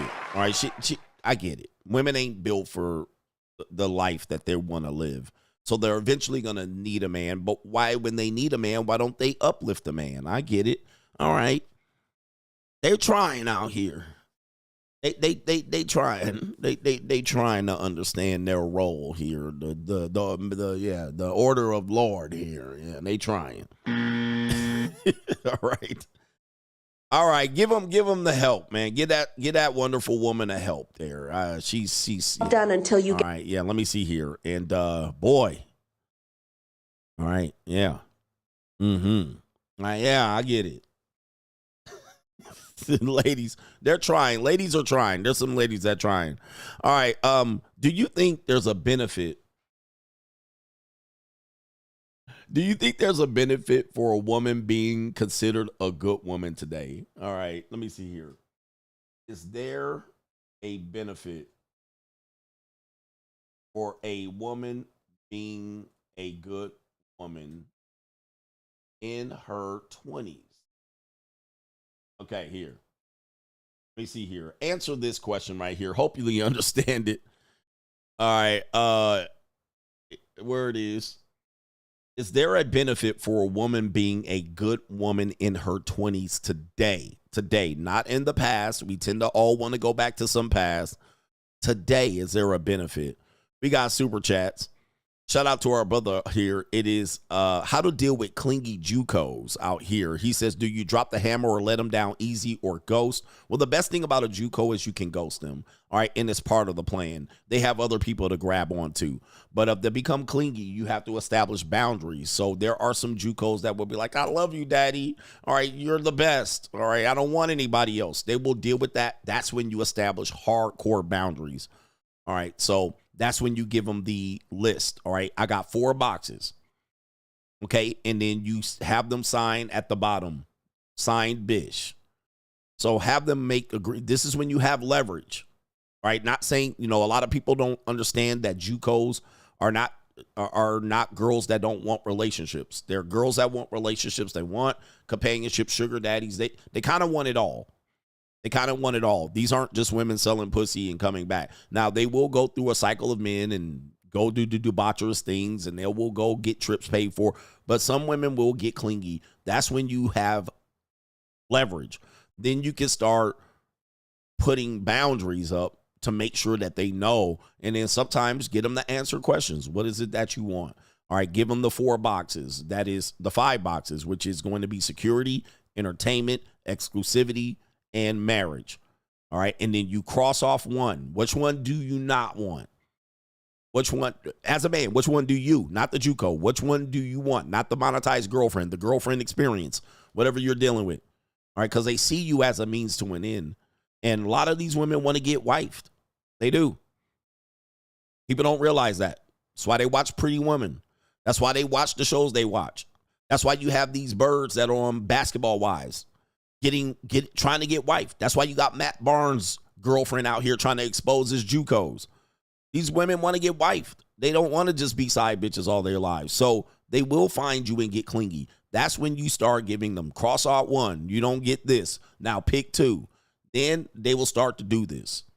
They'll start to do this. They'll say, I'll pick these 2, whatever. They're just like, you can have your hoes. I don't care. I need this. Now, we have to explain this. We have to explain this to a lot of guys because men don't want to listen. But when they come over to on locals, I'm very thorough in explaining this. And I show you evidence, okay, because I'm very thorough. What people call tricking and they call what we do tricking, it is very, very surface-based understanding of it. It can be constituting that. But when you talk about the JUCO, you're not dealing with escorts. You're not dealing with them all the time. You're dealing with women that are doing transactional relationships in which they're finding guys who are guys that qualify right off the rip, a.k.a. they're at the finish line. And as they also say, Women make exceptions to the rule. They break the rules for the alpha. They break the rule for the winners. So this is just basically living this out. So they will come over and they are more likely to be like, okay, whatever, because they are in a situation of need. There are some women that are in their 20s. They cannot date Gen Z boys. So what will happen is they'll come over and they'll look for winners. All right. And then they'll make exceptions. They'll break the rules for you. On the other side, normie dating, you're finding that they're disqualifying. They're on a disqualification mission. They think they have the leverage. They think they're the prize. So then they start taking you through bullshit where you're trying to qualify for them. Let me show you I'm good enough for you.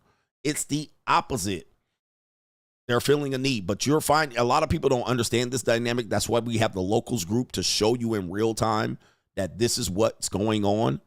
Doesn't mean that these women are the same women as the normie women. They're going to hop around and date around and all this shit. If they find someone, they will latch on to you for a period of time. This is when you have the leverage. And you can say, take it or leave it. Take it or leave it. Take it or leave it. You can deal with them in that way. That's when you start doing that stuff. And you will find that a good ghosting, a good restricting of their leverage, a good thorough understanding where you can tell them, this is what you're going to get. Nothing more, nothing less. You will find that they're going to dip. Okay? They're going to dip. Those women have no problems dipping. Okay, you know, I thought I can persuade you. I thought I can get over on you. I thought I can, and then now you laid out rules. I don't want nothing to do with it. They'll leave with no problems. The difference between Patreon and locals, I see the question. I get this question not that often, but I think there's a little confusion. Patreon is the money mindset. The money mindset talks about social media content creation and getting your mindset right about bossing up.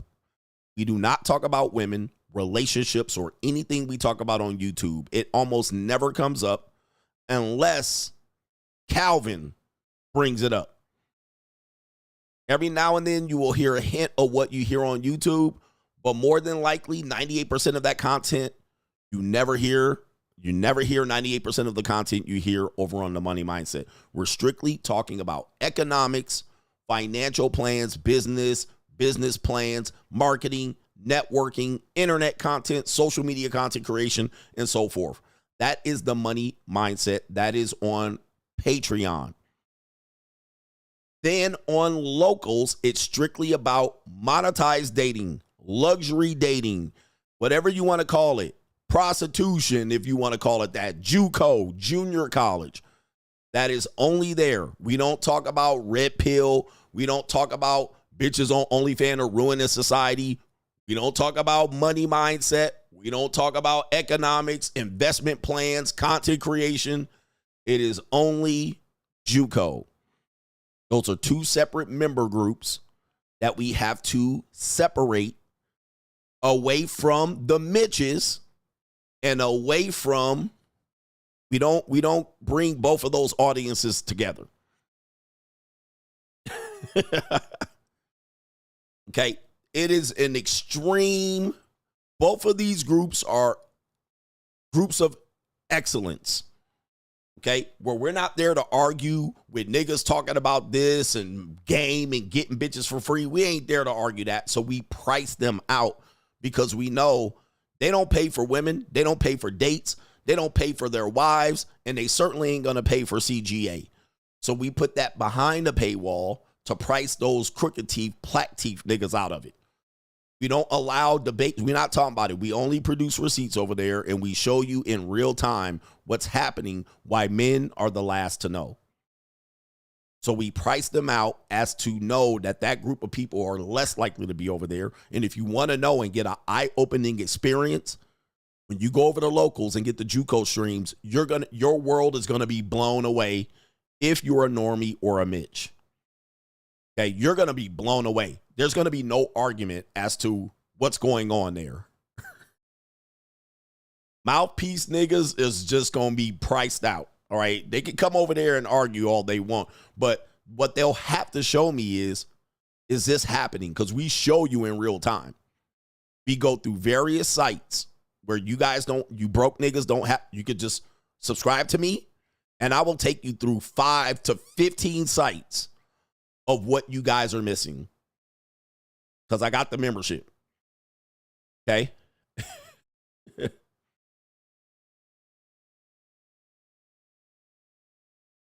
Then you have the money mindset where I think that you need to be priced out of this information as well. So you shouldn't be getting free blue chips. In fact, I was doing this for a while. The blue chip mindset streams I was doing here on YouTube on every Wednesday. But I noticed that the support and the viewership took a dive.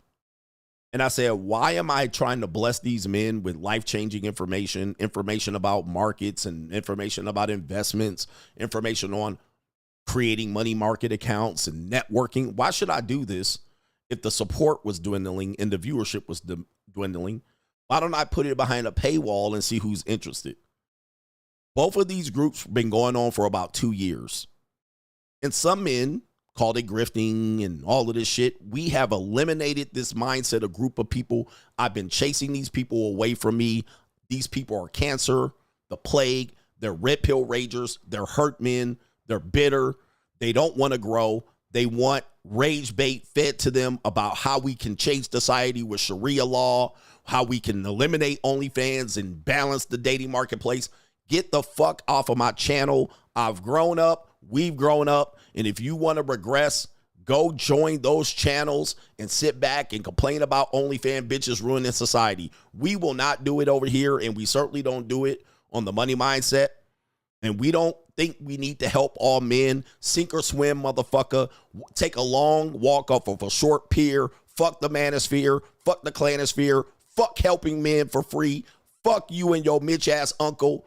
Kiss my whole ass. That's what I feel about all of that shit.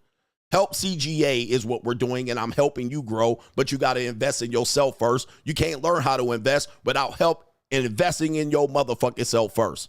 So that's what we doing. That's how we growing. And fuck you and the rest of y'all who don't want it. That's how I look at it. But that's what I'm doing over there, if you wanted to know.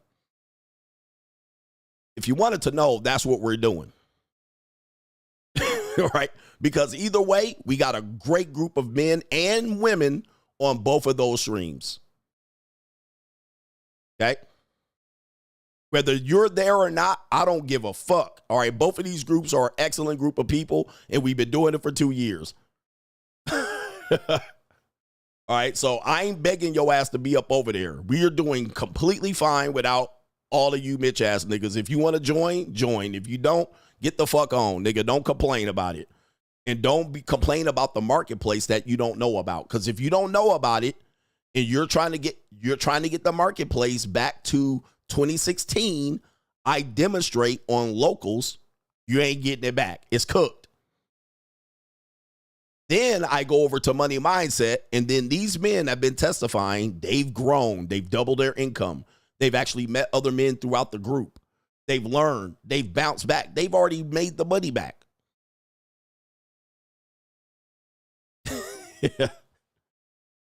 So the red pill is dead. I've been telling y'all, the manosphere is cooked. It shot itself in the foot.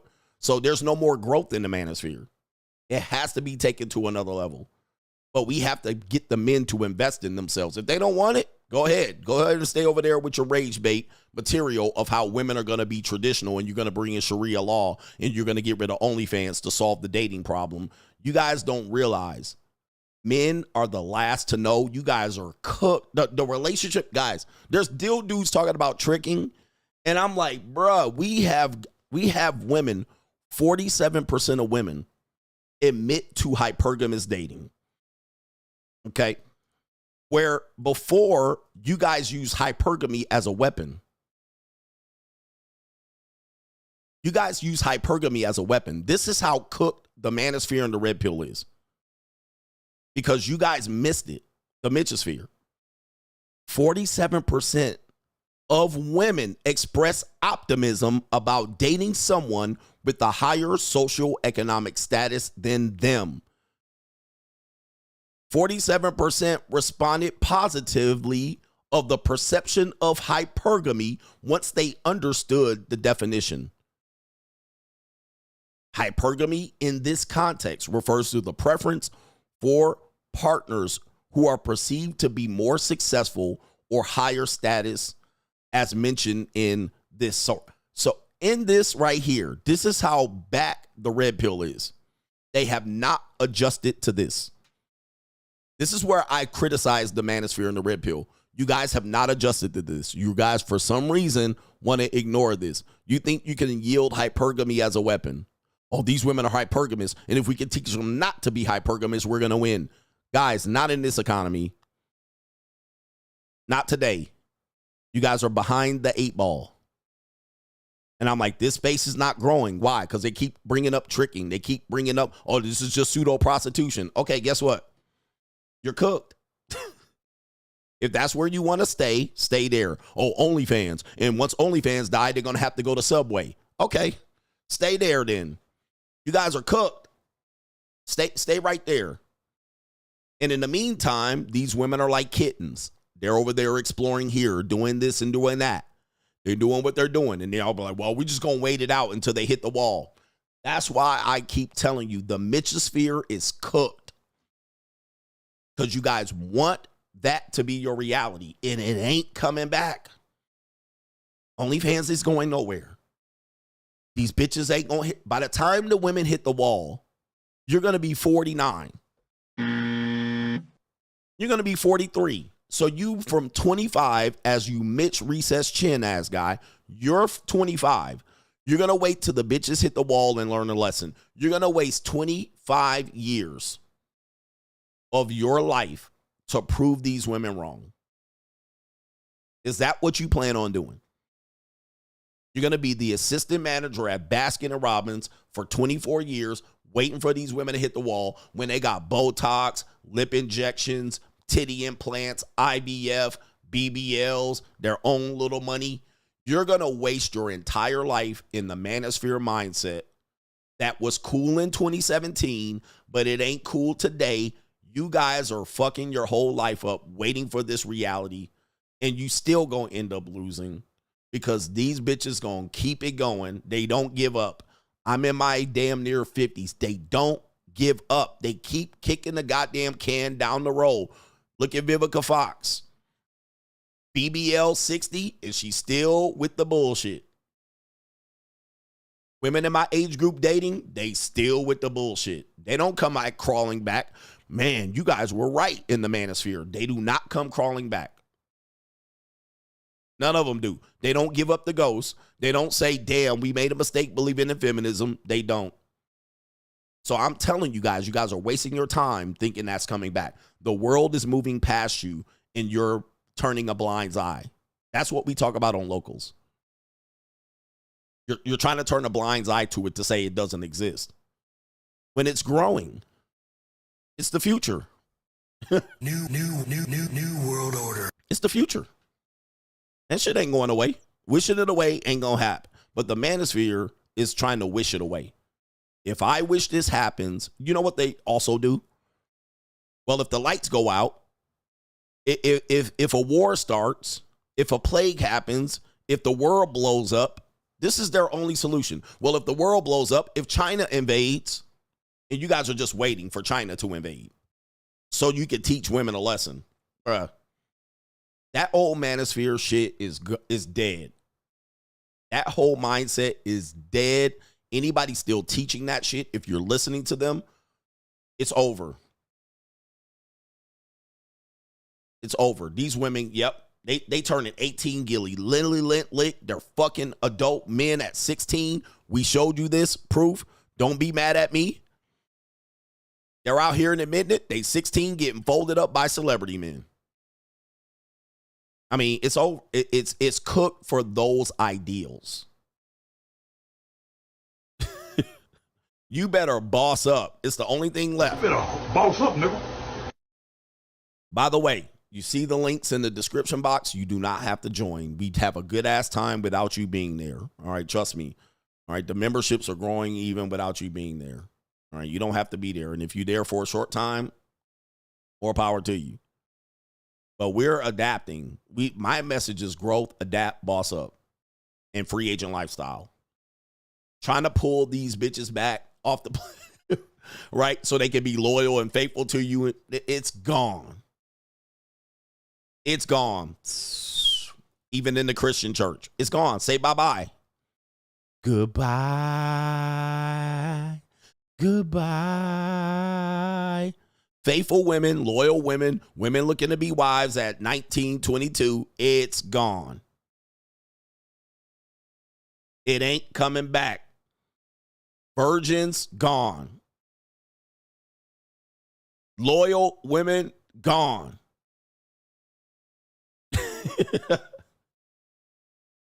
Say goodnight.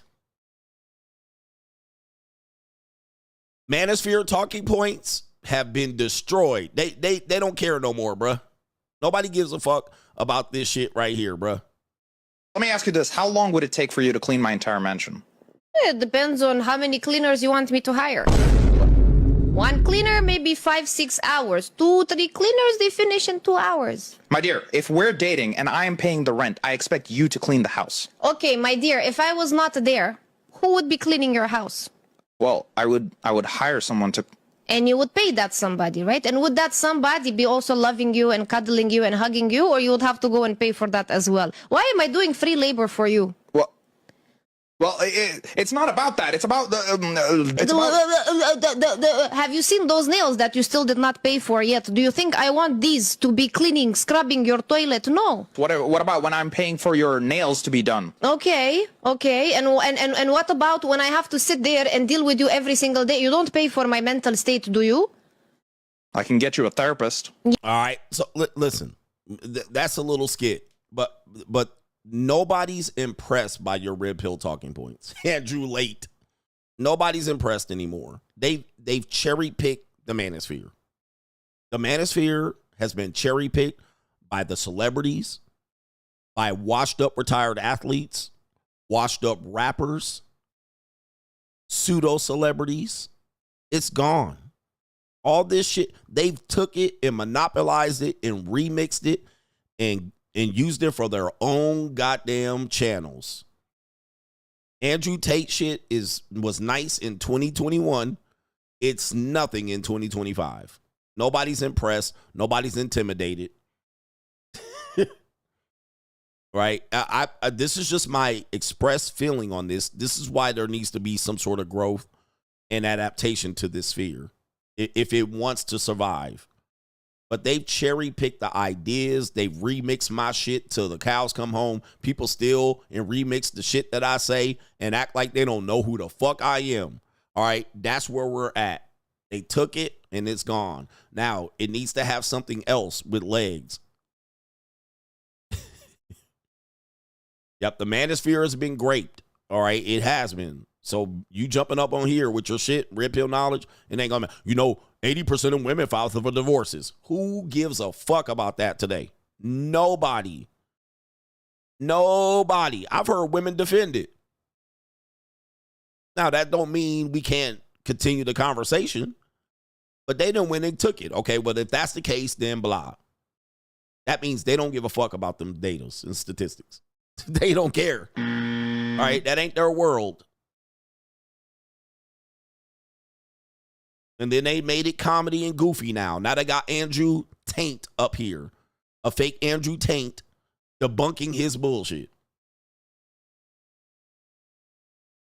This is my reading the Manosphere the Riot Act. Because and guys, men called this out a long time ago. All right. Men like Solo, TV84. What's the brother's name? Ramil. There's another, I always forget people's name. Shout out to these guys. They are here occasionally. They called this out. They saw this back then. All right. They saw this in 2020. Unfortunately, they didn't keep their foot on the gas. And dudes didn't want to hear it. They was like, shame, blame, explain. Who's the other brother that don't? So men have already been saying this already and saying this, they don't see the growth. They don't see men wanting to improve. They see men wanting to drag women back by their ponytail to 2019, to 1989. And so I'm not joining those guys, but what I'm saying is I just don't see the growth. And then when it comes down to it, do you support the content creators? I'm saying men don't support their interests. Ty City. Shout out to Ty City. Ty City is the guy. Men don't support their interests. When it comes down to it, y'all will watch men get demonetized and leave them hanging. Soon as they come back and say, hey guys, we were giving you content that you liked. Well, we're no longer part of the YouTube program. We can't continue to give it to us. Can you give us $5, $10, $15? We'll put it behind here. We'll still give it to you. All men be like, nope, bye-bye. Fuck you, you grifter. Now, me, from my perspective, I'm just telling you what I saw. And I saw that and I said, damn. The men that literally use this content for comfort, learned, entertained, celebrated. They gave you hoes to beat up. They gave you content. They gave you lessons. When it was time then to support, bye-bye, nigga. Fuck you. Was the message. And I said, wow. That is our reality. When the women come up and they have their group, or even a woman that does content like me. Can I name names? Pearl, Pink Book Lessons. There's a couple of Instagram people. One woman is got something about dad. I can't remember. There's 2 or 3 white women. The one woman that's tattooed up and got gauges in her ears. I can't remember these people names. So you guys share their videos with me all the time. And I'm like, what's the difference between her and Derek Jackson? She's a female version of Derek Jackson for men. There's a white woman that puts a video up. She's a little shadow in the corner. And then she goes, oh, and this and that. She just basically swagger jacks the red pill. Crimson Cure, some of these girls are authentic. Some of these girls I cannot care for. And then, yeah, Melanie King. When I go over there to her channel, massive support, viewership. Men support them. Men share their videos. You share their videos with me. Then I'm like, do the people share my videos with the world? I don't know. I don't see it, but it is what it is. And I say, this is, Tyrese's ex-wife, Danica Marie, Six the Goddess. All of a sudden, I'm getting those videos shared to me. Oh, look at what these women are saying. They're getting it. But then, are you sharing my video? The answer is no. Which is, this space is Purple Pill. And I'm like, yo, this space is cooked. The Davocate. That's the woman's name. The Davocate. I got to see this white girl one more fucking time saying some shit that's so simple. I don't even know what to say. I'm like, I'm not impressed. I'm not impressed. But then when the guys get demonetized, Fresh and Fit, Pearl, CGA, Andrew Tate, then when they start going, hey, viewership, private, then it's fuck you. Samantha Lee, nigga still simping for her. Okay? Then it's, Messy Michonne. There are some women that share Messy Michonne. But then I have to listen to Danica Marie saying shit that I said exactly, almost word for word. And then you'll share that video with me. And I'm like, what the fuck? Obviously, she's been watching me. So then when I see this, I'm like, I don't think this space has any hope. Right at this point, I don't think this space has any hope.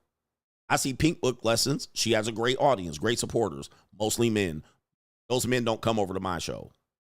They know I'm here.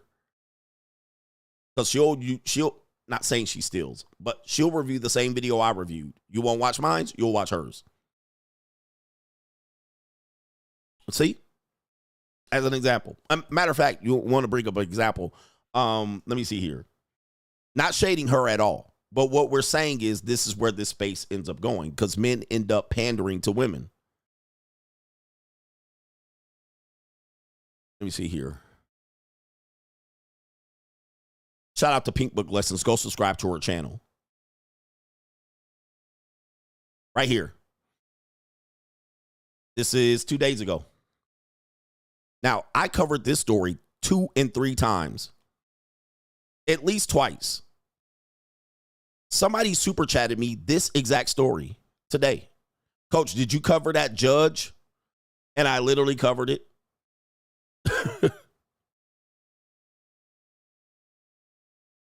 If I put out an edited clip of this, it wouldn't get, well, because I'm demonetized and she is not, it would not get 178,000 views. She has a fantastic voice. You haven't even seen her picture. You don't even know what she looks like. I'm not dissing her. I'm not hating on her. I'm talking about the men. I'm talking about the audience. 178,000 views. Somebody super chatted me today. Hey, coach, did you talk about that judge? The fuck? Like, wow. You know what I mean? Like, if I put out the clip of this and rivaled it, put the same picture, put my face on it, nobody viewing it. 5,000 views. You see what I mean? Like, this is where this space is going, where it is then, look at where it's shifting. Celebrities saying it. Women saying it. They're getting a better support. The men don't, for their rights and wrongs. I'm saying this is a fact. Who disagrees with me? Because I know some Mitch niggas don't disagree with me, and you're gonna comment on it in the after the stream goes off. You're gonna comment this later. You're gonna comment this later. Yeah, the other girl, Jeddah, whatever her name is. She says the same thing I say. Boom, she going up and up. Niggas in the comment section. Yeah, you're super right. I put the same video out on Instagram. No float. Okay. But I covered this. I covered it twice. Covered it. I mean, listen, I know my streams are long, so I don't expect these type of numbers, but certainly I'll prove it later. I'll put a clip out of me covering this. Let's see if we get 178,000 views. Let's see. And I guarantee you we won't. All right? We won't. So this is where our space has been. I know what it is. I know what to expect. This is why I got to protect myself and then look at where the real support is in this space. And it is men that want to grow. The men that don't want to grow and they want to simp and purple pill and wish, go ahead. I'm not for you. All right? I'm not going to be for you. Go ahead with yourself. Good luck. You know, you guys are in a hope strategy. You guys are wishing. And best of luck to you. Best of luck to you. Shout out to the people who share. But when it comes to it, I prove my case. And it's just not as about me. I know people are going to say, well, you just thinking about you. But am I correct? Why do I got to listen to some white girl that's not even 30 years old? Oh, hold on for a second. Let's pull her up. Instagram. The Dadvocate. There's another couple of these women. See if we can pull it up. This is her right here. This is her right here. You guys see these videos? No, that's her and her daughter. Shout out to her, by the way. No hate. I'm not throwing shade. But let's look at this right here. I'm going to copy, paste this right here so we can center it. Okay? Hey. Hey, what's up? What are we trying to do? Honestly, I'm just here for the free food. Of course you would be.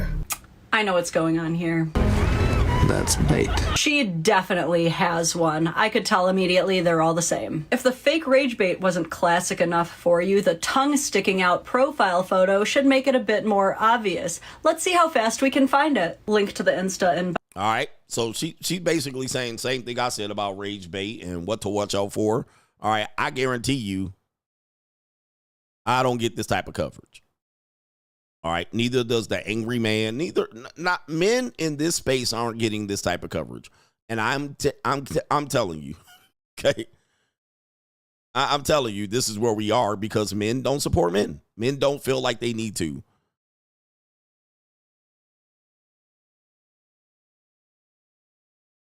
When was the pivotal moment that a man chose to not go after a girl anymore and put in any effort? Oh, bless her heart. So this woman wants to know why men don't pursue women as strongly anymore, citing a specific example of how when her dad met her mom, he continued to ask her out even though she initially laughed in his face. And when she had to work late, he came and picked her up with dinner already made and they went and had a picnic. And I can easily womansplain this. See, back in your mom and dad's day, your mom didn't have thousands of influencers telling her that your dad is a creep if he keeps asking her out after she's already said no. Your mom didn't have thousands of influencers telling her that a picnic isn't a real first date. Your mom didn't have influencers telling her that it's not even safe to get in the car with a guy on a first date and that she needs to demand he send an Uber instead because they didn't have Uber. And your mom also didn't have 5 different dating apps to make her think that she has millions of other options.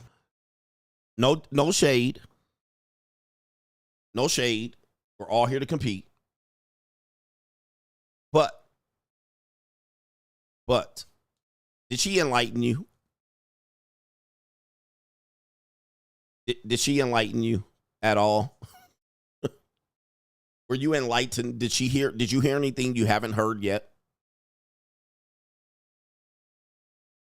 But I talked about this in my Manosphere video. The infiltration in this space is real. Like, it's real. And it will be the death knell of the Manosphere. That's where it is. I'm not, again, people are going to try to make this about shading and jealousy. Did she enlighten you? It's just where we are. It's where this space is going. And these are just a lighter form of the same message. Delivery different than CGA and so forth and so on. So it takes the anger out of it. And it takes it, oh, I wish I had women like you that thought like you. And do you have a sister? And then you wonder why men don't make content. You wonder why they fall off. And then now you got to find a new guy. And then you have other content creators use this as more content for themselves. Does this help? Does this help the Manosphere? Does this help men grow? Does this help? Just asking. Just asking. But this is where the support is going. Somebody said, why did they support Kevin Samuels? You guys realize that one of the reasons they supported him is he started to become popular. Once you become very popular and you can super chat and see your name on the super chat, all right, it was a arms race. Now you get the show. Hey, I'm one of your bigger supporters. I'm one of the people that super chat during your 30,000 people live stream. Some people, content creators, use that as an opportunity to get an audience over to their side. So there is a very big transfer of that happening, and he had a great message, so they were willing to support it. Okay, but it was then became competition. Hey, look, I'm gonna drop $500 in this chat, right? So everybody can see. I used to have this on my channel where I had a counter on my chat, super chat, so it automatically counted up my super chats. Who remember this? I had a counter on my super chat. It was Sniggle is the sauce. There were a couple of guys, and you could see how much people donated for that day, the top donation for that day, and the top donation overall for the year. People were trying to beat that chat. They were trying to beat that. All right. And then I heard a content creator who didn't like me make a stream who said CGA they were trying to count how much money I made, but they miscalculated. They thought I made that per day, which was Sniggle as the sauce and a couple of other brothers had the record. They thought I made that per stream, which it was like several thousand. It was like 15,000. Who remembers that? Y'all weren't here long enough, but I used to have that on my live chat, my live stream, but I don't anymore because I'm not monetized. So then you don't see it anymore because there's no way to accumulate or calculate my chats. But then they were like, CGA makes $15,000 because Sniggle as the sauce had the all-time record for the year. He was the leader for the year. So then they were calculating that I was making $1 million a month. It was like, what the fuck? So they just pocket watching and getting it all wrong. And it's like, wow. So it was another man making content about how much money I made from streaming with the hopes that you guys wouldn't continue to support me. if you knew how much I made a year from streaming. Now, if that's not proof of what I'm trying to tell you, it is men that have destroyed this manosphere. Male jealousy, competition, rivalry, non-supporting of men, encouraging men not to support. I mean, I keep proving this, and there's somebody that's going to miss this message and make it about me hating again. But I don't know how many times I have to say this. It's not about that. It's just about the reality of it. All right? It's a reality. It's just something that I see. I just tell the truth and all of that. But I do have a coaching call to get to. Right? I do have a coaching call to get to. So the people that have super chatted, I promise I'm going to read your super chats. Let me see here. Let me make sure I have that call. It might be at 1:30. All right, let me see here. See here. Let me make sure I have that. It's at 1 o'clock. If it's at 1:30, then I'll read the super chats. And some dudes was dropping 200, 500 and wasn't even getting no super chats read. Who remembers that? Okay, Zoom is down. Zoom is down? Hold on for a second. Let me see if I can pull this down. Zoom is down today. Am I tripping? That's why the call is not being made. All right, is Zoom down? See if I can pull this up. Yes, Zoom is down right now. Okay, so my call is through Zoom, and Zoom is doomed right now. All right, and that is a current update. So my coaching call is through Zoom, and Zoom is doomed. Ring the bell. All right, here we go right there. Okay, so that was where my coaching call was. All right, so, okay. All right, thank you for that update right there. No wonder I didn't get a notification. Okay, so here we go right here. So, according to Twitter or X, it's still down. All right, so I have it down right there. Let me see if I could do the rest of the super chats. Okay, since that's down. Rosie says, Coach, as a man on the dark side, she looks 28. I don't deal with white women, so I'm ignorant with them. But my Latina Colombian woman is 19, and she looks every bit of it. Young and full of life. That white 19-year-old trad wife looks 28. Even my 25 and 27-year-old JUCO looks younger than her. All right, and white women age not too good. That's the thing with them. All right, they tend to look older, younger, and then they tend to look older, younger. All right. Blue Baggins, Marquis Houston also had a 19-year-old super religious Jehovah Witness trad wife. 2 years and 2 kids later, she hit him with the I'm not happy. I'm not happy. I forgot to cover that. Yes, he lost his 19-year-old trad wife, and she's out in the streets twerking online for Pookie and them. I might have to cover that later on. You're right. You're right. Cesar Quintana says, Coach, thank you for the coaching call the other day. You cleared things up for me in minutes. Well worth the investment. That is a co-sponsorship. Shout out to you, man. People that make the, I appreciate you guys coming in here and your money mindset and your coaching call and your JUCO, and you're acknowledging that it's a great investment. This is the best marketing I can ever ask for. All right. And if you want to make a coaching call, go ahead. You guys see that there's value there. And if you do need help, it's available to you. But the free days are over. It is what it is. And NGN said if CGA made content towards women instead of men, his beard would be less gray and he would be a lot richer. It would be funny if CGA smashed a PUA's over 18 pageant daughter who's on the dark side on the low. Uh-oh. I don't. Uh-oh. Yo.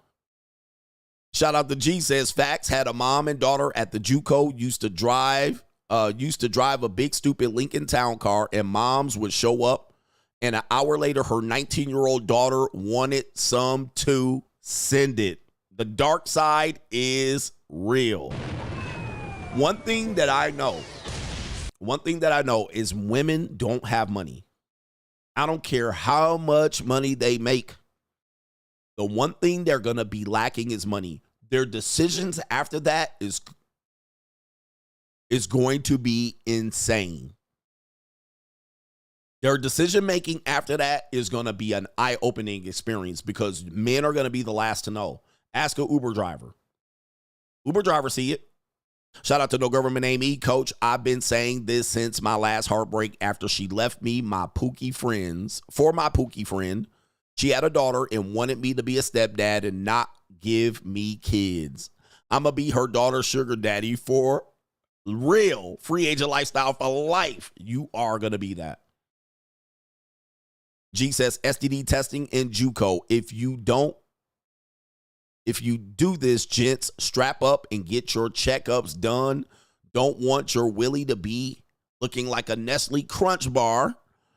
Yes, indeed. Use your test. As you guys know, over at the JUCO, I post my tests every 3 months just to show you guys.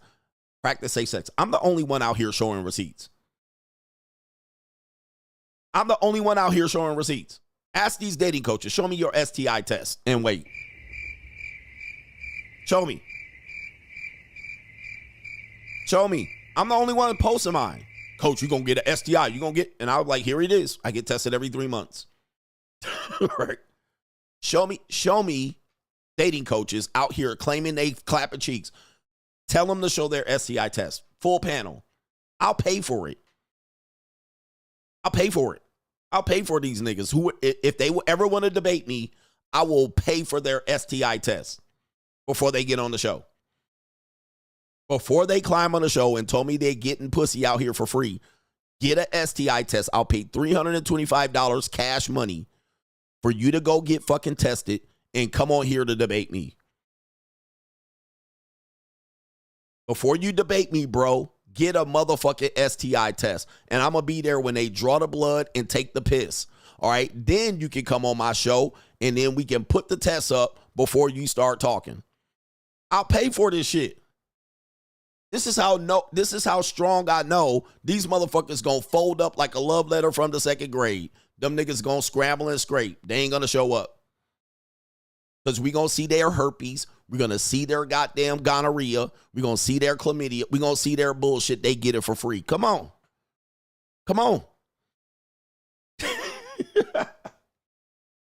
Their STI test, not SAT. Come on. Debate me, bro. Bring your fucking STI test. And I'll bring mine. These gonorrhea having ass niggas.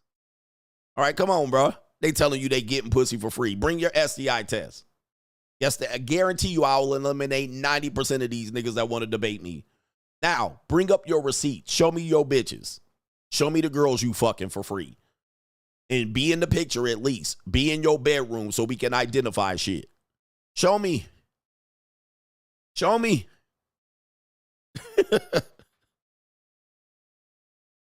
bruh. Shout out to Cutie Exec. Says these ninjas are cooked, scared to something, scared to look. Oh, scared to death. He said these ninjas is shook and cooked. Scared to death, scared to look. They shook. That's what you said out here. The shook ones. J. Cool says, please play the Reverend X on that supposed Christian woman. All I heard was chickenbach and her pretending to be on the verge of tears. Yep.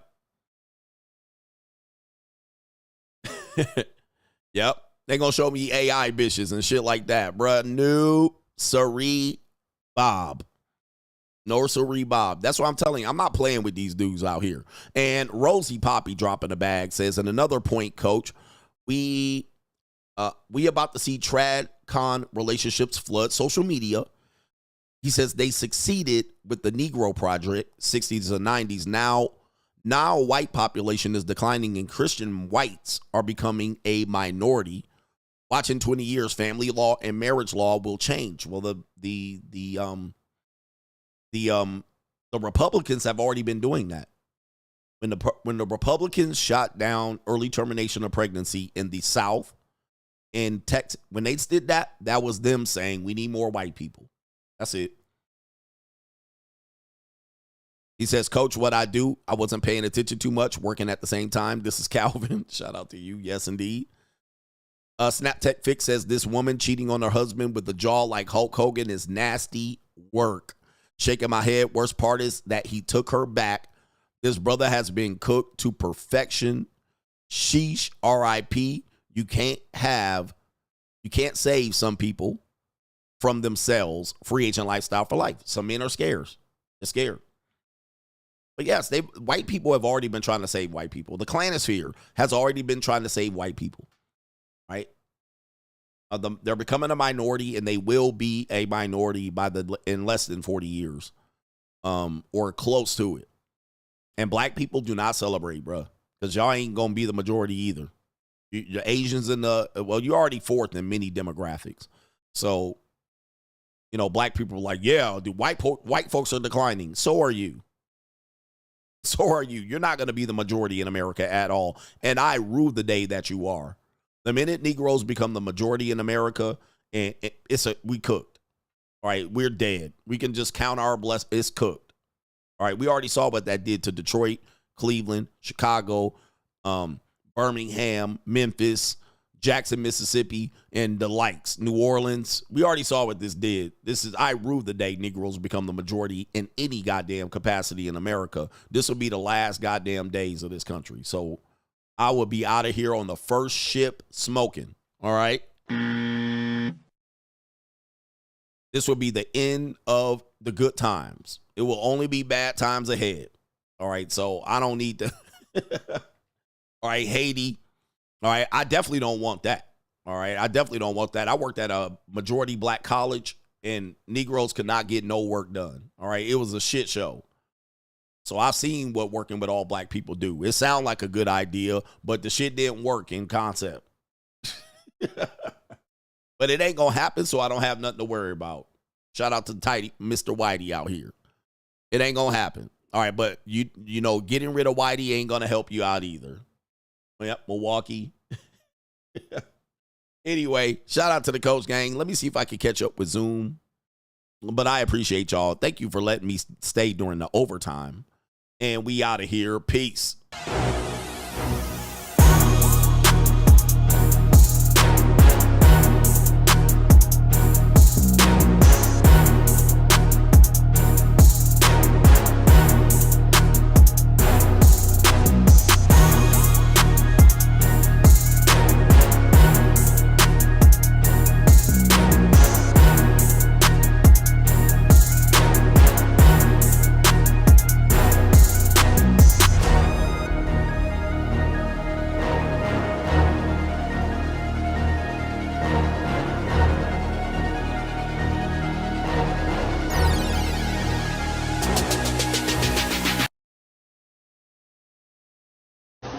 Boss up, nigga.